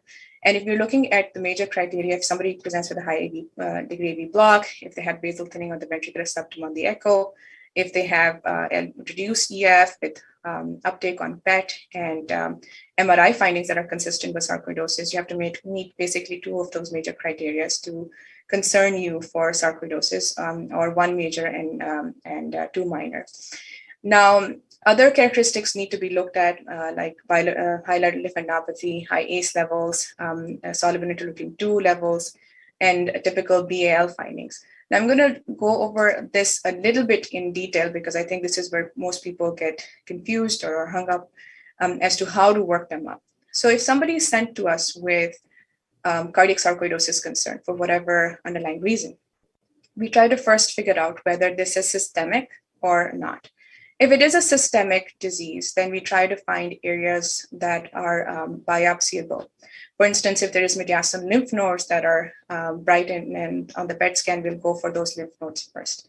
If that lymph nodes gives you a granuloma, then it is up to you to look for those major and minor criteria by imaging and clinical characteristics, whether you can put all this together to say that there is systemic involvement and cardiac involvement. If there is no biopsy tissue available from anywhere else, then we go down the route of endomyocardial biopsies. And this is where the pitfall begins. And I'm going to talk about that a little bit more in detail. The main issue becomes when you have somebody who has isolated cardiac involvement. Those are tough because if you have an endomyocardial biopsy that's positive, your job is done, you know that that's cardiac sarcoid. However, if they do not have a positive biopsy, then you have to get really stringent for the clinical diagnosis using those criteria. We say that at least 3 major criteria need to be met. You need to make sure there's no other inflammatory condition and your PET, CMR, and everything else seems consistent.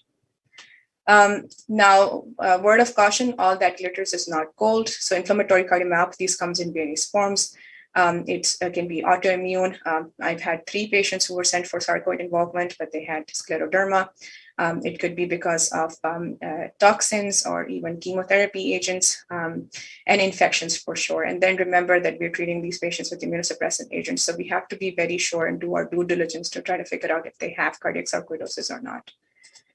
Now, this is a clinical case, and I'm going to go over all the respective testing that we do for cardiac sarcoidosis based on this clinical case. So this was a 64-year-old female. She was referred to me because of for transplant evaluation. She had lupus. She was on plaquenil and methotrexate initially, and was then on Benlysta and was taken off of the methotrexate for some chronic kidney disease. She was diagnosed with mitral regurgitation, and it wasn't clear what the etiology of the mitral regurgitation was, and she underwent mitral valve repair. After her surgery, she was found to have a heart block. She underwent pacemaker replacement, AFib ablation. She had extreme fatigue, very poor quality of life, NHI class 4 symptoms. She'd been admitted in the hospital for 4 times in the last 20 years. So really poor prognosis from a heart failure perspective. And she brought with her her right heart cath report, which showed normal filling pressure, so her cardiac index was noted to be 1.2. Of course, at this point in time, I admitted her to the hospital for further workup and for transplant evaluation. So starting off with, like, what do you start off by? So we do send biomarkers and blood work first. Of course, making sure that we rule out other etiologies like hemochromatosis. So make sure to send an iron fellow, make sure to send kappa lambda to make sure this is not amyloid, because a lot of these diseases mimic each other. For cardiac sarcoidosis, unfortunately, what biomarkers are available for for particularly cardiac involvement are limited to ACE, the neopterin, which we don't clinically use, and soluble interleukin-2. If they're positive, great. If they're negative, that doesn't tell you anything, because you can still have cardiac sarcoidosis without elevated ACE or soluble interleukin-2. The same applies for troponin. I mean, while we bank on troponin to tell us about myocardial injury, I've seen profound inflammation without a rise in troponin, which is something that we still need to understand further. When we do other tools, use other tools for EKG, of course, comes first. But again, you can see any number of blocks. You can see QRS complex fragmentation, STT segment changes. There was a recent AI-based study that showed EKG was helpful in recognizing people who are higher risk of sudden cardiac death. But ECG is abnormal in only 3 to 8% of the patients with clinically silent cardiac sarcoidosis. So your job just doesn't end there. This is the EKG for our patient. She was paced, and it's not very helpful in trying to figure out what the diagnosis would be from here. So the next test, of course, you do is echocardiography. In patients with cardiac sarcoidosis, the echo can be completely normal. However, things that can point you towards it, if there is presence of septal thinning, there is increased myocardial wall thickness, LV hypertrophy. It can resemble a lot of different other diseases. So you have to be really careful on how you're phenotyping this.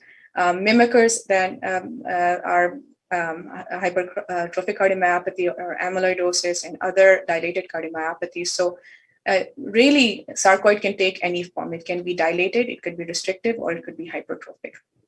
One of the ways to screen patients is by doing strain, which has shown some promise in some studies. This is the echocardiogram from our patient. You can see that the mitral valve has been replaced, the LV is dilated, there is reduction in LVEF and RVEF, and the LV wall appears hypertrophied, and there is that typical cutout pattern here in the interventricular septum that you see with patients who have sarcoidosis. So that was hint number 1. Further testing usually involves FDG PET. So FDG is a glucose analog that is useful in differentiating normal and active inflammatory regions. Basically, if you have pro-inflammatory macrophages, you'll see a higher metabolic rate and glucose utilization. Although FDG can be in any pattern, again, really depends on how involved the heart is, but you can see patchy involvement, or you can see the entire LV light up, or there can be RV that's involved as well. We definitely use not only FDG PET in diagnosing these patients and recognizing that they have inflammation, but we also use it to follow disease activity after treatment. But importantly, not everyone should, or every center should perform this FDG PET, because it requires a certain degree of preparation. And it's really important to suppress the physiological myocardial glucose uptake. So we counsel our patients that they have to be on a low carbohydrate diet for greater than 24 hours. And then we do a heparin protocol in some patients, and to see if we can suppress the physiological uptake. So I'm not going to go over all the details of how to interpret cardiac PET, But the typical pattern that you see is that you have somebody who has a rest perfusion that's positive, meaning there is a defect. And then you see a mismatch that indicates presence of active inflammation in that mismatched area. This is typical, but of course, there's several nuances of this which need to be discussed in greater detail. This is another so showing this mismatch PET finding. You see a defect at rest, and with FDG, there is uptake here. Importantly, one of the things that I really bank on with our imagers, I tell them to tell me if there is RV involvement or not, and if there's any extra cardiac involvement, because those can be potential sites of biopsy. In this area, you can see that there's mediastinal lymph node that lights up, and this is what we biopsied in this patient. So not only is PET important in diagnosis and following treatment, but it also helps us risk prognosticate patients who are at high risk of death and ventricular tachycardia, higher inflammation, higher risk of death. This is the PET for our patient. It shows that in FDG, there is uptake in all these areas. You can see bright. And we also try to quantify the degree of inflammation. So we ask them to give us a percentage and the SUV. This is one of the things that we are trying to study at our center to see if what would be most helpful in trying to understand if they responded to treatment or not. The other modality that we use is, of course, CMR. There's no specific pattern for LGE on CMR, but again, it could be patchy or it could involve the LV or RV, mostly then involving the basal segment. But then again, sarcoidosis has a mind of its own, so you could even have transmural involvement and very extensive involvement as well. This is the MRI from our patient. As you can see here, again, the LV hypertrophy, the basal septal thinning, and then the late gadolinium enhancement almost everywhere, even in the atrias, in the ventricle. And the septum looks like an area that we could potentially biopsy if we needed to. So again, CMR also adds to prognostic value as it's associated with worse prognosis and higher ventricular tachycardia or tachyarrhythmias, in one study showing the rate as high as 20 times higher if you had LGE. So it is also helpful in trying to figure out if a patient needs a defibrillator or not. The one pitfall of CMR, however, is that LGE CMR does not tell us the extent of the inflammation. So we really have to order a cardiac PET to really tell us the extent of the inflammation. In our center, we start off by doing an MRI to kind of really understand whether we're dealing with sarcoidosis or any other cardiomyopathy or similar mimickers, which we talked about before. And then we do a cardiac PET. There are new techniques that are evolving, the T1, T2 mapping that can tell us about inflammation, but they're not being clinically used as of this moment. So one modality in our minds is not enough, and there are techniques that are developing that would use a hybridization model of you doing a PET and CMR overlay to really understand areas of inflammation and scar. And it is known from studies that a combined strategy actually does help diagnose more patients with cardiac sarcoidosis, and both tests basically need to be done. If your cardiac MRI is negative, there's no late gadolinium enhancement, then unless your suspicion is extremely high, we don't go to doing the PET. But if there is late gadolinium enhancement, the next step should be doing a cardiac PET. Now, role of endomyocardial biopsy. If endomyocardial biopsy were diagnostic, we would just stick to this, and other imaging studies may not be as needed. But unfortunately, the yield of endomyocardial biopsy is only 30%. There's higher yield if you do LV biopsies as well and voltage-guided biopsies, and this is the standard at our hospital, where we combine our efforts with EP, and they allow us to do EP-guided biopsies in areas that have low voltage. But yet, the yield only increases by to maybe 50%. The yield is generally lower. So when we talk about treatment, the treatment, of course, involves immunosuppression, which is largely steroids and then other agents, which I'm going to briefly touch on. We have to optimize guideline-directed medical therapy whenever they have low ejection fractions, and important considerations for pacemaker, ICD, and ablations. And of course, if they're at advanced stage, we talk about VADs, transplant, inotropes. So the main question is, who warrants treatment? Should we really treat clinically silent sarcoid patients? That's an unknown, big unknown. But generally speaking, patients who benefit from treatment in our minds from retrospective studies are patients with heart blocks, if they have evidence of myocardial inflammation, if they have ventricular ectopy and ventricular arrhythmias, again, in the presence of myocardial inflammation, and LV dysfunction in the presence of myocardial inflammation. And what is the end goal of this treatment? So usually what we see is that there's a decrement in remission or remission of inflammation on PET. We do see a decrement in arrhythmias, and this is by our experience in general, as well as in retrospective studies. There's decrement in pacing. Some people recover from their heart block. And the idea of treating patients who have low EF is to prevent further remodeling, but not every patient has complete remission from VT. Not every patient will get better from a heart block perspective, and not every patient will improve their ejection fraction. So those parts are still largely unknown as who will benefit the most. Steroid use was the first line that is generally used. We still don't know the ideal steroid dose, but most centers use anywhere between 20 to 60 milligrams per day. We use a 40 milligram starting dose, and then we taper it off every 3 to 4 weeks to a maintenance dose of 5. And this is when we repeat another PET scan. It is important to understand that early initiation of treatment is important, but in our experience, as well as in some of the retrospective data, the treatment, there is significant delay in recognizing that it is sarcoid. So usually the delay is up to 3 months. We have to also keep in mind the side effect profile. So if somebody who has profound osteoporosis, maybe steroids is not the best choice for them. Now the question is, do we need concomitant other agents? There is no clear comparative data, but there is definitely suggestion that patients have better outcomes if they're using steroid sparing agents as in along the lines of steroid use. So generally the approach is to start high dose steroids, and then as we're tapering them off, start a steroid sparing agent. For the first time, there is a randomized study going on that will look at standard high dose of steroid versus low dose plus methotrexate, and where there's the recruitment for this study is going on. The choice of other immunosuppressions are CellCept, azathioprine, methotrexate, anti-TNF inhibitors, and then Rituxan that has been used in retrospective studies. One question that comes up frequently, the rheumatologist calls us and asks us if TNF inhibitors are safe to use. There have been retrospective studies, at least 3, where they've seen that the LVEF stays the same. They do not have significant heart failure after they've used TNF inhibitors, rather these patients benefit. The most concerning thing is usually risk of infection with immune suppressing them profoundly, particularly in this COVID era. Now, the question is, should we continue treatment long-term? So there is a suggestion again from retrospective studies that the relapse rate is lower when you use concomitant agents. And long-term continuation of treatment still up in the air. Some centers stop the treatment, but in our center, we try to at least continue some low-dose maintenance immunosuppression.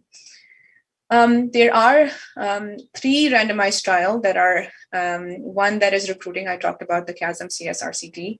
And other 2 that are going to look at novel agents, including interleukin-1 blockade, the MAGIC-R trial. And then there is a Japanese antibacterial drug management for cardiac sarcoidosis that is going to start recruiting soon.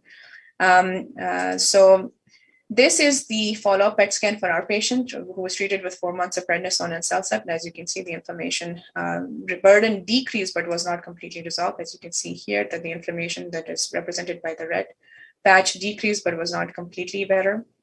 So we did go on to treating this patient for a longer period of time. Then she had still persistent inflammation, and then we chose a TNF inhibitor in her. So my last slide, this is on when to implant an ICD. So basically, we have to keep in mind that the threshold for ICD implant in these patients is lower. So of course, there's these obvious indications, like if somebody's had a cardiac arrest or LVEF is less than 35%. But for patients who have sarcoidosis or concerns with sarcoidosis, you can even implant an ICD if there's a need for a permanent pacemaker, if they have unexplained syncope or near syncope, and if there is inducible VT in the lab. And the EF threshold could be higher. So if you can look at the class 2B indication, if the LVEF range is 36 to 49% and RVEF is less than 40% despite optimal medical therapy, then you do it. You can do a defibrillator. The benefit that has been seen in some of the meta-analysis and systematic review is basically to younger males who have lower EFs and are more likely to have heart block. Those are patients that benefit the most. But in general, we see that a lot of our patients that we lose are those who've had sudden cardiac death or VT. We do have a multidisciplinary approach at Methodist. We've combined our efforts with our lung team, our electrophysiology team, the liver team, our pulmonary hypertension team. some of these patients also have pulmonary hypertension. So we do have a multidisciplinary effort going on for cardiac sarcoidosis that's much needed for this patient population. With that, I'm going to end my slide and we'll take any questions. Bhawash, thank you very much for that really thoughtful and comprehensive overview. It's really an entity that I think is under-recognized, as we've discussed appropriately. There's a lot of questions. I know you are, you're supposed to be in clinic, and I appreciate your patience with the time delay. We'll go through a few, and whenever you have to run, let us know. So I think the first question that's come up is, are there certain clues that should make a cardiologist think about sarcoid and suspect it? Because as we always see, a lot of times it gets missed until we start thinking about inflammation. Yeah, I think that's a very fair question. Generally speaking, that I think we see it very commonly. Of course, it's far more common than we think it is. If there are clues on MRI, if you have somebody who has non-ischemic cardiomyopathy and they have higher arrhythmia burden, or if they had an unexplained heart block, I would look into those patients particularly. Our MRI folks tell us if they have mediastinal lymphadenopathy or not. A very thorough review system also really helps, because I've had a few patients who had a history of uveitis or unexplained joint pains, hypercalcemia. So those are important clues, but you really have to play Sherlock Holmes. Unfortunately, there's no checklist of things that you can say, how we have for amyloid, that if somebody has carpal tunnel syndrome, think sarcoid. Rather, the funny thing is a lot of my patients who have sarcoid also have Dupuytren's contractures. And I only learned that after seeing so many of the sarcoid patients that they actually have that issue as well.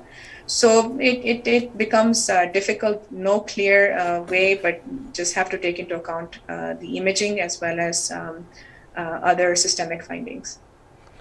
I like your Sherlock Holmes analogy, because I think you make a very good point. In today's world of gadgets and technology and medicine, we sometimes forget the classic history and probing the patient to find out some of those symptoms. So I think it's important to stress that for cardiac sarcoid, because there's not one clue.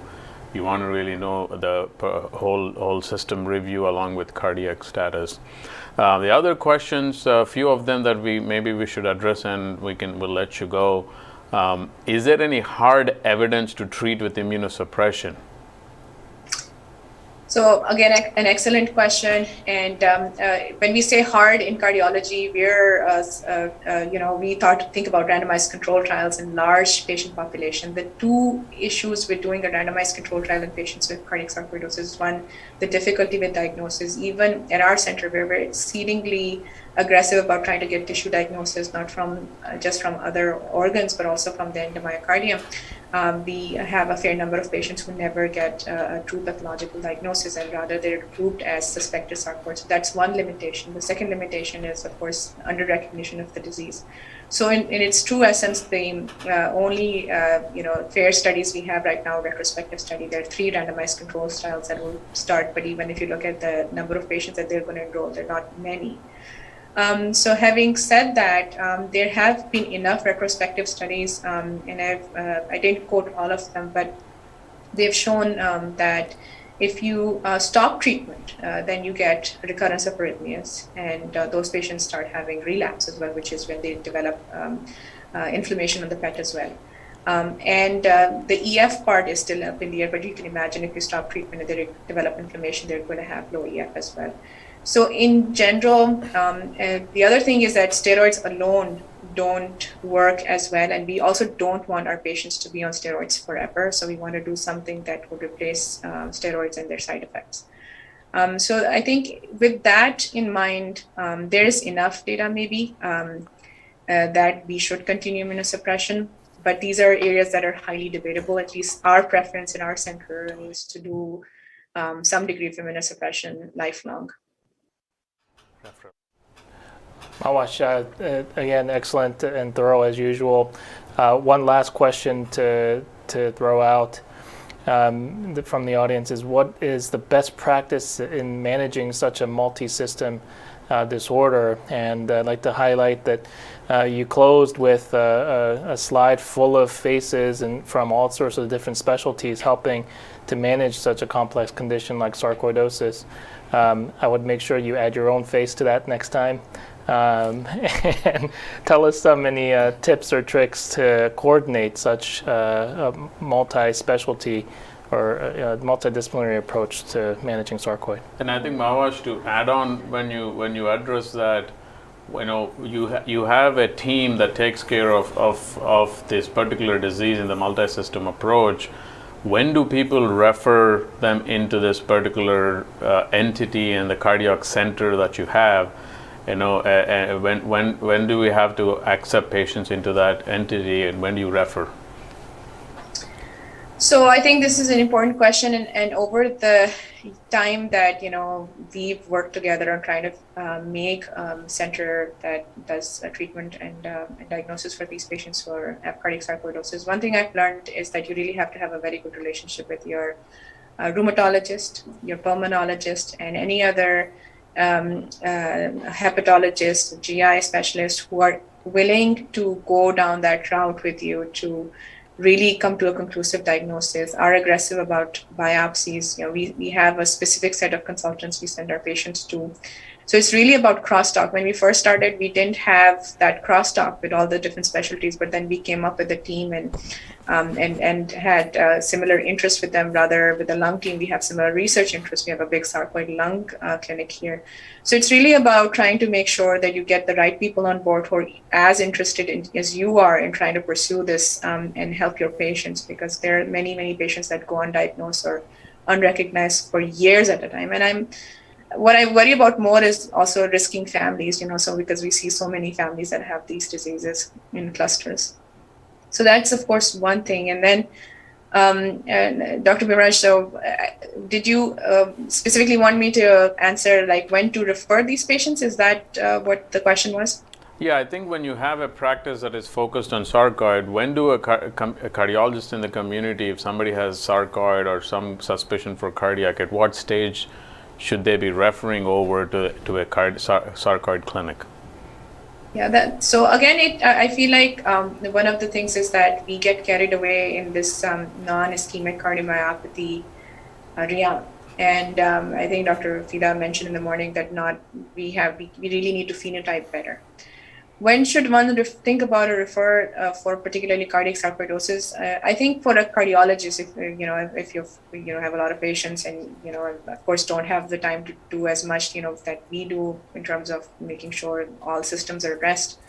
I think in general, if you have a patient with high arrhythmia burden, who has maybe some imaging findings that are patchy, uptake on MRI, and they have unexplained heart block, would be ones I send or refer over, or have concomitant rheumatological disorder. Because a lot of this patient that I presented was labeled as lupus. But this patient had an endomyocardial biopsy and a lymph node biopsy that showed granulomas. So had misdiagnosed for many, many years at a time. And these patients have really poor quality of life in general, not just from their heart, but in general, they have this fatigue syndrome. So it's really needs highest index of suspicion. But I would think that if I were to narrow it down to three big things, would be if they have MRI findings that are suggestive, if they have a high arrhythmia burden, and if they have chest X-ray that shows lymph nodes. I think that would be at least three ones to remember. But there are many more things, of course. So thank you very much. I think we appreciate your time and your thorough presentation, and I'm sure our audience learned a lot about cardiac sarcoid, and we appreciate your interest in this kind of for the lack of a better word, orphan disease for cardiac specific sarcoidosis. So thank you. So we'll move on to our next presentation by Dr. Ryan Yousafzai, who's going to talk to us about acute decompensated heart failure, drugs and devices. Dr. Yousafzai is one of our advanced heart failure cardiologists in our group, and he joined us from Tufts a few years ago and has been instrumental in some of the pioneering trials that are device-based for acute heart failure. And acute heart failure is kind of a syndrome in itself, where therapies and specific treatments have lagged quite a bit. So we will is Dr. Yousafzai on? Good afternoon and welcome to Heart Failure Summit 2022. I want to thank the organizers for the invitation. It's an honor to be part of this conference. My name is Ryan Yousafzai. I'm one of the advanced heart failure and transplant cardiologists at Houston Methodist. The topic that we'll be talking about today is acute decompensated heart failure, drugs and devices in 2022. My disclosure, I'm a site PI for Precardia and Procerion, and I will be talking about some investigational devices. As you know, the acute decompensated heart failure is the most common cause of hospitalization in adults. About 33% of the patient will be hospitalized within 60 to 90 days, and 66% of patients will die or re-hospitalized within 1 year. Unfortunately, 80% of the patients who are getting discharged have some sign of congestion at the time of the discharge. Drug-based intervention have failed to adequately decongest the patient and reduce the cardiovascular event post-discharge. Therefore, there has been an enthusiasm to develop device-based therapy for this patient. Unlike the drug-based therapy, device-based therapies are designed to more specifically target the pathophysiological derange mechanism for acute decompensated heart failure patient. Traditionally, an episode of acute decompensated heart failure was thought about to be as worsening of the heart failure related to a dietary indiscretion or medication non-compliant, which can be treated with diuretics, and patient will return to the previous trajectory with the heart failure.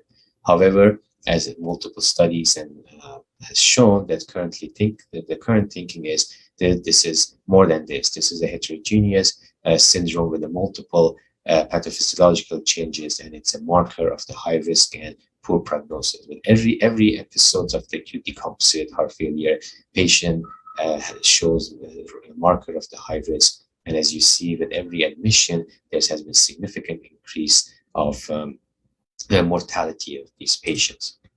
What is the pathophysiology of acute decompensated heart failure?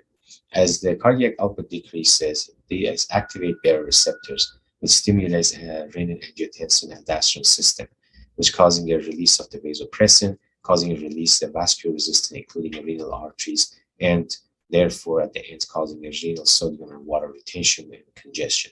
Splenic vasoconstriction is another pathophysiological changes which causes the shift of the blood from unstressed to a stressed blood volume pool, which causing an increased venous pressure and congestion. Diuretics remain the cornerstone therapy for the acute decompensated heart failure. However, as you know, some patients develop diuretic resistance, which can be caused by multiple pathophysiological and mechanistic changes, including the impaired absorption in the intestine, inability to bind to albumin due to hypoalbuminemia and decreased availability, decreased renal perfusion and filtration, which caused by decreased renal blood flow, and proximal and distal sodium reabsorption. The intravascular volume expansion causes venous pressure increase and causes the glomerular filtration decrease and renal dysfunction, and contributes to diabetic resistance. So we'll talk about some of the targets for therapy for this patient. Vasodilators has been used for a long time. The veins in the abdomen have high capacity and contain about 20 to 50% of the total blood volume. In acute decompensated heart failure episode, there's an increased sympathetic tone, which called decreasing the venous capacity and redistributes the blood into the thoracic cavity and increase congestion. The sign and symptom of a congestion can happen even before the weight gain, just by redistribution of the blood volume in the body. The drug-based therapy that has been used are nitroprusside, nitroglycerin, and nicerotide. These are potent arterial and venous vasodilators. However, the use has been limited due to systemic hypertension. Diuretics have some vasodilatory effect, but they're not very potent. Some of the newer drug that has been looked at is alertidide. This is the activated cyclic GMP, similar to nicerotide.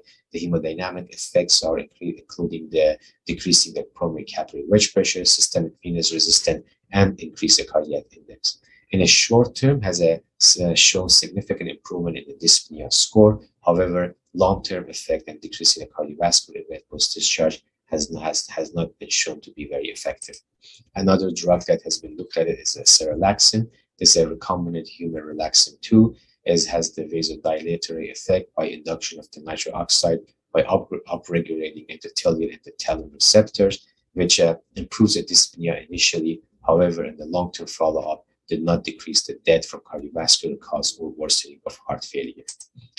In this area, the device-based therapy that has been looked at is a splenic nerve blocker.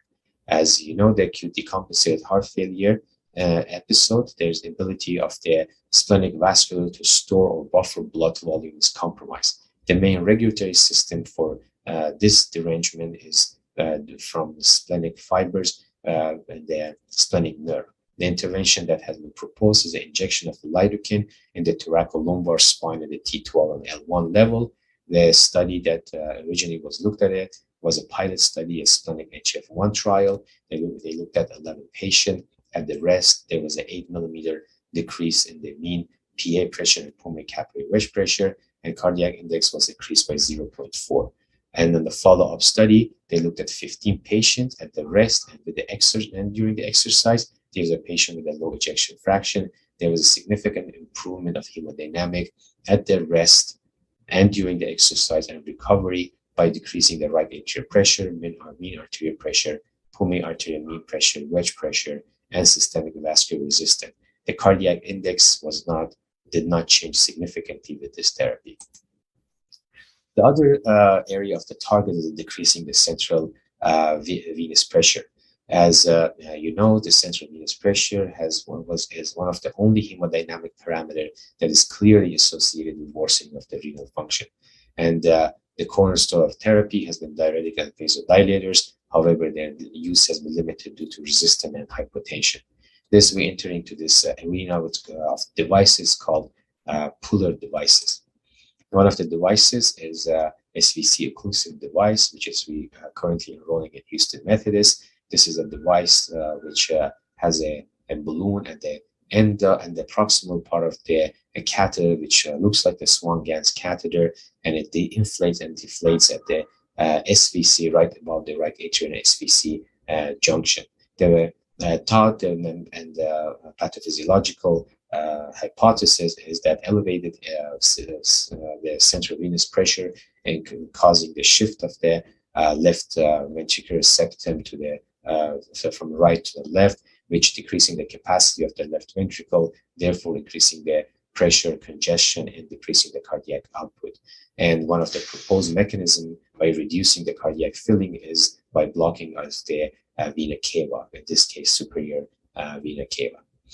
This is an example of the patient that we just did about 10 days or 2 weeks ago. This is the young lady, 45 years old, came with the acute decompensated heart failure, gaining about 20-25 pounds in the last few weeks. She was short of breath and clearly congested at the time of the admission. She was started on IV diuretics appropriately.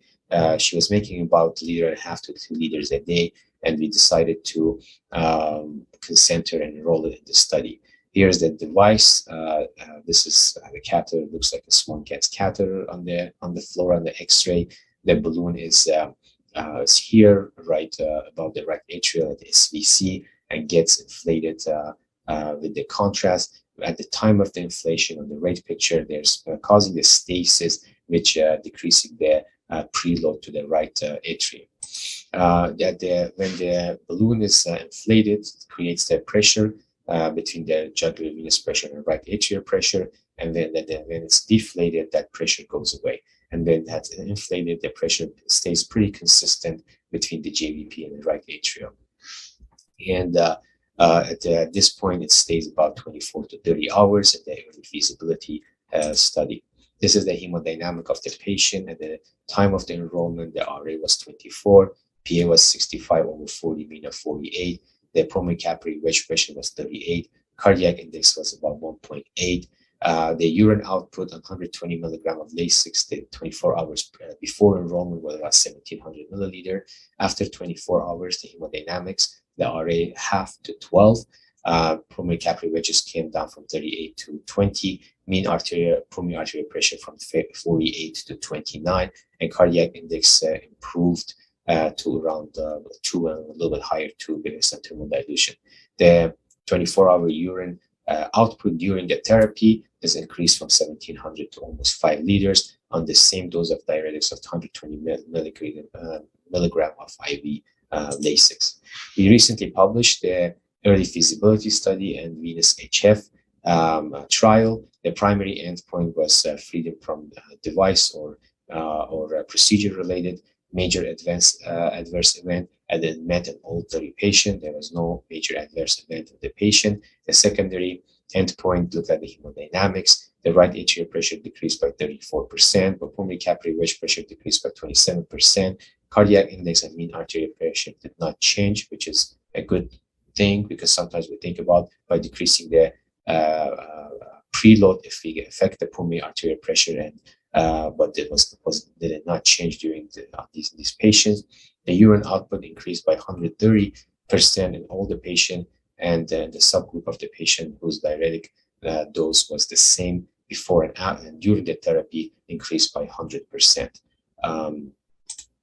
The other device is a transcatheter renal venous decongestion, or TRVD. This is a self-expandable axial flow pump which is placed across the renal veins, and the pump basically what it does, it pulls the blood from the renal veins to the IVC and therefore decongests the kidneys. And the pilot study and feasibility study had showed that decrease the right atrial and renal venous pressure significantly and increasing the renal blood flow by decongesting of the kidneys.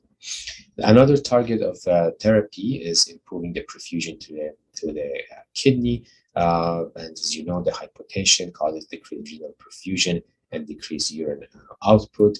Vasopressors has been used historically to improve the renal perfusion. However, that can be with the cost of the renal arterial constriction, which can blunt the total effect and total renal perfusion. We are entering in this arena of devices called pusher devices. Some of the catheter-based devices that are in the study right now are a rate and catheter pump, is a Procerian aortics, which we are enrolling currently in Houston Methodist for this device. And second heart assist. These are the devices that they placed intravascularly right in the descending aorta, right above the renal arteries to improve the perfusion. And also increasing the cardiac output by as well with this mechanism. The Procerian aortics, which has been the early experience, has been in the high-risk PCI patient who did have chronic kidney disease, and it was placed successfully in all the patients. The urine output was increased during the therapy from 52 milliliter an hour to 257 during the support, and hemodynamic effect, as you see here, there was an increase in distal aortic pressure, there was a decrease in pulmonary arterial diastolic pressure, and increase of cardiac output. This graph shows of these 4 patients who had the urine output before and after available. At the time of after the placement of the Procerian, there was an exponential increase of the urine output of this patient. This is how the device looks like with the delivery catheter, and is placed in the descending aorta right above the renal arteries. Another target is inotropic effect, and as you know, the butamine and milrinone are frequently used in the patient with acute decompensated heart failure. But however, the side effects associated with these medications are tachycardia, hypertension, and arrhythmia, and there's no long-term benefit has been shown of these patients. The device-based therapy that has been looked into in this arena is a cardiac plexus stimulator. The cardiac plexus has both sympathetic and parasympathetic cardiac nerves, and with the stimulation has shown that there is an increase in the ventricular contractility without increasing the heart rate in animal model. There's two devices which is that in the trial. One is a cardiogenic which stimulates the right pulmonary artery for 1 hour. It was placed safe, and there was a 20% increased contractility and 13% increasing the mean arterial pressure. The other device is a neurotronic, which stimulates the left brachiocephalic. It was done in 12 patients in the low EF who had a sign of congestion, and the duration of therapy was about 59 hours. The hemodynamic effect included increasing the cardiac index, increasing the right ventricular stroke walk index, decreasing the pulmonary capillary wedge pressure and systemic vascular without having significant effect on the mean arterial pressure and heart rate. The other target is lymphatic system. Lymphatic system are responsible for maintaining normal extravascular volume. About 80% of the lymph node flows through the thoracic duct when it returns to the venous flow near the junction of the subclavian and right and the internal jugular vein.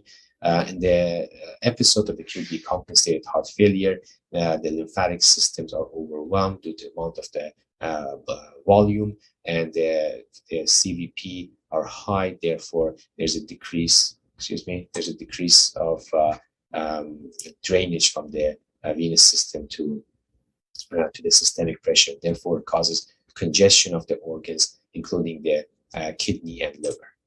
The device-based therapy that has been looked in this arena has been introduced surgically in 1969. This especially was used in the patient with a Fontan who had a high Fontan pressure to help with the decongestion.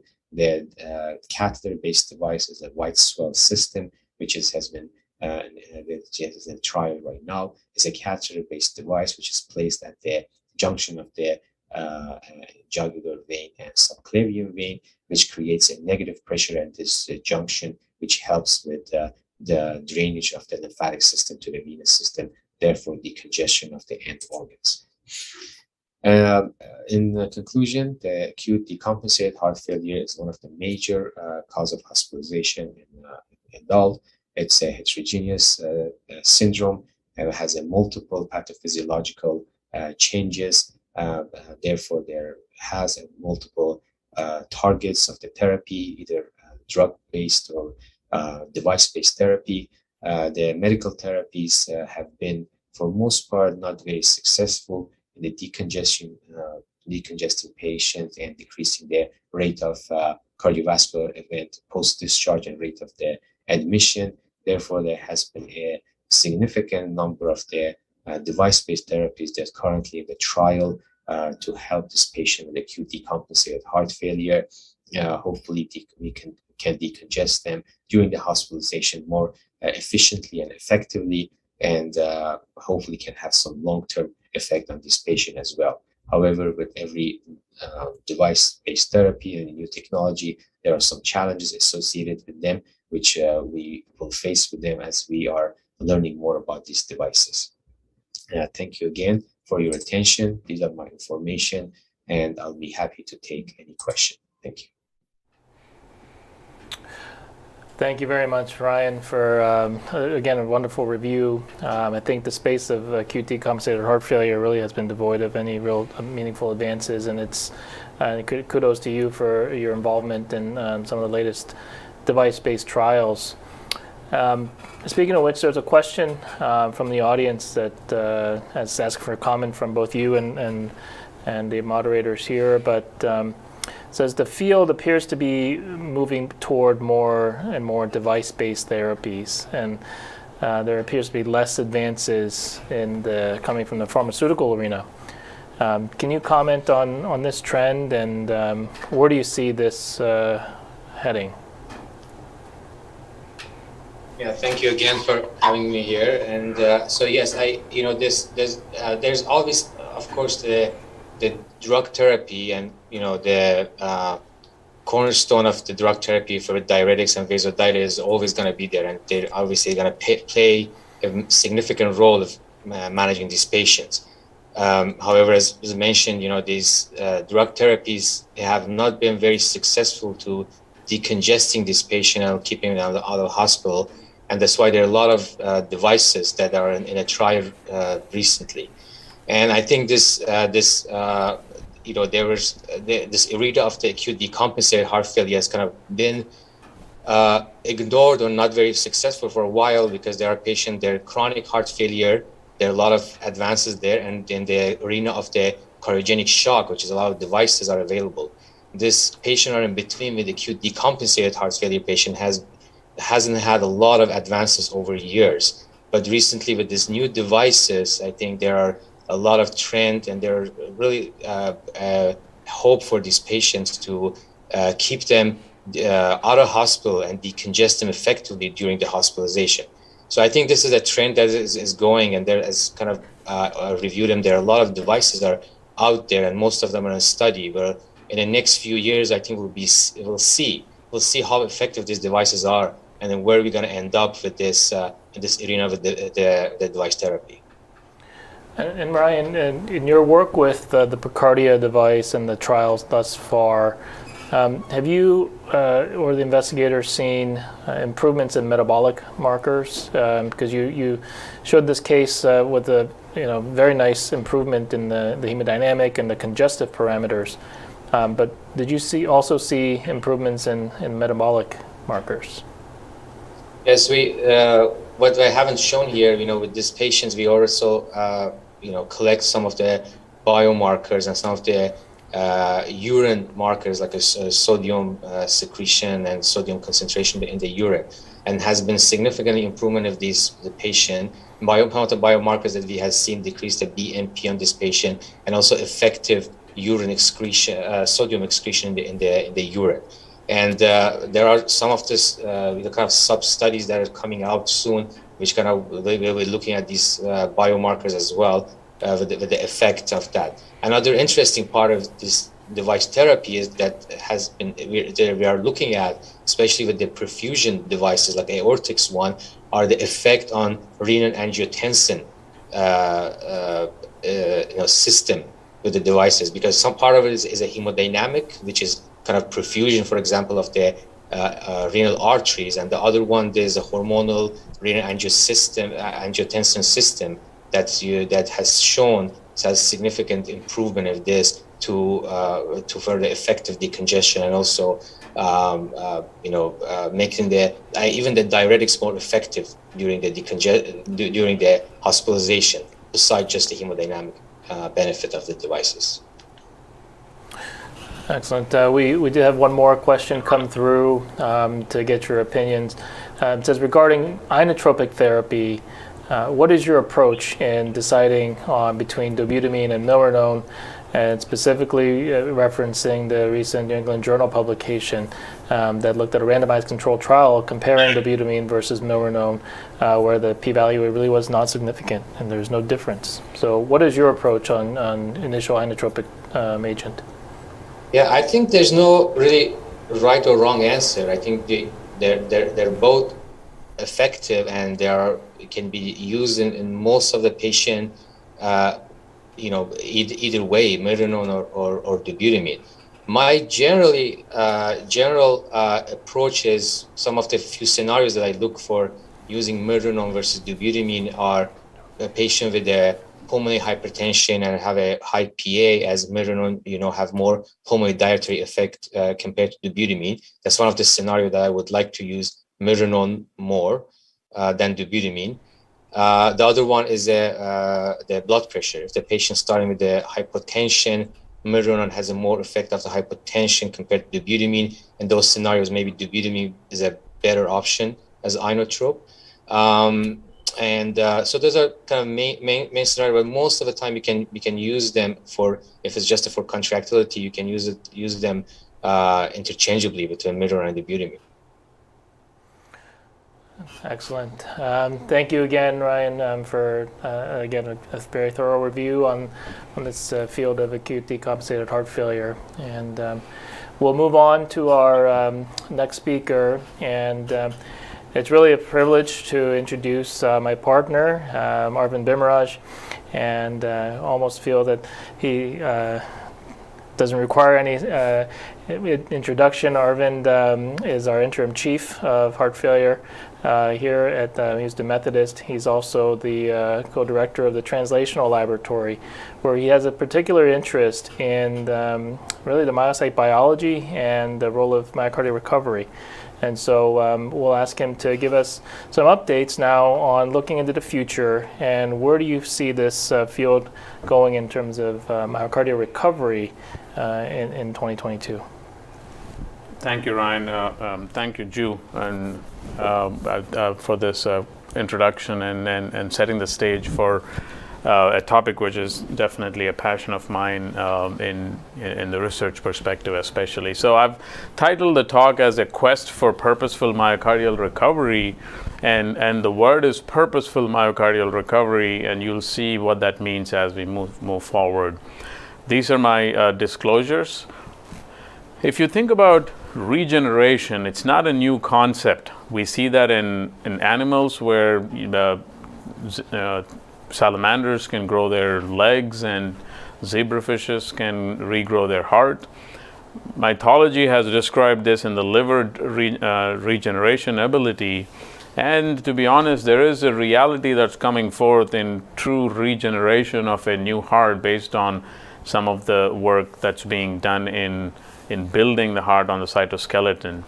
But I differentiate this regeneration from some concept of recovery, because the organ recovery is from a pathological state, rebuilding its own self, versus a regeneration is a complete new building up of tissue. So we'll keep this in the back of our mind, and there might be a future strategy of a combination of recovery and regeneration that you might need.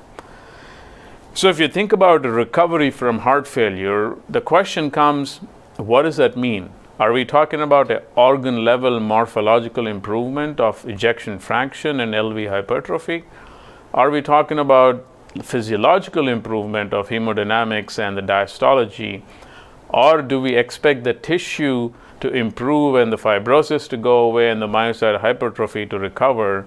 Or do we really want to get down to the cellular level of complete gene recovery of all cells in the heart? And possibly it's a combination of all that will be true recovery if we are recovering an organ to complete normalcy. Ejection fraction is something which is favorite for both us and the patients, and it's a good surrogate marker of recovery.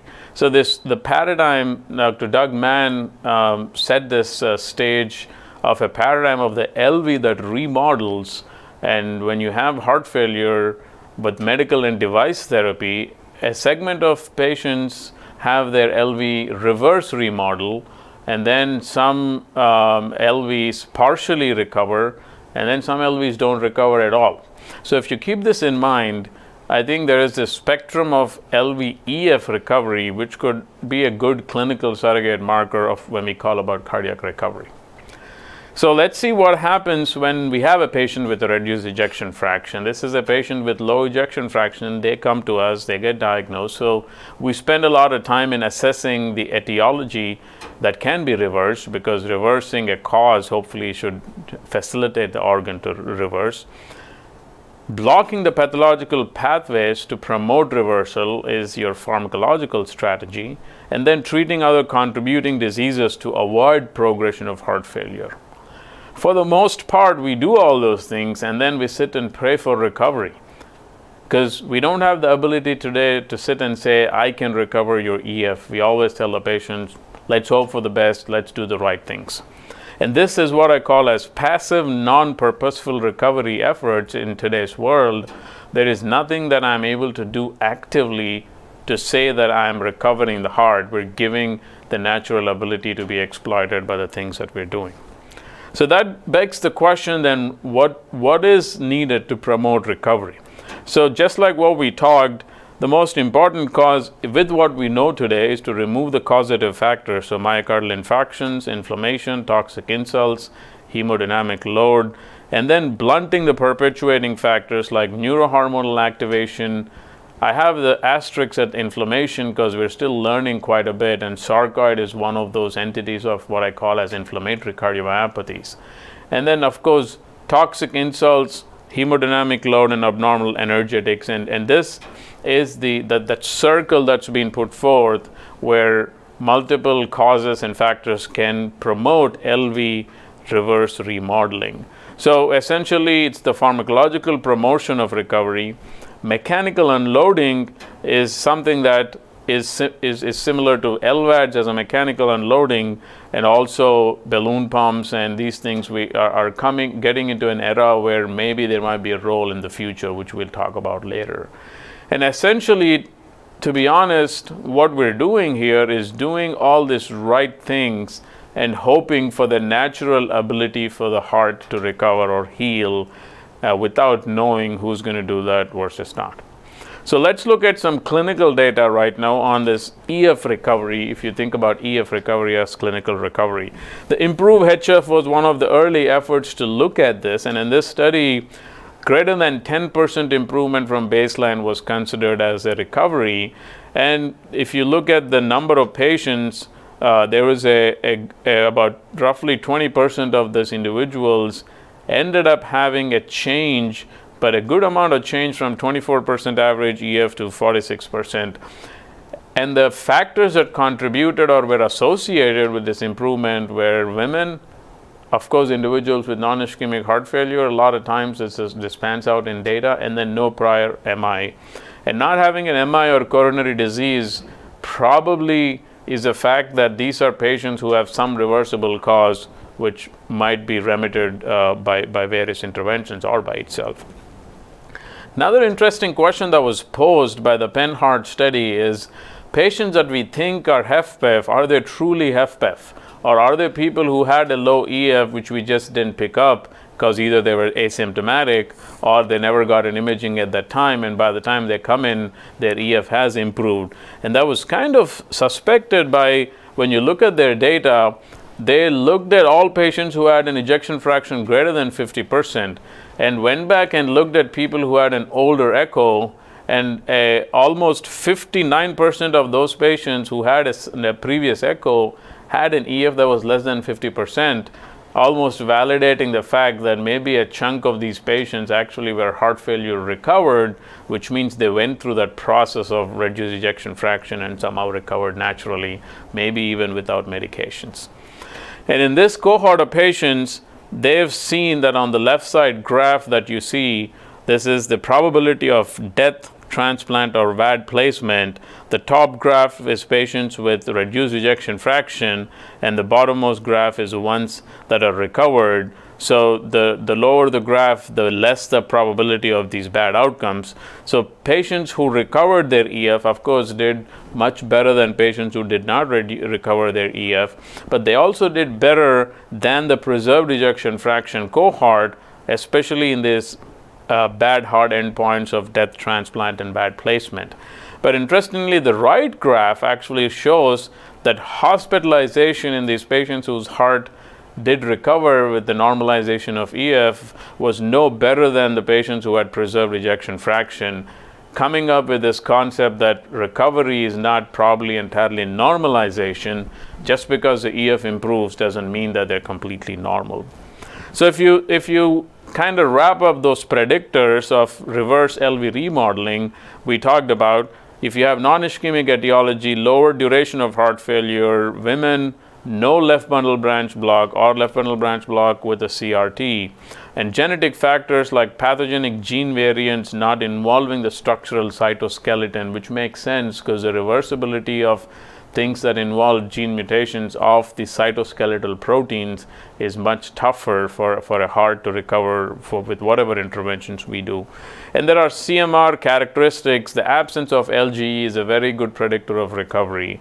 And then biomarkers, and these all make inherent sense, but nothing is really panned out at a particular cutoff for us to predict. So this brings to the fact that the biology of myocardial recovery is really been the quest for us to find out the buttons to be pressed for purposeful recovery, because what we're doing as a pharmacological strategy is not truly a purposeful recovery. Insights into myocardial recovery have been really enlightening by the fact that we have access to human tissue based on what I call as the experimental human experimental model of myocardial recovery when you put in LVADs. So when patients get an LVAD put in, their core of the heart is taken out, then that becomes a sample representing heart failure, and a lot of these hearts, because of chronic unloading, improve and get better, which has been shown universally. And when they get better, those that get better can be studied as a recovered myocardium. And this has been an insight into a biology of reverse remodeling. Multiple studies, University of Utah Stavros has published extensively, where this actually validated for the first time that fibrosis can go away and the heart can get better just by having an unloading or resting the heart. The challenge with this, as this was published by Ken Margulies from UPenn, the challenge with this is that this data has not really shown significant changes, which are probably confounded by the fact that these are all end-stage heart failure samples. So you're looking at hearts that are beat up before they get a VAD, and then not all of them are true clinical recovery, right? They're getting a transplant. So if they truly recover, then it would make meaningful sense.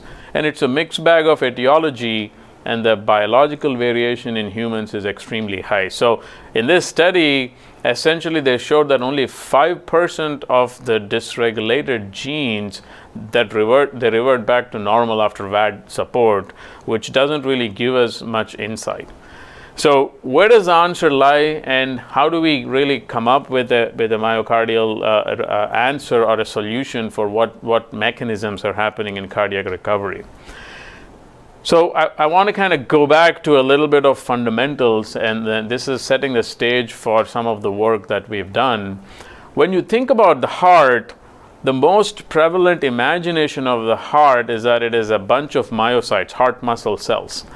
And that's been a prevailing concept for probably centuries together since human physiology has been studied, except that we're realizing more and more that the heart is probably controlled by other non-cardiomyocytes more than what we think it is. And this is a color map that you see here by a study where they've taken the heart, and there is a single cell analysis is currently where you're able to disaggregate the heart into various kinds of cells. And fascinatingly, what they're finding is that there are actually even subtypes. When you look at the genotype of each cell, there are 5 subclusters of cardiomyocytes, 4 subclusters of endothelial cells, 3 subclusters of fibroblasts, and it goes on. Each one has different kinds of cells, making us realize that the ability of the heart and the intricacy that goes into maintaining a heart function and potential recovery is more than what we thought. And this is also substantiated by data from our center. This is work, unpublished work from with my collaborator, Dr. Guha, where we found different kinds of cells: fibroblasts, pericytes, endothelial cells, myeloids, lymphoids, and cardiomyocytes, along with neurons. And if you look at the clusters, endothelial cells are a huge cluster, which is known that the number of cells are more than the volume of cells. And not going too detailed into these complex graphs, which I don't understand either, but this particular study, which I showed, the Wang et al. Study, essentially what they did is took all this single cell analysis and looked at the gene pathways and concluded that the most delta change, or the most active gene changes, were actually concentrated in endothelial cells and fibroblasts, suggesting that they're constantly actively changing in this heart. And this was done in samples from 2 LVAD patients apart from the regular heart failure patients. And this graph kind of shows that when you see this patient 1 and 2 listed here, 1 had recovery and then 2 did not have recovery, clinical recovery of EF and echo parameters. And when they looked at the delta changes that you notice here between cardiomyocytes, endothelial cells, and fibroblasts, the patient who had the recovery actually had the most significant delta change both in endothelial cells and fibroblasts. And of course, the cardiomyocytes also change because that's how you squeeze and relax. But the fact that the endothelial cells and fibroblasts are playing a significant role is something what you don't think about in a conceptual framework of the heart typically. And this leads me to some of the work that we've done in our lab. And this is a paper that we published looking at role of this endothelial cells and how they actually transform by activating, getting activated, they get transformed into mesenchymal cells, which are fibroblasts, and perpetuate a bunch of fibrosis and cause trouble. So we have a mouse model of cardiac recovery that we created where we put mice, here there's control and intervention, we put them through a protocol that induces heart failure, and that angiotensin II is a pump that infuses it. And essentially at week 5, they end up developing heart failure, which we have shown before. But in this paper, what we did is, interestingly, we took off this insult and just watched them naturally. At the end, we observed them until 19 weeks, not knowing what will happen. And fascinatingly, everything gets better. The ejection fraction drops down at week 5, and by week 19, it normalized. Fibrosis, as you see in these graphs, peak up at week 5 and then it normalizes down. This is the reflection of the histology. All the blue is the fibrosis and all that goes away. So in this particular change, the phenotypic normalization was substantiated by what we found in the genotypic normalization. And just to understand these are heat maps of gene expression, but just at a broad level, each line is a gene. You can see that the control, the blues and yellows, change into heart failure, but then come back into recovery, showing that in this model, the heart failure gene expression is completely normalized. And using this model, what we then did is looked at, let's take these 2 time points, and through the journey of heart failure and recovery, let's see what are the pathways that actually move in one direction and then normalize in another direction. And when we did that analysis, a lot of these gene pathways, which give you an insight into the functionality of it, started pointing towards regulation and movement of these endothelial cells to mesenchymal cells, called as EMT. And of course, other mechanisms contributed like metabolism, DNA repair, RNA metabolism, mitochondrial myocyte interaction. But we were focused on this concept of EMT, which is a newer concept showing that the endothelial cells contribute to the pathology. And I'm going to go through a little quick from these basic science stuff, but we essentially validated this in humans, and for the first time showed that this concept of that cell transition exists in human samples of end-stage heart failure. And then we went further and compared these gene changes we found in the mice to the gene changes that you find in our human LVAD samples. And this directional analysis, the graph essentially shows that whichever genes went in one direction in the heart failure and recovery in the mice actually were the same directionality that we found in human samples that recovered from heart failure, validating that this is something that we can use to study further. And then we went on to look at the human samples and hypothesized that if fibrosis comes down when you rest the heart, and if that endothelial to mesenchymal transitioning is a badness, reconstituting endothelial cells is supposed to be the healthier version. And that's kind of what we found, where endothelial cell number increased back up in this recovered myocardium compared to fibroblast decreasing. So some of the findings from our study essentially validated the concept that passive recovery in our mouse model actually is a controlled experiment, and one of the few mouse models and animal models that can be used to study further the mechanisms of myocardial recovery and natural recovery. And then it also showed that the genomic recovery that happens in these mice is not a passive reversal where you just stop everything and things get reversed. There's actually an active healing process that is happening, giving us a potential of exploiting those pathway. And then this concept of endothelial or epithelial to mesenchymal transitioning plays a role in heart failure and recovery.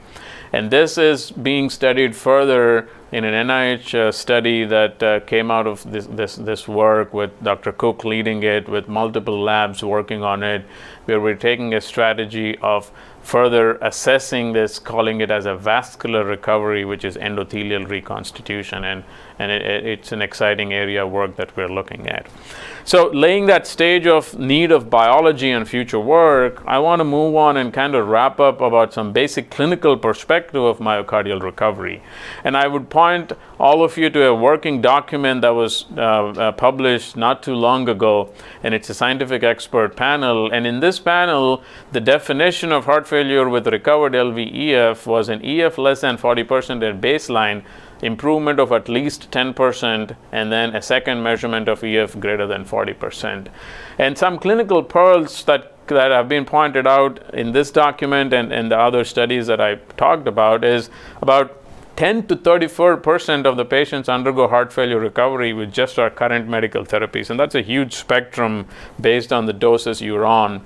The etiology makes a big difference, so that's hence the intent of investing efforts in digging deep into discerning the cause, and that's where all these CMRs, FTG, PETs, and EP guided biopsies that we do to find an answer so we can reverse the cause. Beta blockade seems to show a better remodeling effect than AC inhibitors or ARBs, but ARNIs seem to have even a beyond remodeling effect in these studies. And then in real world data, heart failure with reduced ejection fraction and heart failure with recovered ejection fraction both seem to have comparable medical therapies. So it's not just about medicines, but it might be something to do with about the potential of recovery in an individual that adds on to this.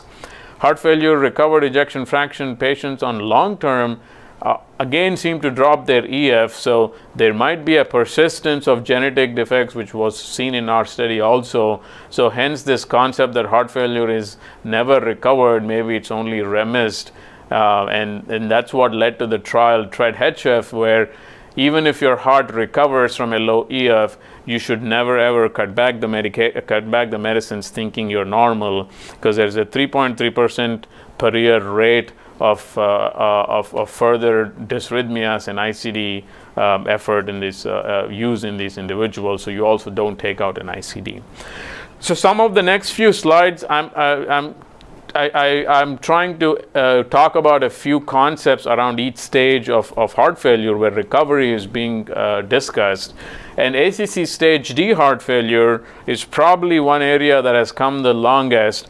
And if you look at this study, which has been a landmark study, a reach stage heart failure study, essentially they've took patients, not a large study, but they've taken about 40 patients and put them through a robust protocol of pharmacological optimization with an intent to recover patients. And even though the numbers are low, it is very encouraging that if you put people through this particular and channel of therapies for non-ischemic cardiomyopathy patients, the explant rate, which means the pump was taken out and your heart can work by itself, is almost close to 40%.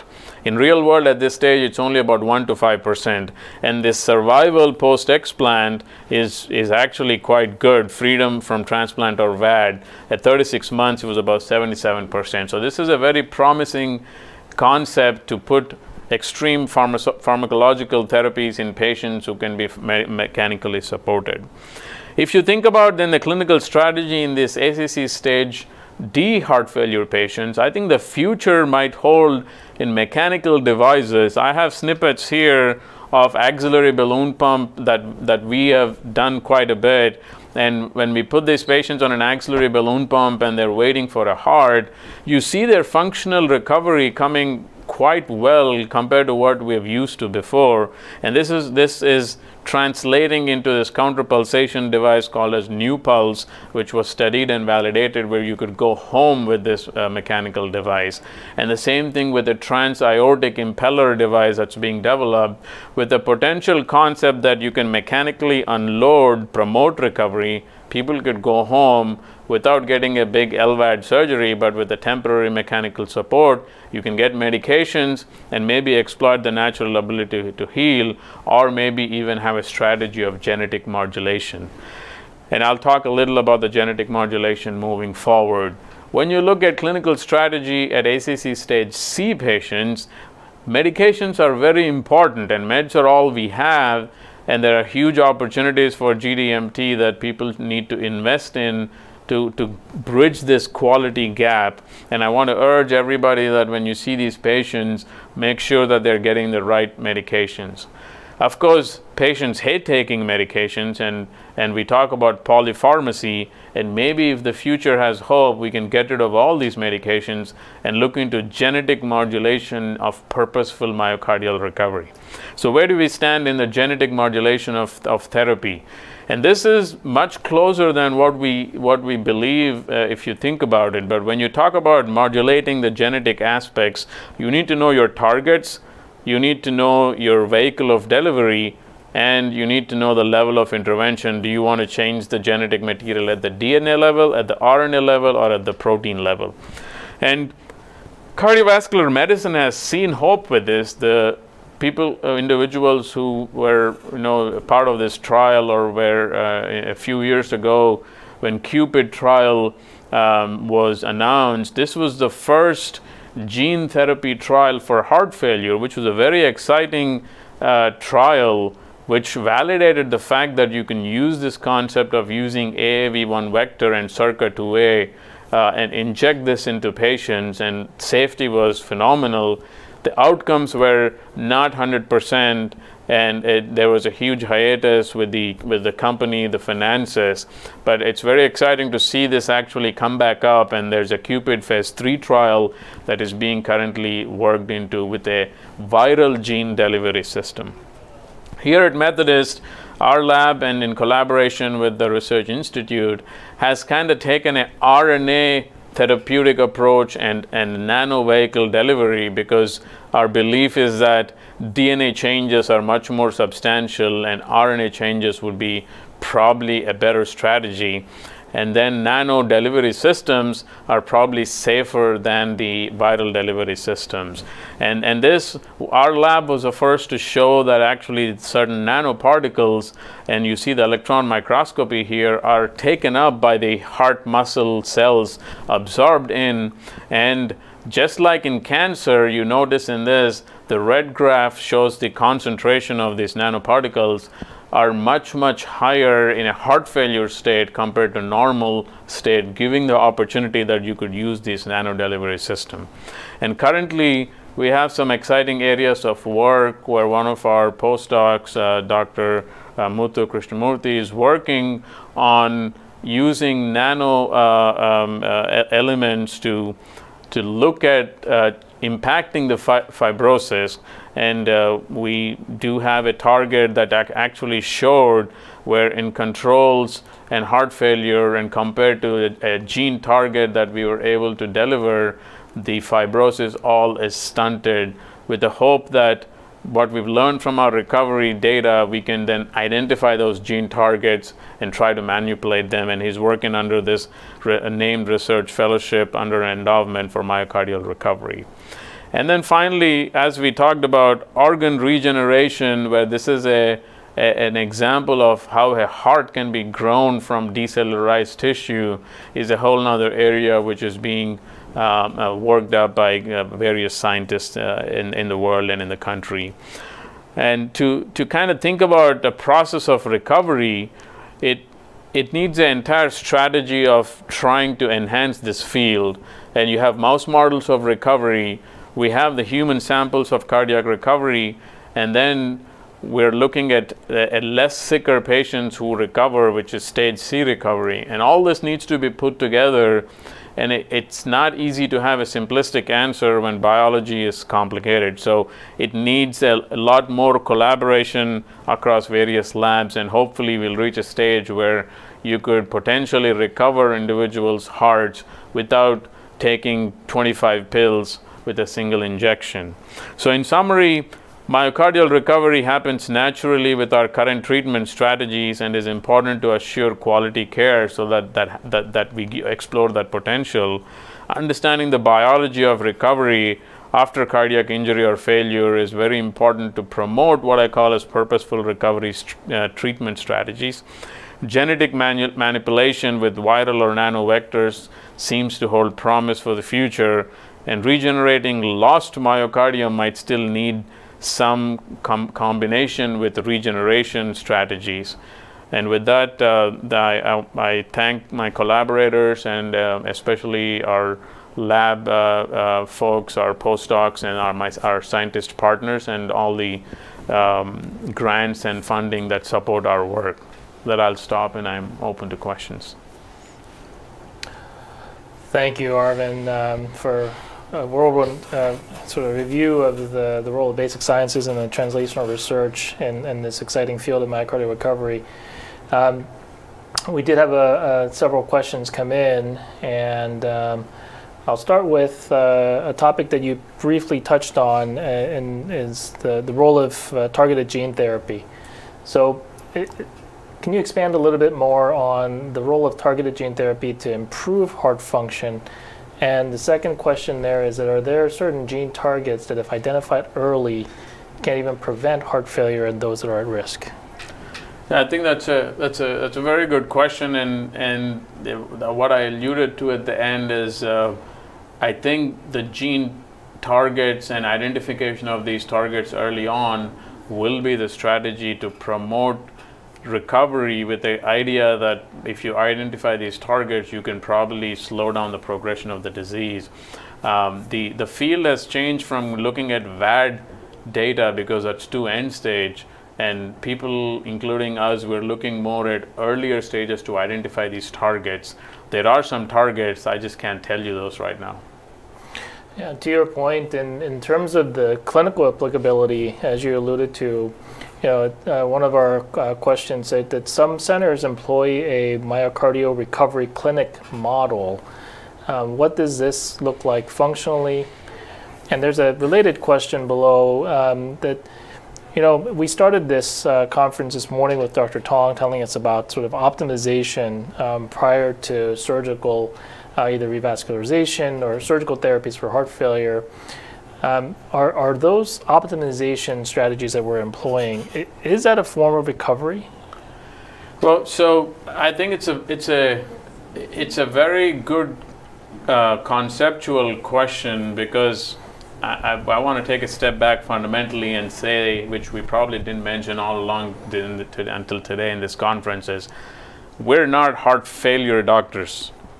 We're heart recovery doctors in essence, because that's what we do from day one. We're trying to recover the heart as best as we can, exploring medicines, exploring BIVs, exploring surgical treatments, and sometimes that branding is necessary. And when we talk about myocardial recovery clinics, essentially all of our practices are recovery clinics. In the LVAD world, and if that's what the question was intended, that actually is a very good question, because you need to structure the VAD clinics into a recovery clinic, because what that study showed is, unless you purposefully sit down and up-titrate individuals and have an algorithm and focus on them, you will not achieve recovery in VADs. And the similar concept probably holds good for heart failure. I think for the lack of better kind of terms, the up-titration clinics for medications that we're beginning to pop up and see are probably recovery clinics that need to happen across the world. Again, fantastic review, and thank you for your input and your thoughts. I think it's time now to move on to sort of our next and last sort of session. which I think will be a very exciting session. We have two of our advanced heart failure fellows, Dr. Adil Hassan and Dr. Kavita Kavakuri, who are going to guide us through two clinical cases to hopefully illustrate some of the topics that we've talked about. And they're going to sort of take us through a typical patient presentation. And please, again, for the audience, please stay engaged and send in the questions that you have. We'll be taking little pauses in between the cases or in the middle of the cases to discuss salient points and talk about what should we do, what should we have done differently, or some data to sort of guide us in this way. So I believe we're going to have Dr. Essen start us with the first case. Adil, take it away. Sure. Hi, everyone. You can hear me okay? Yes. Okay. So my name is Adil. I'm a heart failure and transplant cardiology fellow here at Methodist, and I'll be going through a case of cardiogenic shock and escalation of MCS. So this case deals with a 50-year-old male with a past medical history of non-ischemic cardiomyopathy, heart failure, reduced ejection fraction, previously stage C heart failure, who had an ICD implanted for primary prevention. He presented with a few-week history of NYHA class 3B symptoms, lower extremity edema, 3-pillow orthopnea, PND, and at the time of presentation, dyspnea at rest. He had had a recent admission for acute decompensated heart failure. At that time, he required an inotrope, diuretics, and now he was admitted to an outside hospital in acute decompensated heart failure once again.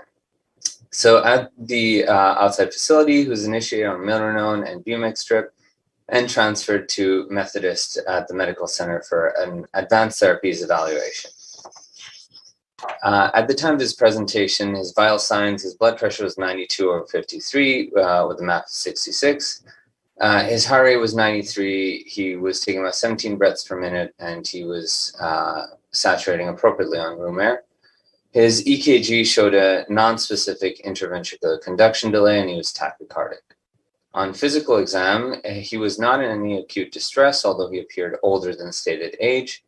His JVD was at about 18 centimeters, and he had jugular venous distension. His cardiovascular exam was prominent for tachycardia, an S3 gallop, but no murmur. His lungs had evidence of bilateral crackles, particularly at the bases, and his extremities were cool with 2+ pitting edema up to his thighs.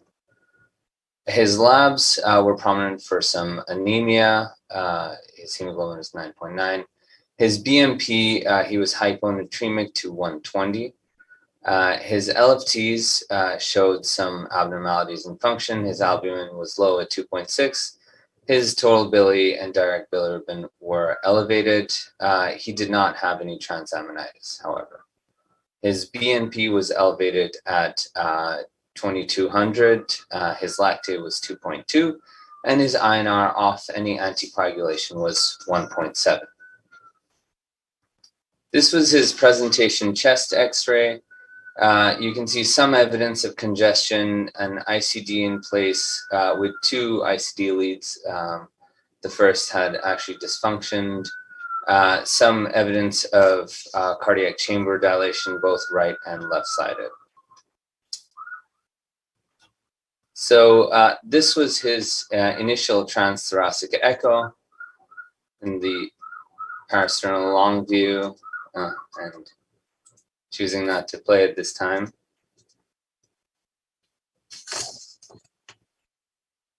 Sorry. So looks like there you go. Can you see the screen at this point? No. Okay. So while you troubleshoot that, so Arvind, so far we had, I believe, a 50-year-old man with no non-ischemic cardiomyopathy, chronic heart failure with reduced ejection fraction. It's being transferred over from the outside hospital, already started on milrinone and a diuretic drip, and the patient is, got a blood pressure of 90, I believe 90 something. but has evidence of hyponatremia down to 120. Bilirubin is elevated, and it's coagulopathic with an INR of 1.7. I believe he said it was off of anticoagulation. And tachycardic to, I think it was high 90s. Adil, feel free to answer this as well, but is this patient in shock? And if so, where would you put him on that sort of shock stage progression? Yeah, so I think that's a great question. I think what we see here is a patient with a quote-unquote normotensive with a systolic blood pressure over 90. However, displaying signs of impaired perfusion. His lactate is elevated, his bilirubin is high, he has hyponatremia, and although he doesn't have renal dysfunction, it's clear that there is an element of cardiac dysfunction leading to hypoperfusion. The echo, I think, would help us. Unfortunately, I'm having trouble playing it, but in essence, his echo also shows evidence of cardiac dysfunction in the form of a reduced EF, left ventricular dilation, biatrial dilation as well. So I think this falls into the category of normotensive shock. There are about 5% of patients in the shock trial registry who had a normal blood pressure but had evidence of impaired perfusion. So this to me is classic cardiogenic shock, albeit with normotension. So stage C. Yeah, I think Adil and Ju, there's one of the fundamental conceptual understanding here that I want our audience to remember is even though the definition of shock is centered around blood pressure, you have to remember that those definitions stemmed from clinical trials, the purpose of which is very different than what real life purpose is. Clinical trial definitions are designed to balance out the risk benefit and a research trial. So Adil clearly pointed it out, just because somebody is not hypotensive doesn't mean they're not in shock. And I get this constantly where I hear saying, oh, the blood pressure is 120 over 80, I think they're okay. That's not always the case. You can still be in a hypoperfusion state, which is what is more important that we're trying to treat and avoid here. Right, and this highlights again the updated classification scheme, the pyramid, where there's a gradation between even within stages. And I think once we get into the case, we'll get an idea of, again, to kind of identify which perhaps phenotype we can put this patient in. So why don't you go ahead into your next slide. Sure, yeah. So the decision was made at this point to place a Swan-Ganz catheter for a better understanding of his hemodynamic profile and to target therapy. So by the point that the catheter was actually placed, he had had a drop in his blood pressure and was now on levo or norepinephrine at 5 mics per minute. And he was also on milrinone, as mentioned, at 0.25 mics per kilo per minute. His blood pressure at this time was 88 over 50 with a MAP of 63. Heart rate was 99. Saturation again was 100%. His CVP was 17. His PA pressure was 34 over 21 with a mean of 25. And his wedge pressure was 21. The Swan calculated output index was 4 and 2.1. His PA saturation was 47% with a fit cardiac output and index of 3.6 and 1.9. So at this point, sort of the question becomes what to do next. Did we feel he was appropriately supported, had appropriate perfusion, maintained current therapy, start a second inotrope to improve his cardiac output, to try and improve his perfusion, place an intra-aortic balloon pump, escalate to more higher flow temporary MCS, such as an Impella, or go to biventricular support and increase peripheral perfusion with an ECMO device. Yeah, so again, I think this sort of brings to the discussion of the timing of introduction of mechanical circulatory support devices. At this point, it looks like you're already on at least a moderate dose of an inotrope at milrinone of 0.25, with borderline blood pressure requiring now a vasopressor on top to maintain that. With tachycardia, I'm not sure what the urine output or the renal function is by this point, but you again have elevation of biventricular filling pressures. So this is consistent with that 50% of the shock working group registry population that had evidence of biventricular congestion. So I'd say the first step is always, again, to decongest. And I'm assuming that at this point the patient's on large doses of diuretics. I would not be surprised if there's an element of diuretic resistance at this point. The patient's profoundly hyponatremic to 120 on time of admission. And you know, the next level of the, again, analysis coming from the shock registries are going to be looking at the impact of treatment, treatment intensity, if you will, and looking at what is the impact of taking a first-line inotrope and adding a second drug. What is the mortality in using two drugs, no device, versus one drug, one device? At what point do you add the first device and then escalate to a second one? But at this point, the first line for me, Arvind, again, give me your thoughts, it would be to decongest. And at this point, with an inotrope and a vasopressor on, it's time to insert a mechanical circulatory support device. No, I agree with you, and Adil, just for me to be me, I'm going to point out that your hemodynamics are not complete. And the reason I say that is these values will make a difference in what you decide. If you calculate the systemic vascular resistance, and no hemodynamics are complete until you have SVR and PVR and TPG. The SVR is about 920, which tells you that by using a bunch of milrinone, you're dropping the SVR, and then you're using Narapi to maintain the SVR, you've reached that mess of inotropic support, and in this individual, definitely your next step would be a mechanical support. The only other thing I would point out is, as you're thinking about all those options that Adil listed, you have to sit and have a pre-planned kind of a conception on where you're heading with this patient. What is your journey? Is this somebody you think has something that you can fix and get them better, that is to recovery? Or is it somebody that you're end stage and you'll have to do a VAD or transplant? Or is this someone who's probably reached end stage and no options, and should we do palliative care? That journey needs to be thought about as you're doing these things, because that'll also decide on what you'll end up doing.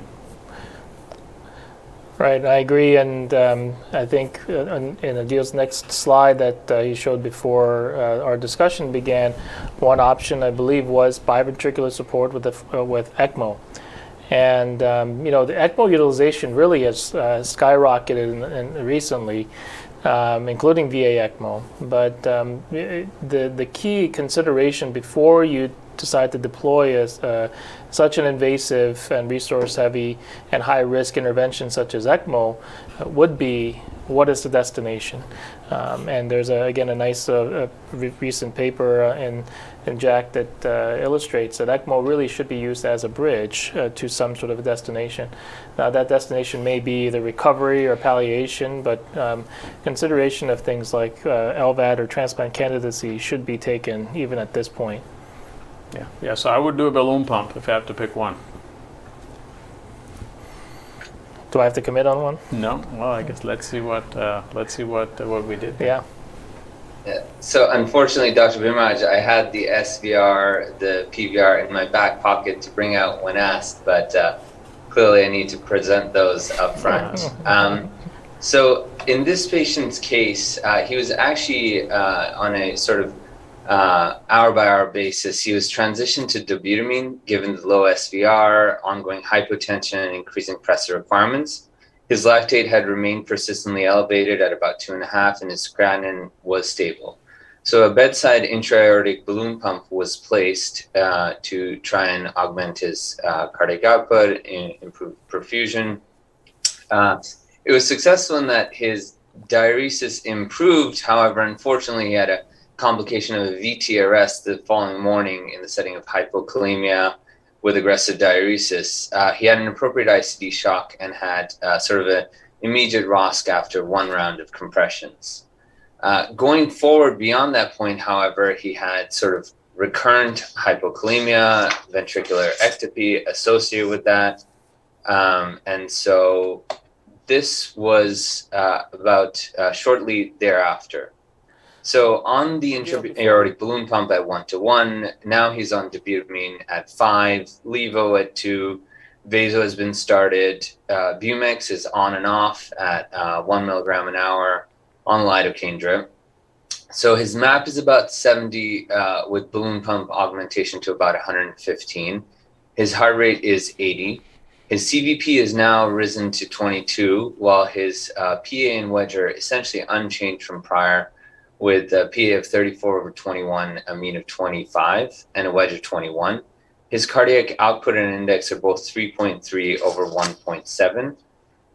At this point, his SVR by FIC is about 1100. His PVR remains 1.3, however. So Adil, I think this is a good point to bring up the incorporation of that cardiac arrest modifier and the SKY stages. In the original version in 2019, there was a cardiac arrest modifier that also tried to add a little wrinkle in terms of the risk stratification and prognostication of shock. But the most recent update edited that a bit and revised it for this exact scenario.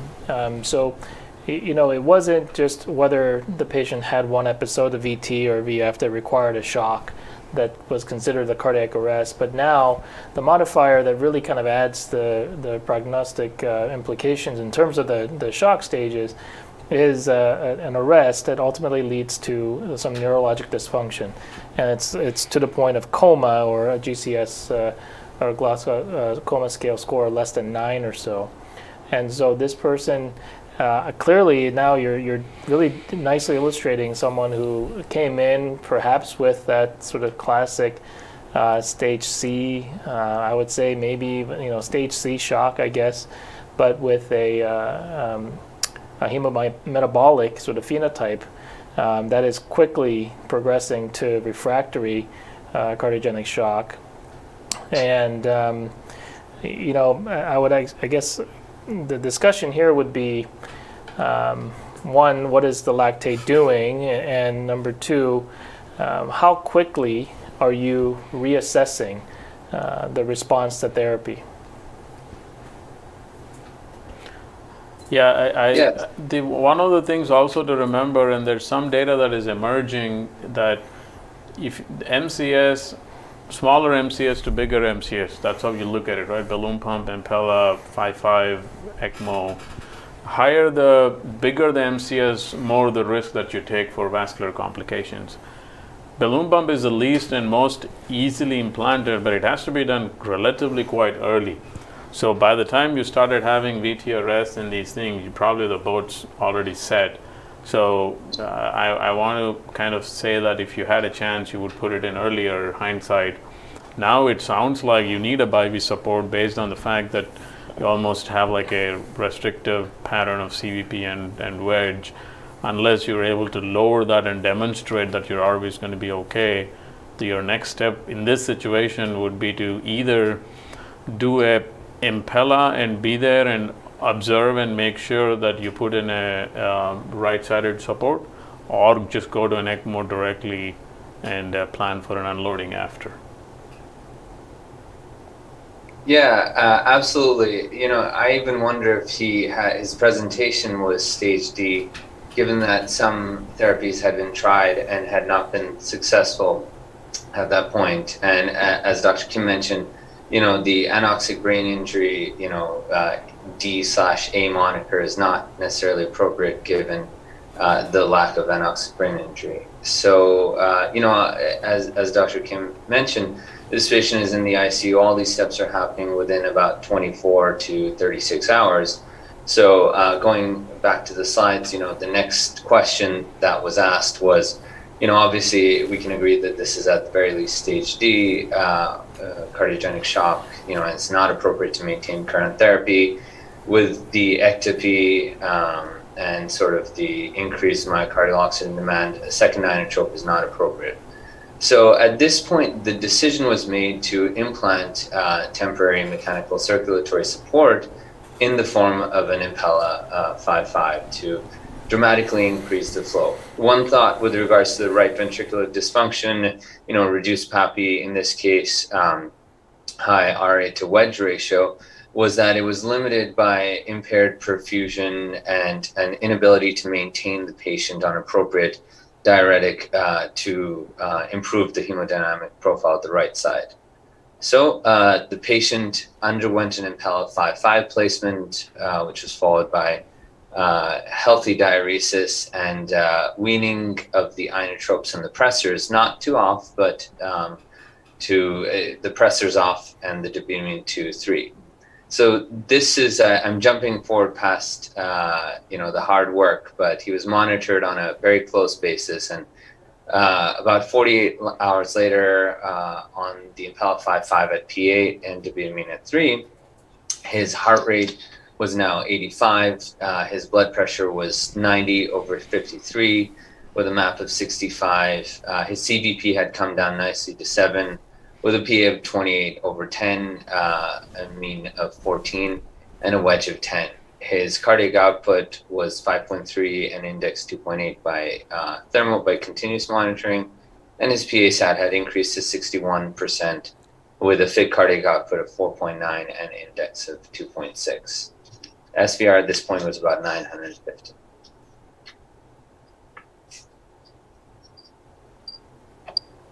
So, unfortunately, due to technical limitations, the video will not play, but what it's intended to show you is a successful decompression of the left ventricle with left ventricular unloading. The end diastolic dimension came down to about 4.8 from 6.4 centimeters. And this was done without any significant worsening of right ventricular dilation or right ventricular function.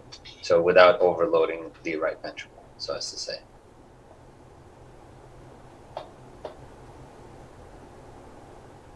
Okay, so the outcome of this case, the patient was evaluated for advanced therapies. He was found to have cardiac cirrhosis from long-standing biventricular failure.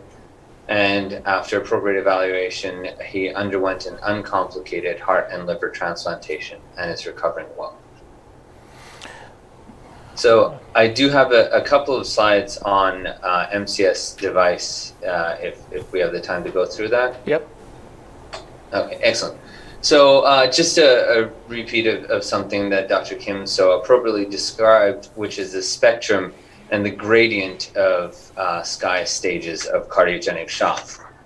One thing that I found interesting is that they described how they increased the gradient of each stage to show the transition and the progression. And that is what is most pertinent, I think, about these stages is going from one to the other. In this patient with chronic disease, he basically had likely an acute event in the recent past and had a loss of compensation. And although he wasn't technically hemodynamically unstable, at least by blood pressure, due to an increase in SVR, he was in a hyperperfusive state with shock and deteriorated with a cardiac arrest that was appropriately treated in hospital.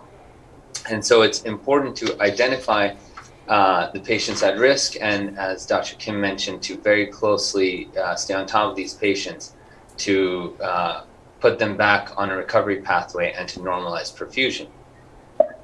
The reason why that's so critical is the exponential increase in mortality in the overall cohort of SCAI shock patients, with a dramatic increase went from stage C to stage D, and of incredibly high mortality associated with stage E.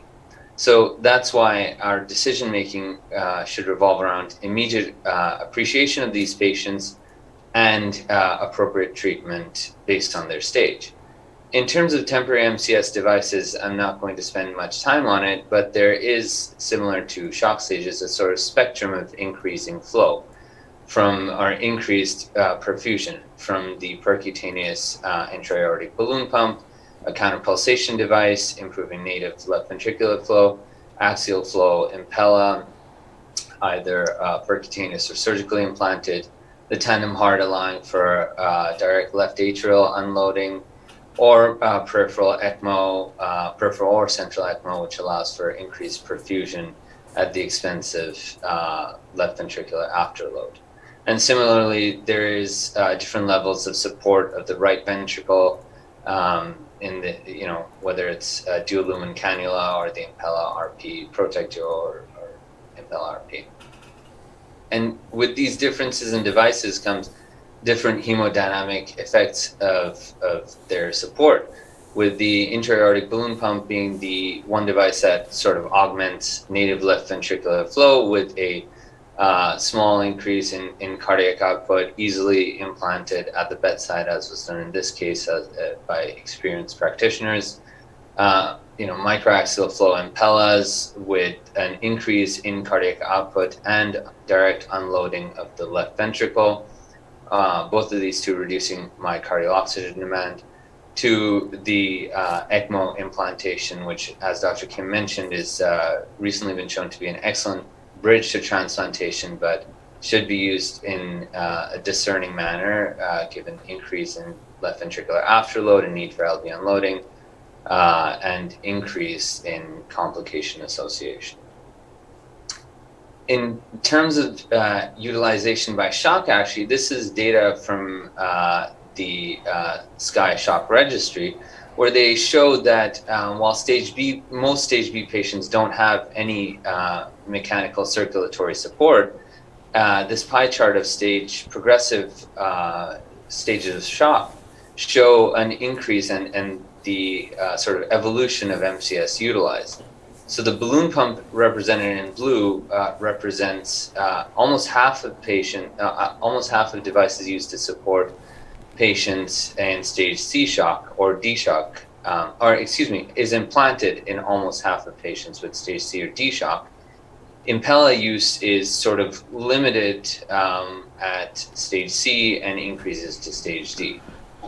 Once you get to stage E shock, the extremis state, only about what's represented in the red and purple, only about 27% of patients are maintained on either Impella or a combination of Impella and balloon, and all other patients at this point require ECMO for support, with 36% being an ECMO balloon pump, and 27% being an ECPella strategy to improve perfusion and unload the left ventricle.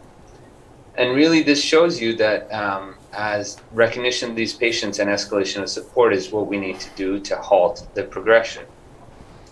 This is just one example of an algorithm recommended for the treatment of cardiogenic shock, suggested based on shock stages. This comes out of the Henry Ford shock group. And basically, obviously, as we know, that there's a difference between decompensated heart failure or cardiomyopathy shock and AMI shock. And classic shock, entirely appropriate to treat with inotropes, balloon pump, or Impella with less invasive Impella. But as they proceed to stage D shock, then consideration needs to be given towards ECMO or at least Impella placement or increased left ventricular unloading and perfusion support. And then once you're in extremis, really you should be thinking about a high level of support for these patients.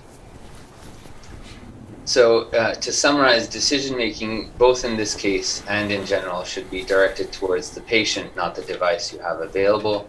Obviously, with the caveat that comfort at device usage should always be considered.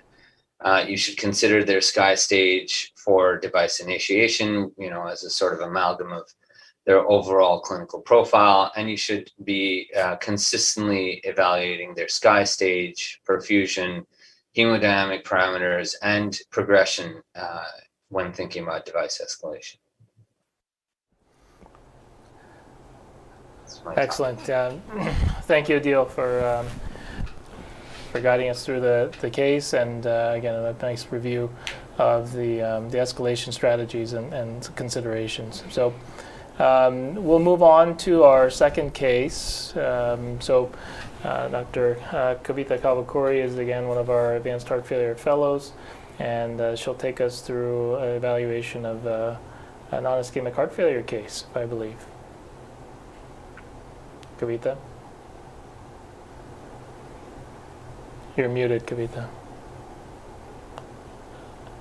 Kavita, you're still muted.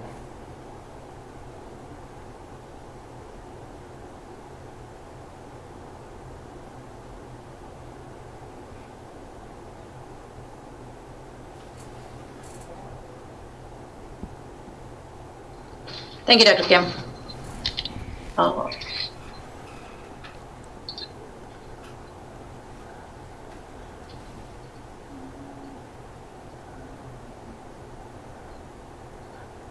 While we get the slides up, again, I think we do have questions coming in, but please go ahead and text your questions in. We'll be happy to pass them along to our fellows and incorporate them into our discussion. Kavita, if you can share your screen. Sure. Can you see that? No.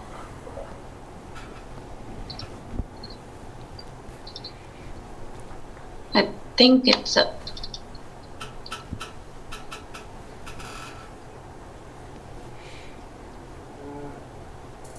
They're not. We're not able to see the slides yet, Kavita. I think. I'm sharing the screen. I'm not sure what's happening here. Maybe on the display setting. There you go. It's coming up now, I think.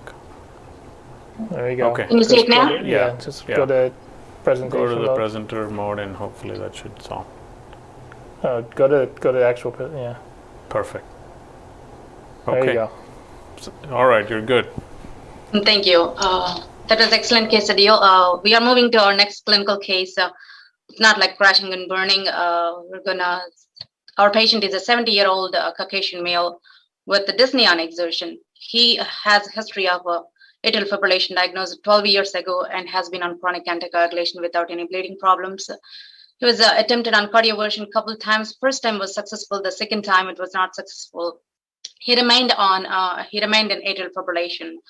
He was also hospitalized and was diagnosed with heart failure with preserved ejection fraction at one point. Also, past medical history is significant for non-insulin dependent diabetes mellitus. Given his dyspnea exertion ongoing symptoms, he underwent left heart cath 6 months ago at Outlying Hospital. That showed minimal luminal irregularities, otherwise no significant coronary artery disease that explained his symptoms. His past surgical history is significant for total knee replacement surgery as well as shoulder surgery. Given his ongoing symptoms of worsening shortness of breath despite having normal coronary anatomy, he was referred for further evaluation to heart failure clinic. He doesn't have any allergies. He denies of prior smoking history, no alcohol use or drug use. His medications for his atrial fibrillation, he has been on Hepixaban. Given his history of heart failure with volume overload in the past, he has been taking minimal furosemide of 40 milligrams. He's on metformin, metoprolol, very minimal dose, Tylenol, PRN. Vital signs are stable on initial visit. He's on room air. JVD minimally elevated, 3/6 systolic murmur with irregular heart rhythm. Otherwise, lower extremity edema noted, no other focal neurological deficits. Initial workup showed mild anemia with hemoglobin of 12.9, platelets 191. Comprehensive metabolic panel showed normal electrolytes, calcium of 9.5, creatinine 1.3 with a BUN of 40. Liver enzymes are within normal limits. Urine analysis without any proteinuria or hematuria. Troponin within normal limits less than 0.3. His BNP is elevated at 347. Chest X-ray showed no acute disease process. His pulmonary function testing is also normal. So he had an EKG that showed atrial fibrillation with left axis deviation, no obvious left ventricular hypertrophy, no significant STT wave changes. At this point, he had an echocardiogram that showed LVH, left ventricular hypertrophy with a mild thickening of the valves, biatrial enlargement, moderate mitral regurgitation, mild tricuspid regurgitation. and severely reduced longitudinal global strain at 12%. So at this point, in order to summarize, this patient is a 70-year-old with normal coronary anatomy, rate-controlled atrial fibrillation, EKG showing atrial fibrillation without LVH criteria, and echocardiogram showing LVH, which is a discordance, and his EF is preserved with severely reduced longitudinal strain. The ratio comes at more than 5, which is a significant number to raise certain questions. Why this patient has LVH without having any history of hypertension? Even he has like LVH shows low, relatively low voltage EKG. So taking these things into consideration, are we going to treat this patient? He got on furosemide and we increase the dose, let him go, versus he need further workup to see why he's having ongoing symptoms. And we proceeded with the MRI that showed diffuse patchy late gadolinium enhancement in subendocardium, biatrial enlargement, moderate mitral regurgitation and mild mitral regurgitation, and with the preserved left ventricular function. So taking that into consideration, at this point, we clearly know that he does have some ongoing infiltrative cardiomyopathy. So this led to further workup to see what exactly going on. We ordered SPEP and UPEP. It's very important to recognize when we are ordering the testing, so it's with immunofixation and serum-free light chain ratio rather than just SPEP and UPEP, which may delay the diagnosis in these cases. His thyroid stimulating hormone with the normal limits. We know that worsening of thyroid can cause LVH as well as worsening heart function in the hypothyroidism cases. Ferritin is within normal limit, that rules out hemochromatosis. His next test, this is a well-validated diagnostic algorithm that go along. So we have a patient with a red flags that's suggestive of a possible infiltrative cardiomyopathy and workup towards amyloid. In the absence of monoclonal protein, the indication is to proceed with bone scintigraphy. So we proceeded with bone scintigraphy. This patient has a 1 hour delay and 3 hour delay images showing on the screen. If you look at his uptake in the radio tracer uptake in the myocardium is greater than bone uptake. That's suggestive of grade 3, as well as his heart to contralateral lung ratio is 1.6. Anything above 1 point is diagnostic of TTR amyloid. So why is it important to consider SPECT images, specifically in order to rule out false positive cases like blood pool uptake? So his 1 hour and 3 hour delay also suggestive of significant uptake of the tracer. So our patient diagnosed with the TTR amyloidosis, and he underwent genetic sequencing, showed no mutation suggestive of a wild type of TTR amyloid. Before we go for the treatment, how our patient ended up with finally. So let's take a brief look at pathophysiology. So we know that there are more than 30 amyloid protein types. Of those, 2 of them are known to affect heart muscle. And for a light chain type of amyloid, bone marrow known to be, bone marrow is the factory. And for TTR amyloid, the transthyretin is a protein that produced predominantly in the liver, even though it's produced in choroid and the retinal pigment epithelium, predominantly produced in the liver, abundant in the serum. It's a tightly folded tetramer that transport thyroxine and retinol, thereby the transthyretin name, encoded on chromosome 18. When the stable tetramer get destabilized if there is a mutation on this gene, or destabilization can happen with aging in wild type amyloids. So when this becomes destabilized, it forms dimers as well as monomers. So these monomers get misfolded and form amyloid fibrils, which deposits in extracellular area of the myocardium, causing stiff myocardium, thereby restrictive cardiomyopathy, and then worsening of heart failure symptoms. So why are we discussing this? The most important thing I want to go is diagnostic algorithm of the TTR amyloid in this case, and how under recognized this amyloid. That's the purpose of this case.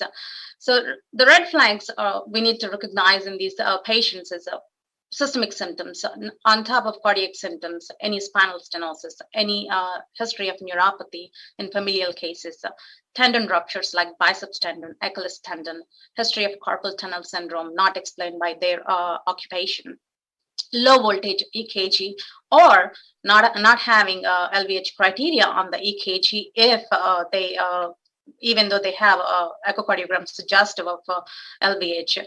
Apical sparing pattern. Our patient did not have apical sparing pattern, but severely reduced longitudinal strain. The sensitivity of having apical sparing pattern in the in amyloid patients is 61%, even though it has good specificity around 89% in one of the studies. Similarly, the similar study where they compared hypertrophic cardiomyopathy and amyloid, TTR amyloid, when they looked at EF and global longitudinal strain ratio, anything more than 4, it has like relatively good sensitivity and specificity around 85% and 91%. But however, this is not validated, need more studies. It's one of the study. It's only one study that was reported. Similarly, relative apical to basal strain ratio. Similarly, it needs to be validated, but this is suggestive that the patient needs further workup. Severely reduced longitudinal tissue velocities, less than 5 of S prime, E prime, and A prime, 555 sign on echocardiogram make us think towards the direction of further workup. Diffuse or patchy subendocardial enhancement on the cardiac MRI need a further direction, further workup for these patients. So early diagnosis, if you look at this, is important. So our therapies that are available, like tafamidis, these work better in the early stages rather than once the symptom onset and amyloid deposition happens in the late stages. It may not work that much, and it may not reverse the process of amyloid deposition. So our diagnostic algorithm at this point, this is also this is validated algorithm. Once you have red flags that suggest to either clinically or by imaging modality, important to rule out lack of monoclonal protein. Then go, if there is abnormal protein, monoclonal protein, go towards the direction of biopsy with congruent staining or mass tissue typing by mass spectrometry. Hematology consult, etc. If you go in the other direction, in the absence of monoclonal protein, bone scintigraphy, which is a non-invasive modality without any biopsy that's suggestive of amyloid. If it is negative or equivocal, it is unlikely that the patient has a cardiac amyloid. If you're still suspicious, go towards the biopsy direction. If it is an equivocal bone scintigraphy study. If it is positive, it's definitely suggestive of ATTR amyloid without biopsy. The question would be, how sure are we that we don't need a biopsy to make the diagnosis and to put them on expensive therapies? Once we make the diagnosis genetic sequence, in order to see the diagnostic yield on these patients, let's take a look at the diagnostic criteria before I go into diagnostic yield of this study. The planar imaging, if you look at it, how do we classify? By visual scoring, grade 0, when there is no tracer uptake by the myocardium, when compared to if there is a tracer uptake minimal, less than bone uptake, then that's grade 1. If the uptake is equal to bone uptake, then that is grade 2. If the uptake is greater than bone uptake, that's considered to be grade 3. Semi-quantitative analysis, we already went through it. If it is more than 1.5 heart to control error lung ratio, that's diagnostic. Less than 1, it is ruled out. However, if it is more than 1.6, it's a poor prognostic factor. So coming to the diagnostic yield, so without by skipping to skip the biopsy in these patients so that we can diagnose these patients earlier on, and it's a non-invasive and less complications to the patient. So there are more than 1,200 patients in this study were referred to that were suspected to have amyloid or referred to the specialized centers who underwent both biopsy as well as bone scintigraphy study. Of these patients who had a grade 2 to 3 uptake shown to have a good 99% sensitive and 86% specific. Still, we have some false positives here. The false positives in this study are mostly known to happen in patients with AL amyloid. That's why it's very important to rule out they do not have abnormal monoclonal protein in order to come 100% positive predictive value on these studies. So by considering the absence of monoclonal protein, the study showed patient has 100% positive predictive value if they were to undergo bone scintigraphy and they have a grade 2 to 3 uptake. Coming to the therapies, we have either silencers or stabilizers. So therapy is shut down the factory. In order to do that, the RNA silencers like a patisiran and inotersen approved at this stage for a polyneuropathy in a hereditary TTR amyloid. For the patients with the wild type TTR amyloid, which is our patient, tafamidis is FDA approved treatment, which stabilizes the tetramer. Currently, there are ongoing clinical trials about the monoclonal and gene modification therapies like CRISPR. So our patient, he was started after the diagnosis on tafamidis. However, he continued to deteriorate and requiring frequent hospitalization, which led to further workup and transplant workup, including right heart cath, still show elevated filling pressures. He continued to have like a NSVT and telemetry, not able to initiate inotropy even though he has low cardiac index. We couldn't initiate any other medication, and he couldn't tolerate any other medications. Either with a relatively lower side blood pressure and continue to have those lightheadedness episodes. Our patient eligible for transplant, he underwent combined heart and liver transplantation. His liver was used as a domino liver. His frozen section intraoperative, it's a stage 1, 2, and without any cirrhosis. What is domino liver? So domino liver, it involves transplanting of liver from a patient with a metabolic disease into a patient with end-stage liver disease, with the expectation that the patient won't develop the metabolic syndrome. Even if he develops the syndrome, he will have minimal symptoms. The explanted heart cardiac pathology confirmed the amyloid deposition. So the key points in our case, ATTR is underdiagnosed with the bone scintigraphy study. There is a 30-fold increase in the diagnosis of this under-recognized condition. So diagnosing early with this bone scintigraphy is very important to have appropriate therapies like stabilizers and silencers.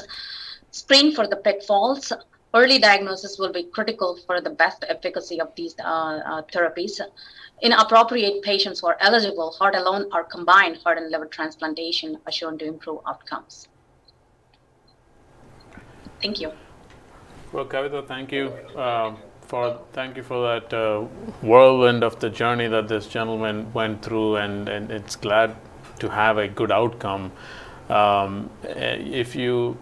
A few comments and question, when you look at his echocardiogram, even though I guess the report called it as LVH, it's not remarkably thick as you would expect in a profound, the classic description of a textbook LVH in these patients. So I think it's important to point out, as you mentioned about the relative discrepancy between the echo and the EKG, and also you pointed out a very important thing, saying the patient is short of breath, your echo looks normal, you don't ignore it because the patient is still short of breath. More often than not, it's easy to blame out of shape, lungs, and other things. So I think these are very subtle cues as you reflected appropriately. And so I guess the question becomes on what if the monoclonal spike was not negative? What would you have done differently in this individual? So if the monoclonal spike supposed to be, if it is positive, so the question goes towards the direction of is it AL amyloid, and further workup towards that direction, and biopsy of involved organ depending upon the workup and what our suspicion is like. If we are concerned about fat pad biopsy, I mean it's in good centers, it's good. It's not necessarily sensitive in all cases, and other organs needs to be screened appropriately. So if you're asking. Yeah, no, I think you're right. The context that you mentioned, it's very important to make sure that the blood test is negative for AL workup before trusting your PYP scan, and I think the PYP scan utilization seems to have increased dramatically. And when you have a borderline zone, I heard recently that there's a PYP shortage. I think technician. So it's important to make sure you look at the border zones of positivity in PYP. If you're not stage 2 or stage 3, as you pointed out, don't hesitate to biopsy. I think that's the message to confirm the diagnosis.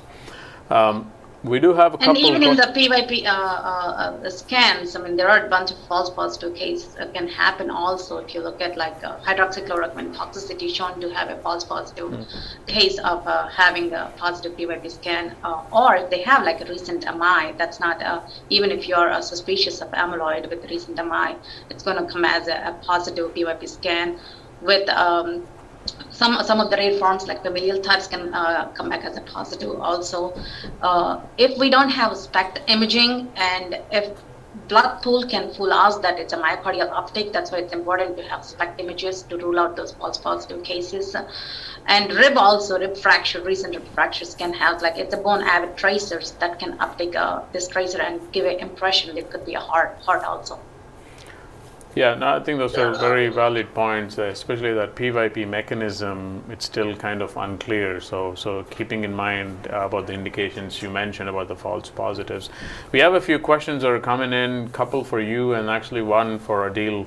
The first question is, in case of a need for MCS, either temporary or permanent, what would you take for this little LV?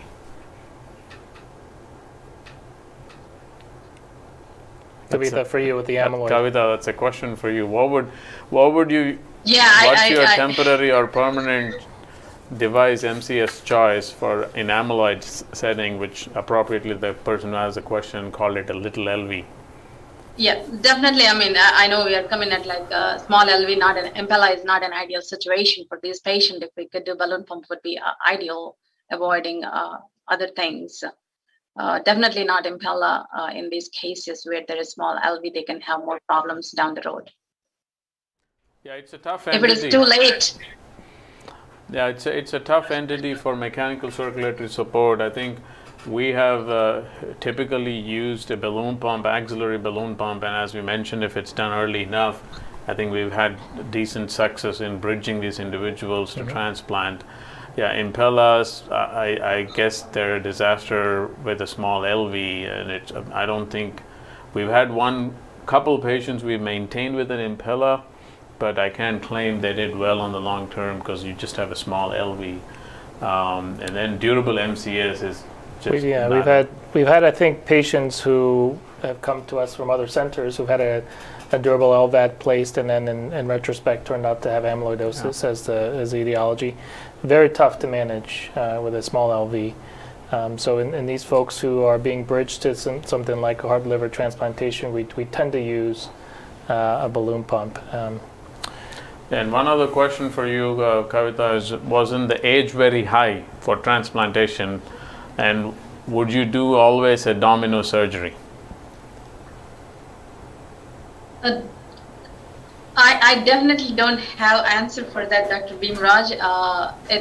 I can feel that. It's I can feel that for the person who asked. Age 70 has been kind of a soft cutoff for heart transplant in our center, and across the country there are some centers where that go up to 75. I think we've gone up as old as 72, 71 for heart liver, as long as they're physiologically much younger. And as far as abdominal surgery is concerned, yes, the answer is yes, as long as the liver that is coming out of the individual is good. So all heart liver transplants that are for amyloid, they get a biopsy to make sure they're not end stage. And then the concept is that when they go into another individual whose MELD is very high, the liver will work normally, and the amyloid problem that the liver will create probably will take many, many years, before which the individual who's in dire straits will probably benefit out of that liver. I think it's a older individual, but I think selectively we've been able to bridge these individuals. Adil, there's one question for you that I actually chose not to ask and put you on the spot for, but the audience is going to. The audience says the PAPI and the CVP, the wedge ratio in your patient, the parameters, initially suggested RV failure or biventricular failure. But despite that, you decided to go with an Impella, right? Which, I don't know, I guess in a way, fortunately was successful for you. What factors did you take into account to choose an Impella at that moment, despite evidence of biventricular dysfunction? I think the important thing in these cases is to remember that it's a immediate decision and requires immediate monitoring. In this case, if you feel that the right ventricular dysfunction is modulatable, if you can improve it or decrease it with diuresis, or if the patient's dialysis dependent CRRT, if you think you can improve the hemodynamic profile of the right side, then to me, or at least my education here at Methodist, has been that it's appropriate to do so, with the caveat that you need to be sitting on top of these patients and watching them for further worsening. I think the fact that the CVP rose and there was a dynamic worsening of the profile of right ventricular function, whether it was PAPI, RA to wedge ratio, you can also look at RV stroke work index. I think that can suggest to you that if you improve the loading condition of the right ventricle, that you can get by without increased support, right-sided support, which has its own risks. And, as Dr. Bhimaraj alluded to earlier, more devices, more complication risk. So I think that was, it was with the belief that we could modulate this, improve it, and monitor the patient closely enough to escalate as necessary. I think it's important to acknowledge the limitation of all these parameters that we use. And if you talk about especially PAPI, CVP to wedge ratio, a lot of these have been validated, especially the CVP to wedge ratio, have been validated in the context of post LVAD surgery. You could extrapolate that maybe PVAD is like an LVAD, but you have to understand and dig deeper into the area under the curve and relative ability for it to predict the outcome, and not just put your money on one parameter. And I think in this individual, if I have to guess, your echocardiogram did not reveal a severe RV dysfunction, which is a disconnect to your hemodynamics, which could make you feel it's modulatable. So it's a very good question. Well, that, and I think the point also is that there is no randomized controlled trial to guide what the initial device option should be. Hemodynamic considerations are, of course, paramount. But we also have shown in our own data that the use of an axillary Impella may actually stratify your RV risk following a durable LVAD implant by trying to unload and assessing indices of RV load and adaptation. And so, as Adil was sort of referring to, if you take a particular situation and you feel that this is something that's modulatable, as long as you don't just set a therapy and forget it, as long as you're monitoring it and you're still there ready to act on any refractory cardiogenic shock, then I think it's reasonable. It's not completely off base that you would choose an axillary Impella as your first step before you commit to something like ECMO or a bipella, if you will. No, great. very valid questions. I think we've kind of come to the end of the day, and it's been a really fascinating discussions that we've had. I want to thank both of you, Adil and Kavita, for your cases and discussions. And as we wrap up for the day, I hope everybody had a thorough perspective from the various topics that all the wonderful speakers alluded to. As we wrap up, I think I do want to address one of the questions or comments the audience has brought up about the whole perspective about mental health disorders and heart failure. And I think as much as in medicine we have talked so much today, it's very important to put the patient or the individual in the center and their ability to cope with these disease processes, and definitely mental health perspectives, not just diagnoses like depression, but ability to handle these chronic diseases is very important. And I think there's some discussion about music therapy, and these are all things that need to be explored for sure. In that light, I want to also alert and point you all to one of our upcoming conferences on May 14th. We're going to be doing our heart failure conference for the patients and their families, where things like these are addressed specifically related to the patients, because concepts of aspects like financial toxicity, one of our fellows, Hej and Kuram Nasir, published this saying, we give a lot of medicines, we talked about how to optimize medications, but that causes financial toxicity. Patients are stuck with bills. They're anxious about dying with an ICD. Very important aspects that we as healthcare providers need to address, and there's more to come. And as a community, I think all of us need to keep that in mind. As we wrap up today, I want to again recognize our co-sponsorship with the American College of Cardiology Texas chapter.